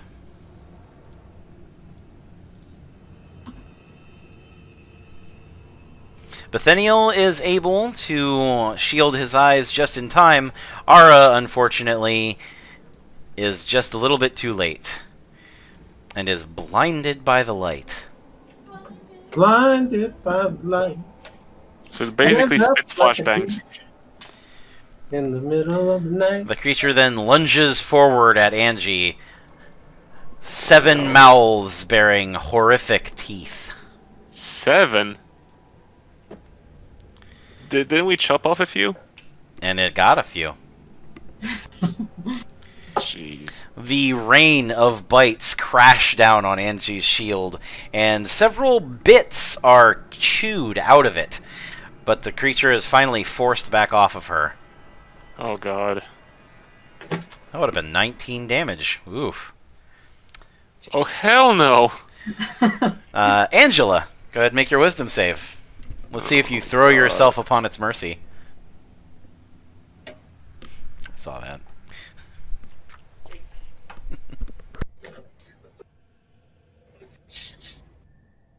Alright.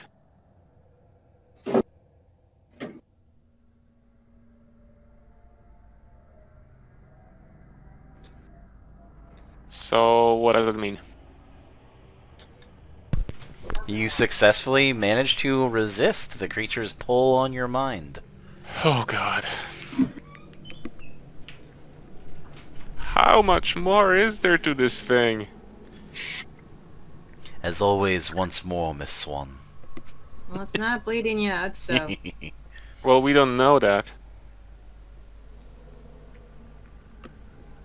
You know that you don't know if it's bloodied. You know that you don't know. You know? I don't want to risk so far- taking another attack like that by running away from it, although I would love to run away from it. I mean, you could always take the disengage action, leave Natalia there to be eaten, and flee. No, I don't want to leave her to be eaten either. That's probably for the best, because that's, not very adventurer-like or No. friendly, for that matter. Alright, well, Oh, there you go. Crunch. Wow. Ooh, for 8, Wow. too. Cleave into the creature's body. The voices wail as another face melts off of it and sloughs over your foot. Bethaniel. Yeah. I'm outside of its mind range. Hooray. good. Okay. But I am within the space for Toll the Dead. At this moment, I think that's the only good thing I can do at the moment. You guys are still okay, right? Dwong. Kind of? Dwong. Okay. Dong Toll the Dead. The creature finds itself unable to resist the call of the beyond.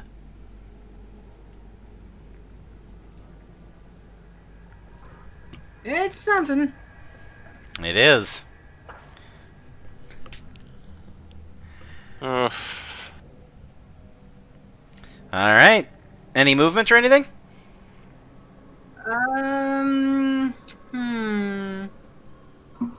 It might be wise to stay back a little bit more. Because I don't want to get splashed again. If I proceed to move, say, to here, would I still be seeing it just fine? I think so. Probably. It's in the area of torchlight.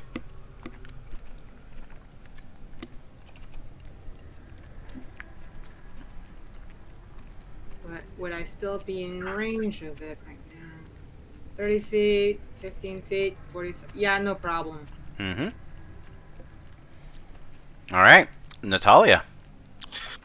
I got a wisdom save, right? Mm-hmm. Come on, baby daddy needs a new pair of shoes. No. That is God. just enough. Exactly Is it? on the Oh. money to resist. Thank Oh, fucking God. God. For a Alright. moment you feel yourself giving into it, and then you just yank yourself free of its grasp and refuse. And does that not hit? Probably doesn't. Nope, it is AC 9. That hits. Oh, sweet. Oh, nice. With a final desperate swing, Natalia buries her blade in the creature, and it quails, shudders, and then dissolves. Did we? Yes! Oh my God. And at this point, Natalia collapses on the ground in exhaustion. Like a pool of oil, the creature sloughs out and then begins to slowly evaporate, the more solid pieces of it turning to ash and floating into the air, while the rest of it just melts into the ground, eventually leaving no sign that it was ever there at all.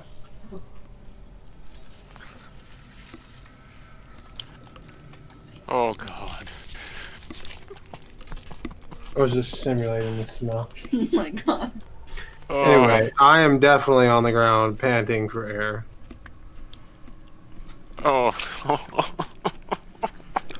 Several small metallic fragments lay where the creature once was.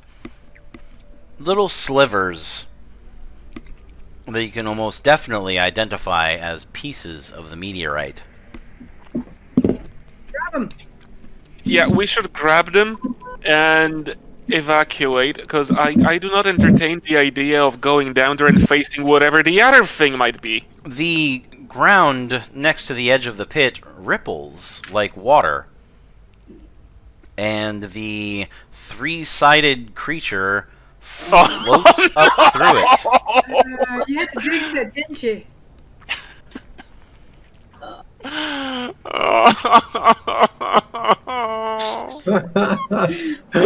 The creature slides to the edge of the pit and then turns its triangular pyramid-like head several times to gaze at each of you before sliding forward and moving to some of the fragments, which it begins to gingerly pluck from the ground and collect.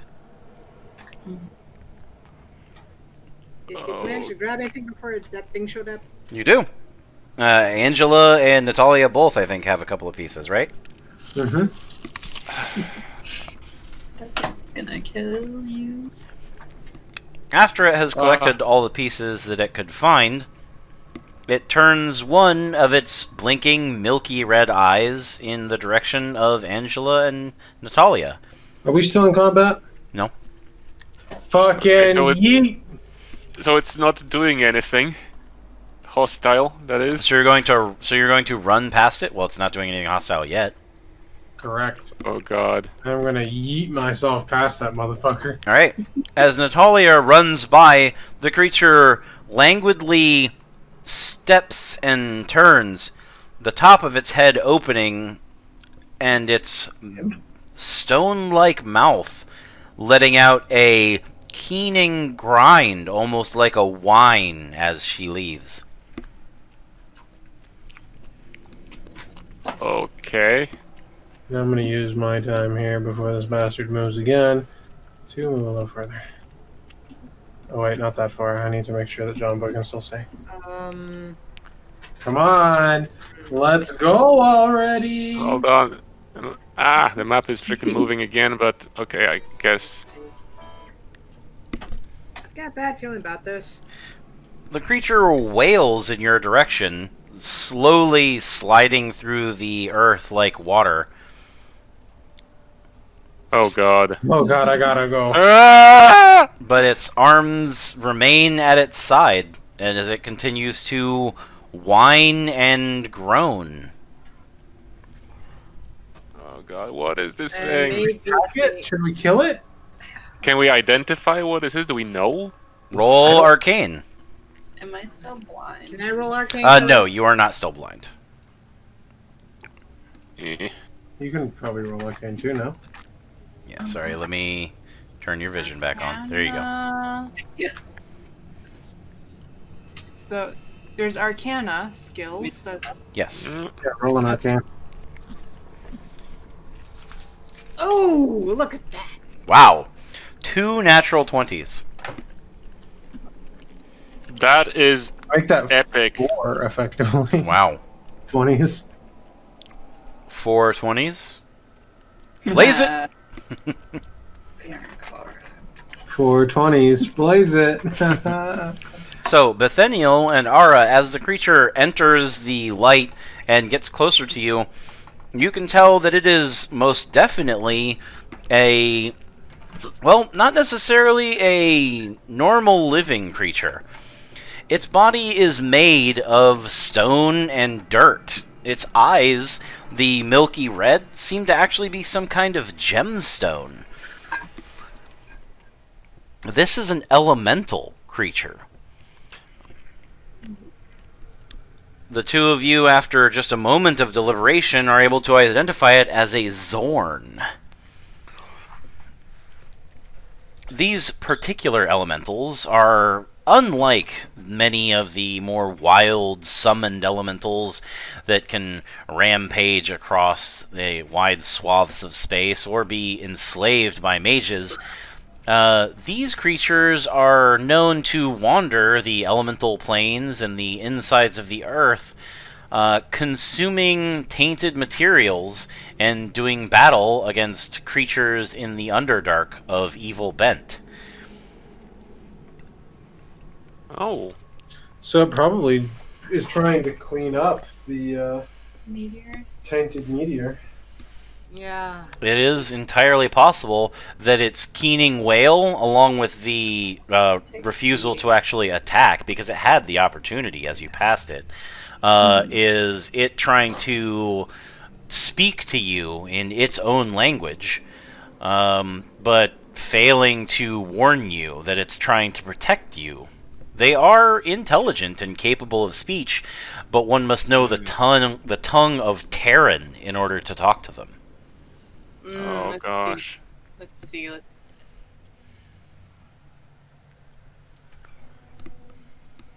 Well, then I think we should, discard these meteor rights, and I think that is what I'm going to do. I don't know, Terran. Very few people do. Yeah, I'm going to actually drop my meteorites on the ground. One Yeah. stick in Yeah, front of me. drop them. Because from what we understand, this is not an evil creature. Plus, we didn't need to get the meteorite specifically. Exactly. Yeah. Mm-hmm. Now, they Yeah. are intelligent creatures, so it is entirely possible that there are evil ones out there, just like any intelligent creature. But Ara and Bethaniel will be able to most definitely attest to the fact that they have never heard of an evil Zorn. Normally, Right. these creatures are a peaceful members of the climate of elemental Earth, along with the Galabdur and other sensitive Earth spirits, which attempt to purge corruption from the core of the planet rather than let it fester. Right. So as far as I'm concerned, they're basically good. So what Angie would do, she would, well, to take out the shards that she gathered, and well, without any menacing moves, just gently lay them on the ground, slowly and raise and take a step back. Yeah, and that's what I did. I dropped him by the That's it. post. No hostility. Just lay them on the ground before the creature and step back. Its upper body That- twists strangely, rotating almost like it is two parts, but with no seams. And it lets out a sound that is akin to two gemstones being ground together. It rolls slowly forward, the ground rippling at its feet as it passes, and slides under those fragments, consuming them, and then dealing a devastating crunch with its sizable earthen jaws. While it's close, can I reach out and touch it? You can. I'm gonna reach out and give it a gentle pat. The Oh, God. the surface of it is much like touching the ground. It's like running your hand over a hewn stone that's been well worked. But there is a heat and a life that emanates from inside of it. It turns its body to the side, laying down almost, and then its jaws open and unhinge. Its torso undulates for a moment, and a cascade of coins and gemstones fall from its jaws. Whoa. That might be our 10,000 gold right there, guys. So hold on. So it acts like a cat being pet, and it's barfing money. Take it with us and we call it Nibbler. Oh God. With a final strange metallic sounding erp, it disgorges what looks like a belt pouch, and then stands back to its feet and tilts its head towards you in a nod. This is most definitely an intelligent creature, but it just communicates in a way that is completely alien to you. Oh God. With that, it sinks back into the ground like a fish falling back into water and vanishes. I am very curious what's in that belt pouch. Okay, Yeah. the elemental poop for us. Great. Also, all them gemstones and rubies and shit like that, that's gotta be at least 10,000, right? We can enter ourselves into the competition. Lewel. Yeah. Well, You wish first we- level characters got paid that much. I know. So, you find the following items. Alright. And I have created a mysterious note known as Das Loot. Das Loot. Yes. 1,700 copper pieces, Okay. 1,100 silver pieces, Mm-hmm. 100 gold pieces, 2 citrines, a moonstone, an onyx, a rose quartz, a star rose quartz, and a zircon gem, all worth 50 gold pieces each. These trade gems are actually marked with the symbols of 2 of the cities in the north, Waterdeep and Neverwinter, meaning that either this creature or whoever it traded with had purchased cut trade gems. Inside of the pouch, you find an assortment of potion vials. One is a thick black viscous liquid which seems to slip away from the edge of the vial without leaving so much as a film. Another one is a pale blue and contains several floating fish scales and even a tail of what looks like a minnow or a goldfish. Two of them are the same amber color, a deep amber, and one of them is amber but has flecks of pulsating red around inside of it that glows if you shake it too hard. Wow.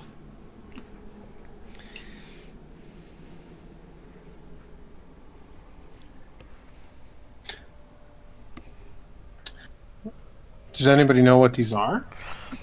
Unfortunately, I do not believe that any of you are arcane spellcasters, so no one has the identify spell. If anyone has the alchemist tool proficiency, you can roll to identify them. And if anyone is proficient in arcana, and that is trained in the skill, you can roll to identify them. Otherwise, you will actually have to pay to have these items identified back at Waterdeep. Mm-hmm.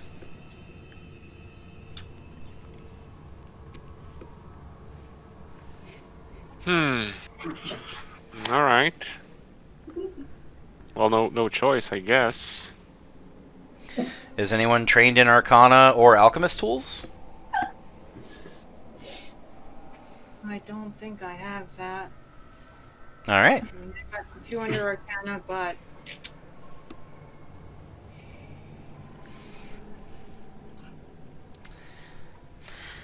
I don't think that's gonna be enough. Yeah, you have to be proficient in the skill. Yeah. No, that's not what my proficiency is in. I can see where my marks are. So. Nope. Sorry. Oh, we might have something here. It's what you've clicked. Those check marks. Yeah. No, I think you had the option for Arcana, but I think we did Insight and History instead. All right. Well, then, having fully explored the area, unless there is anything else you want to do here, you can either leave and attempt to camp, or try and make your way through the night back to Waterdeep. Actually, really, there's something that I spotted to the north that I'd like to check out if we could do that real quick, or to the west. I mean. Oh, that skeleton thingy? Yes. I think a rest might be a good idea at this point. I don't Maybe think not near the meteor and its influence. Well, if that creature has left, then it's possible that the meteor's influence has been destroyed. Yeah, exactly. So come along. Great. Let's go check it out real quick. Ladies, come on. Yeah. Hold on, let me scroll the map. At your You're feet, not blinded by that thing again? at your feet is the body of what looks like a near skeletal black dragon wormling. Its scales have flecked off of its body in several places, and its twisted wings are flightless. Most of its fleshy parts have shrunk and are sucked in tight against its bones. Its warped jaws and twisted claws do still look dangerous, however. But it lays motionless until it feels the warmth of your bodies around it and rises. Roll initiative. Oh my god. Step next to it. You just had to. It's a skeleton. Oh. Literally, all we have to do, guys, is disengage 30 feet and then just keep going. Oh my You step god. next to it, All we have to do is disengage and run. and it came to life. What do you think's gonna happen? You stand next to it. Okay, It's a skeleton! there you go, my initiative. Yeah. You guys were so close to leaving, too. I was like, oh, they're going to get out of here without running into the black dragon wormling. Oh, never mind. All right, Natalia. What are you doing? I'm gonna disengage, and I'm gonna move 30 feet. Wow. All right. And I suggest everybody else does that as well. Oh, I'm not right next to it, so I could just get my ass out of here. Once it gets to your turn, you go last. Oh, that's right. Or do we stand and fight? Lady, go first. You know what? What do we do? Do I stand and fight or do I run? Shoot. Screw that. Hold on. Alexa, Well, set volume 11. Alexa, roll one dice, Alexa cancel. Habba-dabba-dabba. Alexa, roll one die. Alexa, roll one 20-sided die. 15. Good God. Okay, so Alexa's we louder than attack. you are, and that's something. we attack. We attack. We attack. We attack. We have it surrounded Okay. anyway. I'm dead, right? Okay, so I'm gonna swing. Does that hit? It probably doesn't fucking hit. Of course it doesn't fucking hit. I don't know. Does that hit? Sorry. Hold on. Ignore mine. Ignore mine. Natalia, no, that does not. Your blow does collide with the creature, but it scrapes across its scales and leaves sparks and small chips along the edge of your weapon. It is definitely a dragon. Oof. We should have ran. Yeah, I'm dead. Angela. Alright, now it's my turn. Me too. Bethaniel, Skeleton. Bethaniel, go ahead and roll religion. Or medicine. Either one.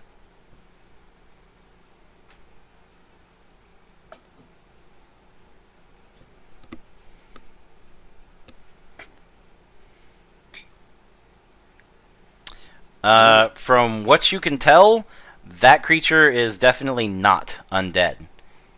It is extremely weakened, and it looks like it has definitely seen better days. Probably got tangled in a horrific fight and has been twisted by the meteor's presence. But it's not undead. It was probably lying in wait. Black dragons are known to be cunning and horrifically vicious predators. It was probably weak and waited for someone to get close enough for it to get the drop on them.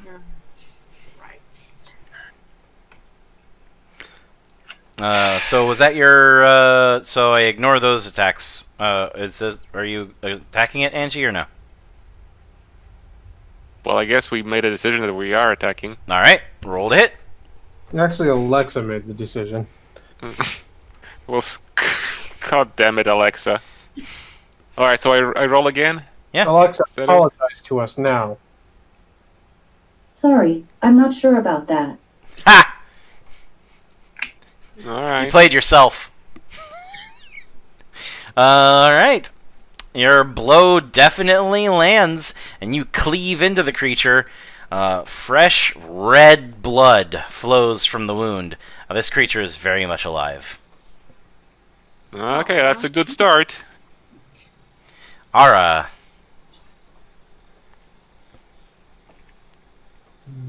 Yeah, that or your Sacred Flame is good. Oh no. Hey, let's be positive. Let's be positive. We found another XP pinata.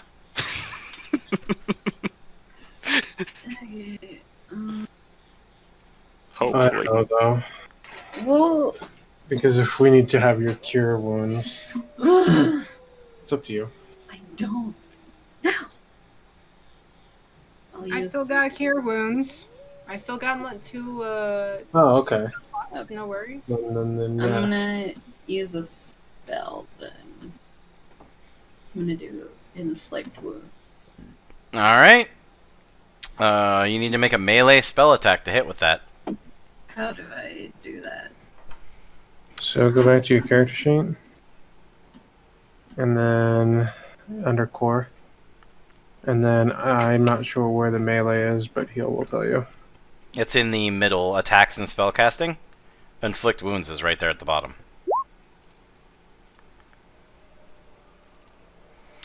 Does that hit? And you reach out and swing right past the creature as it deftly and dexterously dives out of your way.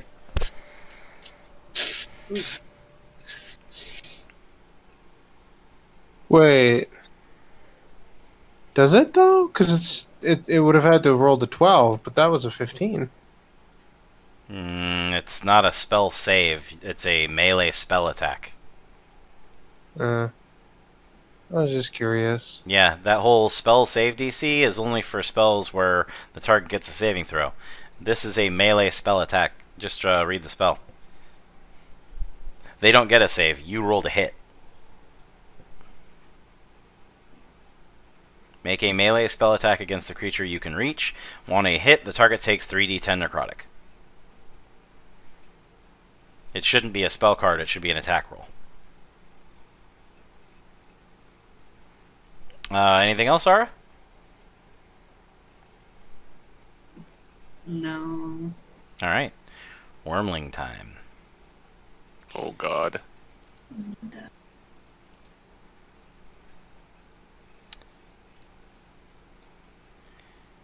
Okay.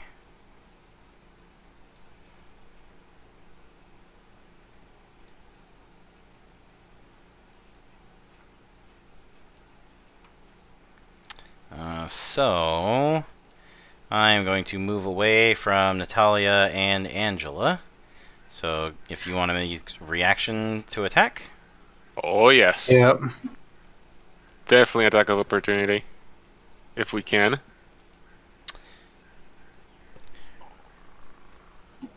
Alright. Natalia's sword comes down and the creature bats it aside with its horns. But Angela's sword does manage to cleave through its wing and into its side. Nice. The creature screeches, flutters just a little bit further away,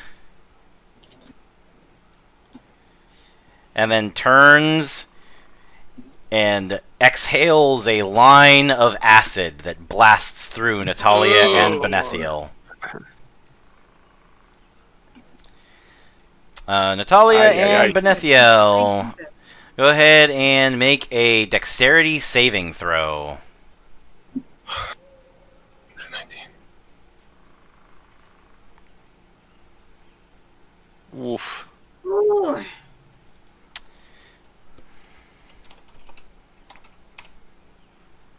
$22. Oh, that's absurd.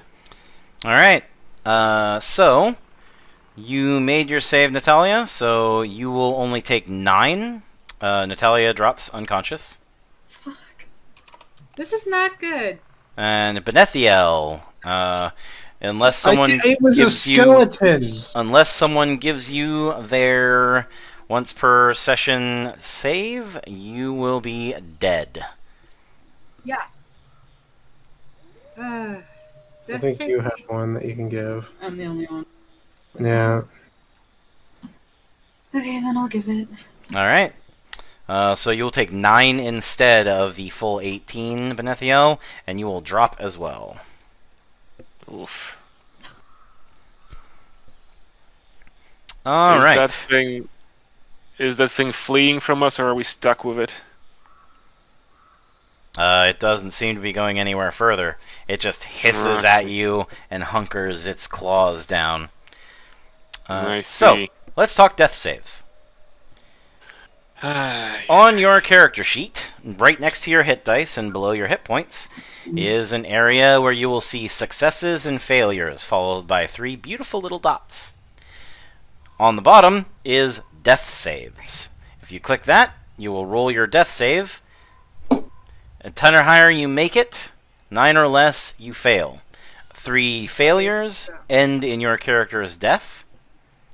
3 successes allow you to stabilize at 0 hit points. If you take damage while you are unconscious at 0 hit points, you automatically fail a death save. Okay. If you take a critical hit, you automatically fail 2. When do we roll these? On your turn when you have 0 hit points. So for you, Benethiel, right now. Okay, so I start. Your first death save is successful, so click one of the little circles under success. Complete. I also normally use a little icon like this to keep track myself. Should I do mine as well? Yep, your turn's next. Hey! 2 successful death saves, look at that. And Angela. Oh my god.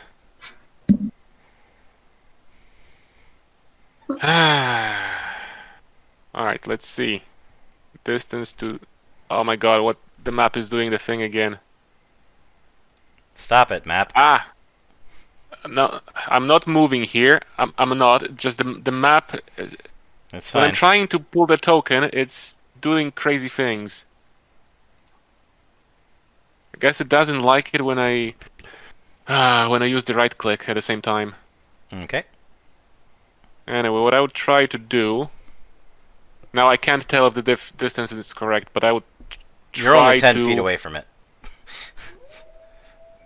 I would try to just get over here. Alright, that's easy enough. 5, Alright, 15, hold on, 25. I've popped out the thing onto the other screen. Okay, there it is. Well, have my shield ready just in case, so one-handed attack. Hey, that's a hit. There you Ooh. go. Well, that looks decent. A gash across the creature's chest makes it shriek. And it Nice! starts bleeding profusely. We know we can do it then. Oh god, oh. We just need Alright. to survive. Well, Alright, please get lucky, please get lucky. Alright, Ara. To do. I don't or I know. could attack it. I think you used both of your spell slots. This is a cantrip. Oh, is it a cantrip?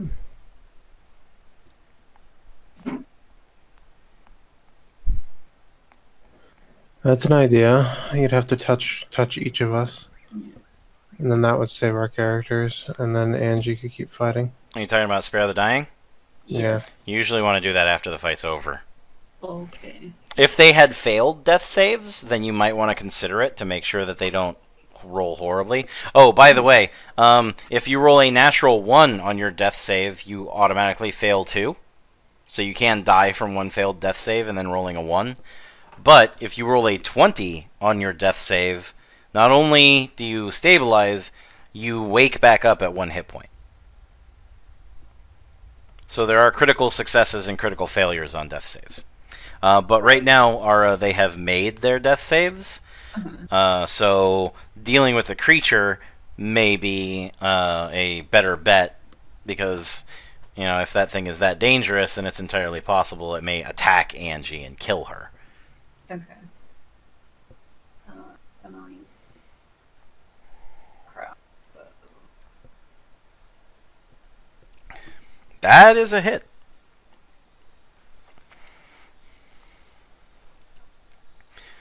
Oof. Crossbow bolt thuds into the creature and sends it reeling. Are you moving or staying there?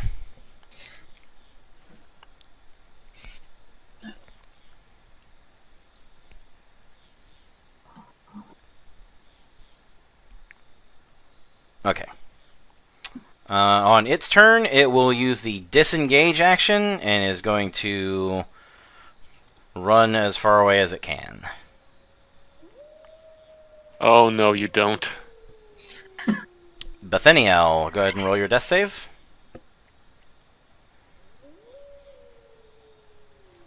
Alright, 1 failure. Mm, Natalia, go ahead and roll your death save.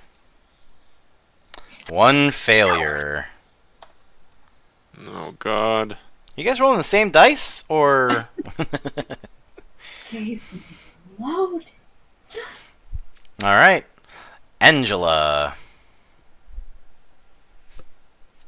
Mm, You said, doesn't oh seem no, to have you done don't. much HP. Kill that motherfucker.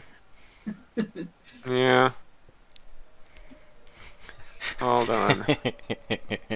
This is why I had to mute my mic so that I wouldn't start laughing when John Boy was like, "We found another XP pinata," and I was like, "Oh shit!" Second most dangerous creature on the map. How do I do the waypoints again to calculate things? So while you're measuring, you'll right-click those waypoints. So if you start here, then you move to here. You right-click on that square, and then you move forward and right-click on that square. Okay. And then move, and you right-click on that square, and that lets you know. So I can still catch up to this bloody thing. Yeah. Easily. I mean, it moved 30, so if you have 30 feet of movement, you can follow it. Alright. Alright. Back to my second screen here, because I popped out the character sheet. That should hit, I think. That's decent. Nope, that misses by 1. Its wing. Oh, come on! Its wing flicks down and smacks your sword aside as you try and cleave into it. Alright, baby. You're gonna do it this time. I don't know. Kill it. I don't have any. All right, Ara. Crossbow. Yeah. Right there, be good, I think. On the 20 feet, yeah. Yeah, it's right at the edge of the light, too. So if it gets any further, it'll be in dim light or even in the darkness.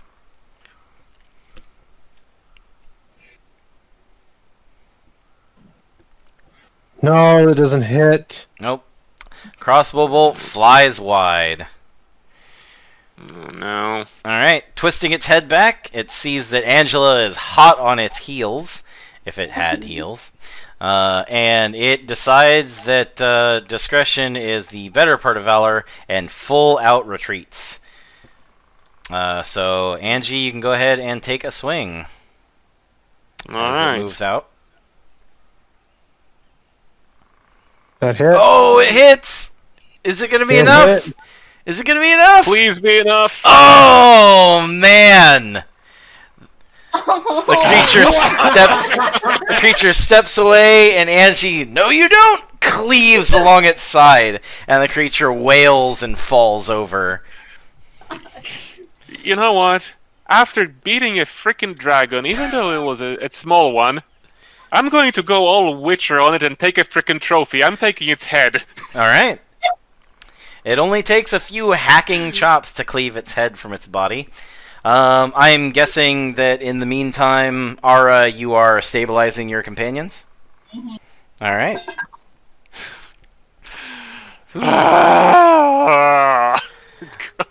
By the way, that is the creature that has the highest kill count on this map, by the way. Oh god. I can see why. Because it has a 15-foot line that does 5d8. So normally what will happen is one person will walk up to it, and the other 3 people will stay in the back, and it will get up and immediately hit 3 people with 5d8, and they all go down. And then one person's left standing there going, "Fuck." And it won't flee until it's under half hit points. So, yeah. You know, this needs a little cartoon, even like in frickin' chibi style. We need a little cartoon of Natalia coming up to it and they're waking it, and everybody is like, "You just had to." It was skeleton on the map. Yep, that would be really funny. Just like a little chibi Natalia with her hands on her head, and then a chibi Ara, Bethaniel, and Angela all banging on her. Ah! It was a skeleton on the map. It doesn't even alive. It's a skeleton. It's literally bones. I didn't know it was anything else. It's literally bones. You can see the eye holes and the nose holes and the ribs. It's not skin bones. It's literal bones. Well, that's exactly what the dragons in Skyrim do as well. Yeah, I mean, hey, you walked up to you thought that it was bones, and you walked up to it, and you got exactly what you thought, boned. Yeah, you walk up to a skeleton just after standing next to a fence that came alive and pounced on you. I've never Okay. seen a skeleton in my day that gets up and kills me. You have. And then Well, the fence now you doesn't have. get up and try to kill you either. So, I'm guessing, unless you have some healing magic left, Ara, you guys are probably going to take a short rest here, because dragging Yeah. them out from the pit area to a campsite sounds difficult. Probably take you longer to get there than it would to just rest here. It's safe here. Safe here. We killed it. It's safe here. Yeah. I mean, I still have my random encounter chart, so... Oh god. Nope, you're safe for now. For now. Alright, so, since it is 10:30, and we're over the time where I would normally have ended, we'll go ahead and fast forward a little bit. Right. After resting, you are able to successfully make your way back to Waterdeep, and are met at the exit to Waterdeep by your patron, who was currently gathering a small group of other adventurers in order to come out and find you. Because of the message, yes. But when you return, and with one of you holding a wormling black dragon head over their shoulders, he seems quite satisfied and pays the men who had gathered a small amount of gold to bugger off, because apparently his party did not need assistance after all. And he says, I am guessing that you had a rather more successful, if slightly harrowing, hunting trip from your message. Hunting? Hunting? We're supposed to check a meteorite. I take it that you met with resistance when you arrived at the meteorite? Things happened. It was strange. Extremely strange. We found this journal. Mushrooms, and then this giant altered toad, and then these posts coming alive. It seems whatever this meteor is composed of has some strange ability to corrupt life, or at least biological matter around it somehow. Because we've seen parts of corpses coming to life. We've seen fence posts coming to life and attacking us. We've seen a poor goblin that became a gods know what. Oh. Wow. And it seems to have affected the mind of the miners trying to mine it. Before we go any further, why don't we do this? It is obvious to me that you have had a particularly difficult experience. Let us go to the tavern. Let us get a round of drinks and a few fine meals. We can talk over what happened. I can give you all your 150 gold pieces, as I am sure you have plenty of information about the meteorite that fell, and we can determine exactly what it is that fell to the northeast of Waterdeep. Sounds great. Phenomenal. And he does exactly that. You take a carriage back to the yawning portal, where he rents a room for all of you, and sits down at the bottom at a private table that he has reserved. Since he is a patron, he gets such things. And he talks with you about your findings and what he thinks that they may mean. Mm-hmm. After some discussion and deliberation, as well as no small amount of him puffing on a pipe and going through notes in his bag, he is able to determine that what fell was not a meteorite at all, but rather an egg, which is rather more disturbing. And he says that he will have to ensure that his companion, or his associate, the astronomer, or astrologer, he forgets which, keeps his eyes on the sky for whatever vessel it was that disgorged this thing. He's thankful that the creature that was probably inside of it when it fell was not present when you arrived, because it sounds like it was a Nyoghi.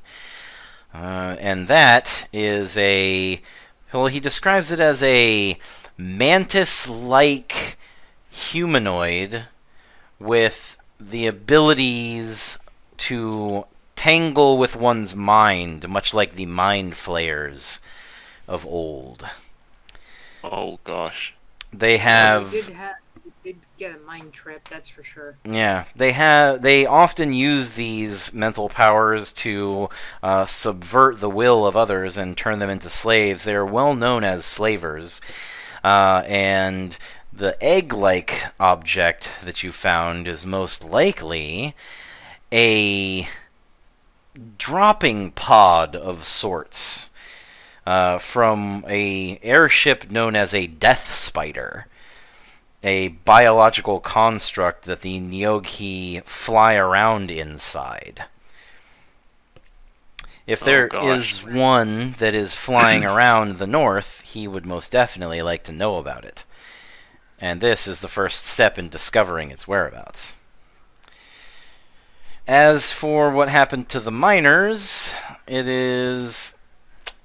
things like this happen when you touch otherworldly objects. Some people's minds are not meant to handle such things, and unfortunately, devolving into a gibbering creature is not entirely unknown under the wrong influence.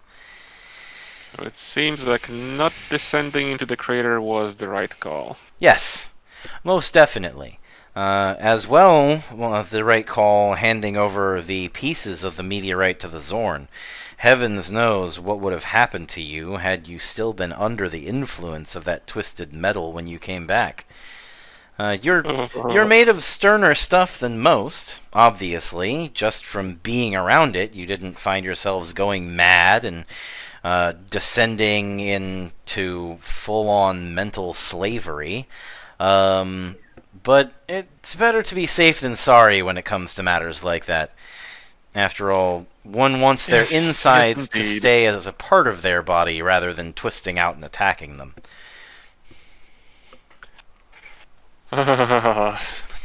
Angie shudders at the table. Even though she doesn't really drink, she takes a big swig of mead. So, shudders again. The good news, though, and as always, as adventurers, we have to look on the bright side of things if we're to spend any amount of time in this profession. This is a true proof of your making. You are made of sterner stuff than most. Not many people would be able to contend with a wormling black dragon, injured or withered or not. They're terrifying creatures, and your acid burns that are still healing attest to that. So I definitely think that my magic sought you out for a reason. Our meeting was destined by the threads of fate and wound in the weave. Once you've rested up, take a night or two, perhaps take some of the gold that you've earned, both from the treasure you found and from me, since you've all earned 150 gold pieces each from my own pockets. I will seek out a better task for you, and we will see about finding a name for your group. Think on it. If you don't come up with anything, then I can come up with something myself. But obviously, it's better when the adventuring party names themselves. Just a few more tasks like this, and I will most certainly have no problem announcing my patronage of your group and putting you in the running for the delve into Undermountain. Well, that sounds exciting. Angie shudders again. So, do you have any questions for me? Crickets. Crickets chirping. Very definitely. Oh! Swig, shudder. You had mentioned that you found some potions, I believe. Oh, that's right. Yeah, there was that bag. It's like I can't tell what they are. Yes. Well, obviously, I will have to pay for the components to identify them. But the good news is that I can do so. I'll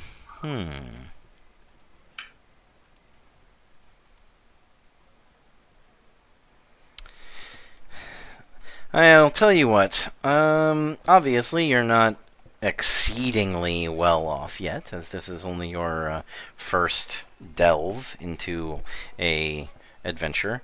I will cut the costs of identification by, say, 50%, since I can cast the spell myself and have access to the components. So, 50 gold pieces per potion, with the exception of the 2 that look the same, as obviously there's no need to identify both. It's better than going to one of those merchants in town for that. Yes, the going rate for identification is 100 gold pieces per cast. Yikes. How many potions did we have again? You have a total of 4 different potions. Okay. Oof. And there's 4 of us, and we all got that much. You all got 150, so you can just write down 100 gold pieces if you want to split it evenly. Is everybody agreed with that? Yeah. Yeah. Sure. All right. Then let's go over the potions and oil that you got. Because one of them is definitely not for drinking. The first of the items is the oil of slipperiness. This sticky black unguent is thick and heavy in the container, but it flows quickly when poured. The oil can cover a medium or smaller creature, along with the equipment it is wearing and carrying. One additional vial is required for any size categories above medium. Applying the oil takes 10 minutes, but after you have applied the oil, you gain the effect of a freedom of movement spell for 8 hours. Alternatively, the oil can be poured on the ground as an action, where it covers a 10-foot square, duplicating the effect of a heightened grease spell in that area for 8 hours. Freedom of movement is a particularly potent buff. It prevents things from grappling you, it prevents you from getting stuck on stuff, whether it's webs or something that would slow your movement. You glide right over it. Or toad tongues, I'm pretty sure of that. Yeah, toad tongue would slide right off of you, no matter how sticky it is. It'd probably feel really weird, though. I'm sure there are some weirdos who buy this stuff for other purposes. Never met a Waterdeepian noble that didn't have a flask of it. That answers my question. Swig. Shudder. The potion with the bits of scale in it also have bits of jellyfish, though it's harder to see. This is a potion of water breathing. Once you drink it, it will allow you to breathe underwater for 1 hour. That is nice. The amber potions are potions of healing. Yes. If you drink this potion, it heals you for 2d4 plus 2 hit points instantly. And the amber potion with the flecks of red in it is a potion of greater healing.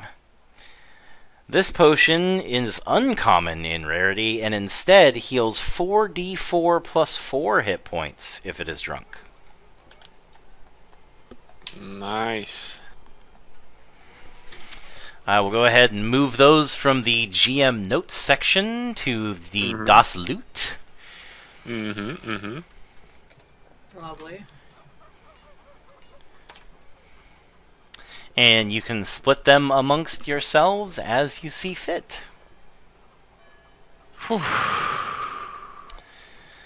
And now that you have a little bit of gold under your belt as well, you can choose to pick up some armor upgrades or a weapon that you might want, if it's a ranged weapon or a new melee weapon you wanted. Also, potions of healing are available in town for 50 gold pieces each.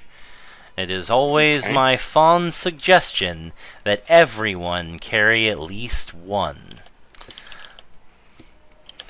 Because remember, you can drink a potion as a bonus action during your round, which can save your life, as you've already seen twice tonight. Indeed, yes, that would be a very good idea. So, I think you need to be conscious to be able to do that. Yes, but if you have a potion on your belt, readily accessible, which all you have to do is note that this is on my belt and not in my backpack and not get ridiculous with it, someone else who has access to your body can administer a potion to you as a bonus action on their round. However, if you are unconscious and laying on the ground, they must go prone in order to do this. Okay, makes sense. Going prone costs nothing, but coming back from prone costs half of your movement. So if they had to move very far, they may end up laying on the ground, and sometimes that sucks. And the last information that I need to give out for tonight, and one thing that we will definitely want to deal with before our next game session, everyone is level 2. Yay! That Wormling Black Dragon pushes you right over the edge. Because you guys fully cleared the map, that got you the level. Wow. Okay. Proving once again that the old adage, that which does not kill you makes you stronger, is very much alive. Woohoo! Celebration time. Okay, where do I upgrade to level 2? Yep, that's exactly the kind of information we will need to go over, but we will probably not go over it tonight. Right. Those who can level themselves, feel free to do so. We do get maximum hit points for each level, so you don't have to worry about rolling your hit die. If your hit die is a D8, you get 8 plus your con. A D10, you get 10 plus your con. So don't worry about that. And we'll have plenty of opportunity to meet in the intervening time before our next session and level everybody's characters up. Yay! That will be helpful. Yes, it will be. Do I bring my hit points back to 9? Yes. So you will have taken a long rest. All your hit points will be maxed back out. And speaking of which, I should move everybody back to... Da-da-da. All right. All right. So, I hope that everybody had a good time tonight. Man, that was intense. I know. Ah!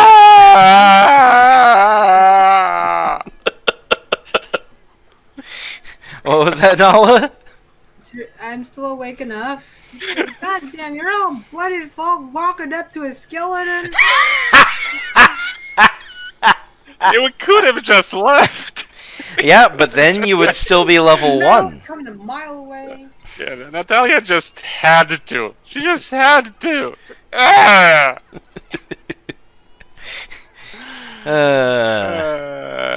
So, Whatever Wolf is doing, I can hear him. Wolf, Leah, did you two have a good time tonight? Yeah, thank you. It's just There they are. midnight here, so we're tired. Very God, understandable. that was intense. Yep. It was a pleasure playing with you guys. I absolutely agree. I had a lot of fun. I ran this exact same module the exact same way on Friday for the other group. They did the same thing. How did that go? There were 5 of them, not 4. One of them died. Wow. It got eaten by the mouther. God. Yikes. Yeah. So, you guys did pretty fucking well. Because I didn't modify it at all. You guys played the exact same module as them. No extra monsters, no nothing. And one of them died out of 5. You guys had 4 of you. And just, like, it got touch and go for a little bit there. Especially right there at the end with the dragon. Yeah, did they go to the dragon too? No, they didn't. They skipped it. At the end, because one of their characters died with the mouther, and they were like, "Well, we should go investigate that skeleton." And one of the guys went, "No, we shouldn't. We've already been through enough. We're leaving." That was a wise call. Well, the character who died was their healer. Oh, yeah. Wiser that makes call. sense. Yeah, he was the druid, and he had cast Goodberry, and he was getting people up with the Goodberries.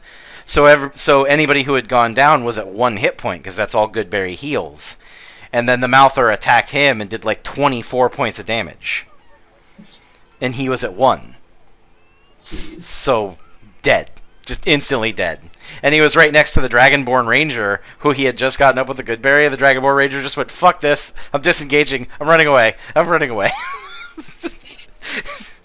It was crazy. Hopefully at some point I'll be able to. I want to do a tale of 2 parties, and I kind of want to take the recordings for both of the games and put them side by side and show people like how 2 completely different groups handle things super differently. Oh, God. And how good you guys in the first 2 combats, you had really, really good luck. Like, I missed you guys so many times with the goblin With the and the fence posts. There were so many whiffs. We were holding up our shields, man. Yep. But just goes to show you, man, like, it's it can get very, very intense. I just hope that everybody had a lot of fun. I know I did. We did for sure. I'm trying. I'm trying. Was it enjoyable, Nala? Are you excited to game again at some point? I'll continue. It's just trying to overcome that whole I don't know what to do. Yeah. You did a really good job tonight, that's for sure. I'm All trying. right. We're learning. Yep. You did a good job of it too. Oh, We're all yawn. alive still. Yep. That's better than the other guys did. Oh, God. And one of them's an 18-year veteran. Oh, Oh God. God. He's the guy that died. Oh, my God. Yeah, that was embarrassing. It was funny because, like, towards the end of the session, he sent me a message. He was like, "I rolled up my other character," and thankfully, there's a thing written into the module where if you die, your patron, every player, not every character, but every player gets 1 free raise. So as long as you can bring your body back, the patron is willing to, as long as you owe him a lot of money, help you recover your character. But of course, I mean, if you get, like disintegrated or something, you're just fucked. So, and there's enough of that in that Undermountain. scares me. Yeah. Well, just don't get disintegrated. You'll be fine. That's how that works, right? You just go, no, thank you. Just no. Chia. All right. Well, I am gonna get out of here because it's later for you guys than it is for me, and I am exhausted. So, you all have a wonderful night. That was amazing. Thank you for coming, and I will see you next time. You have a good night. Good Thank night. you. You're very welcome.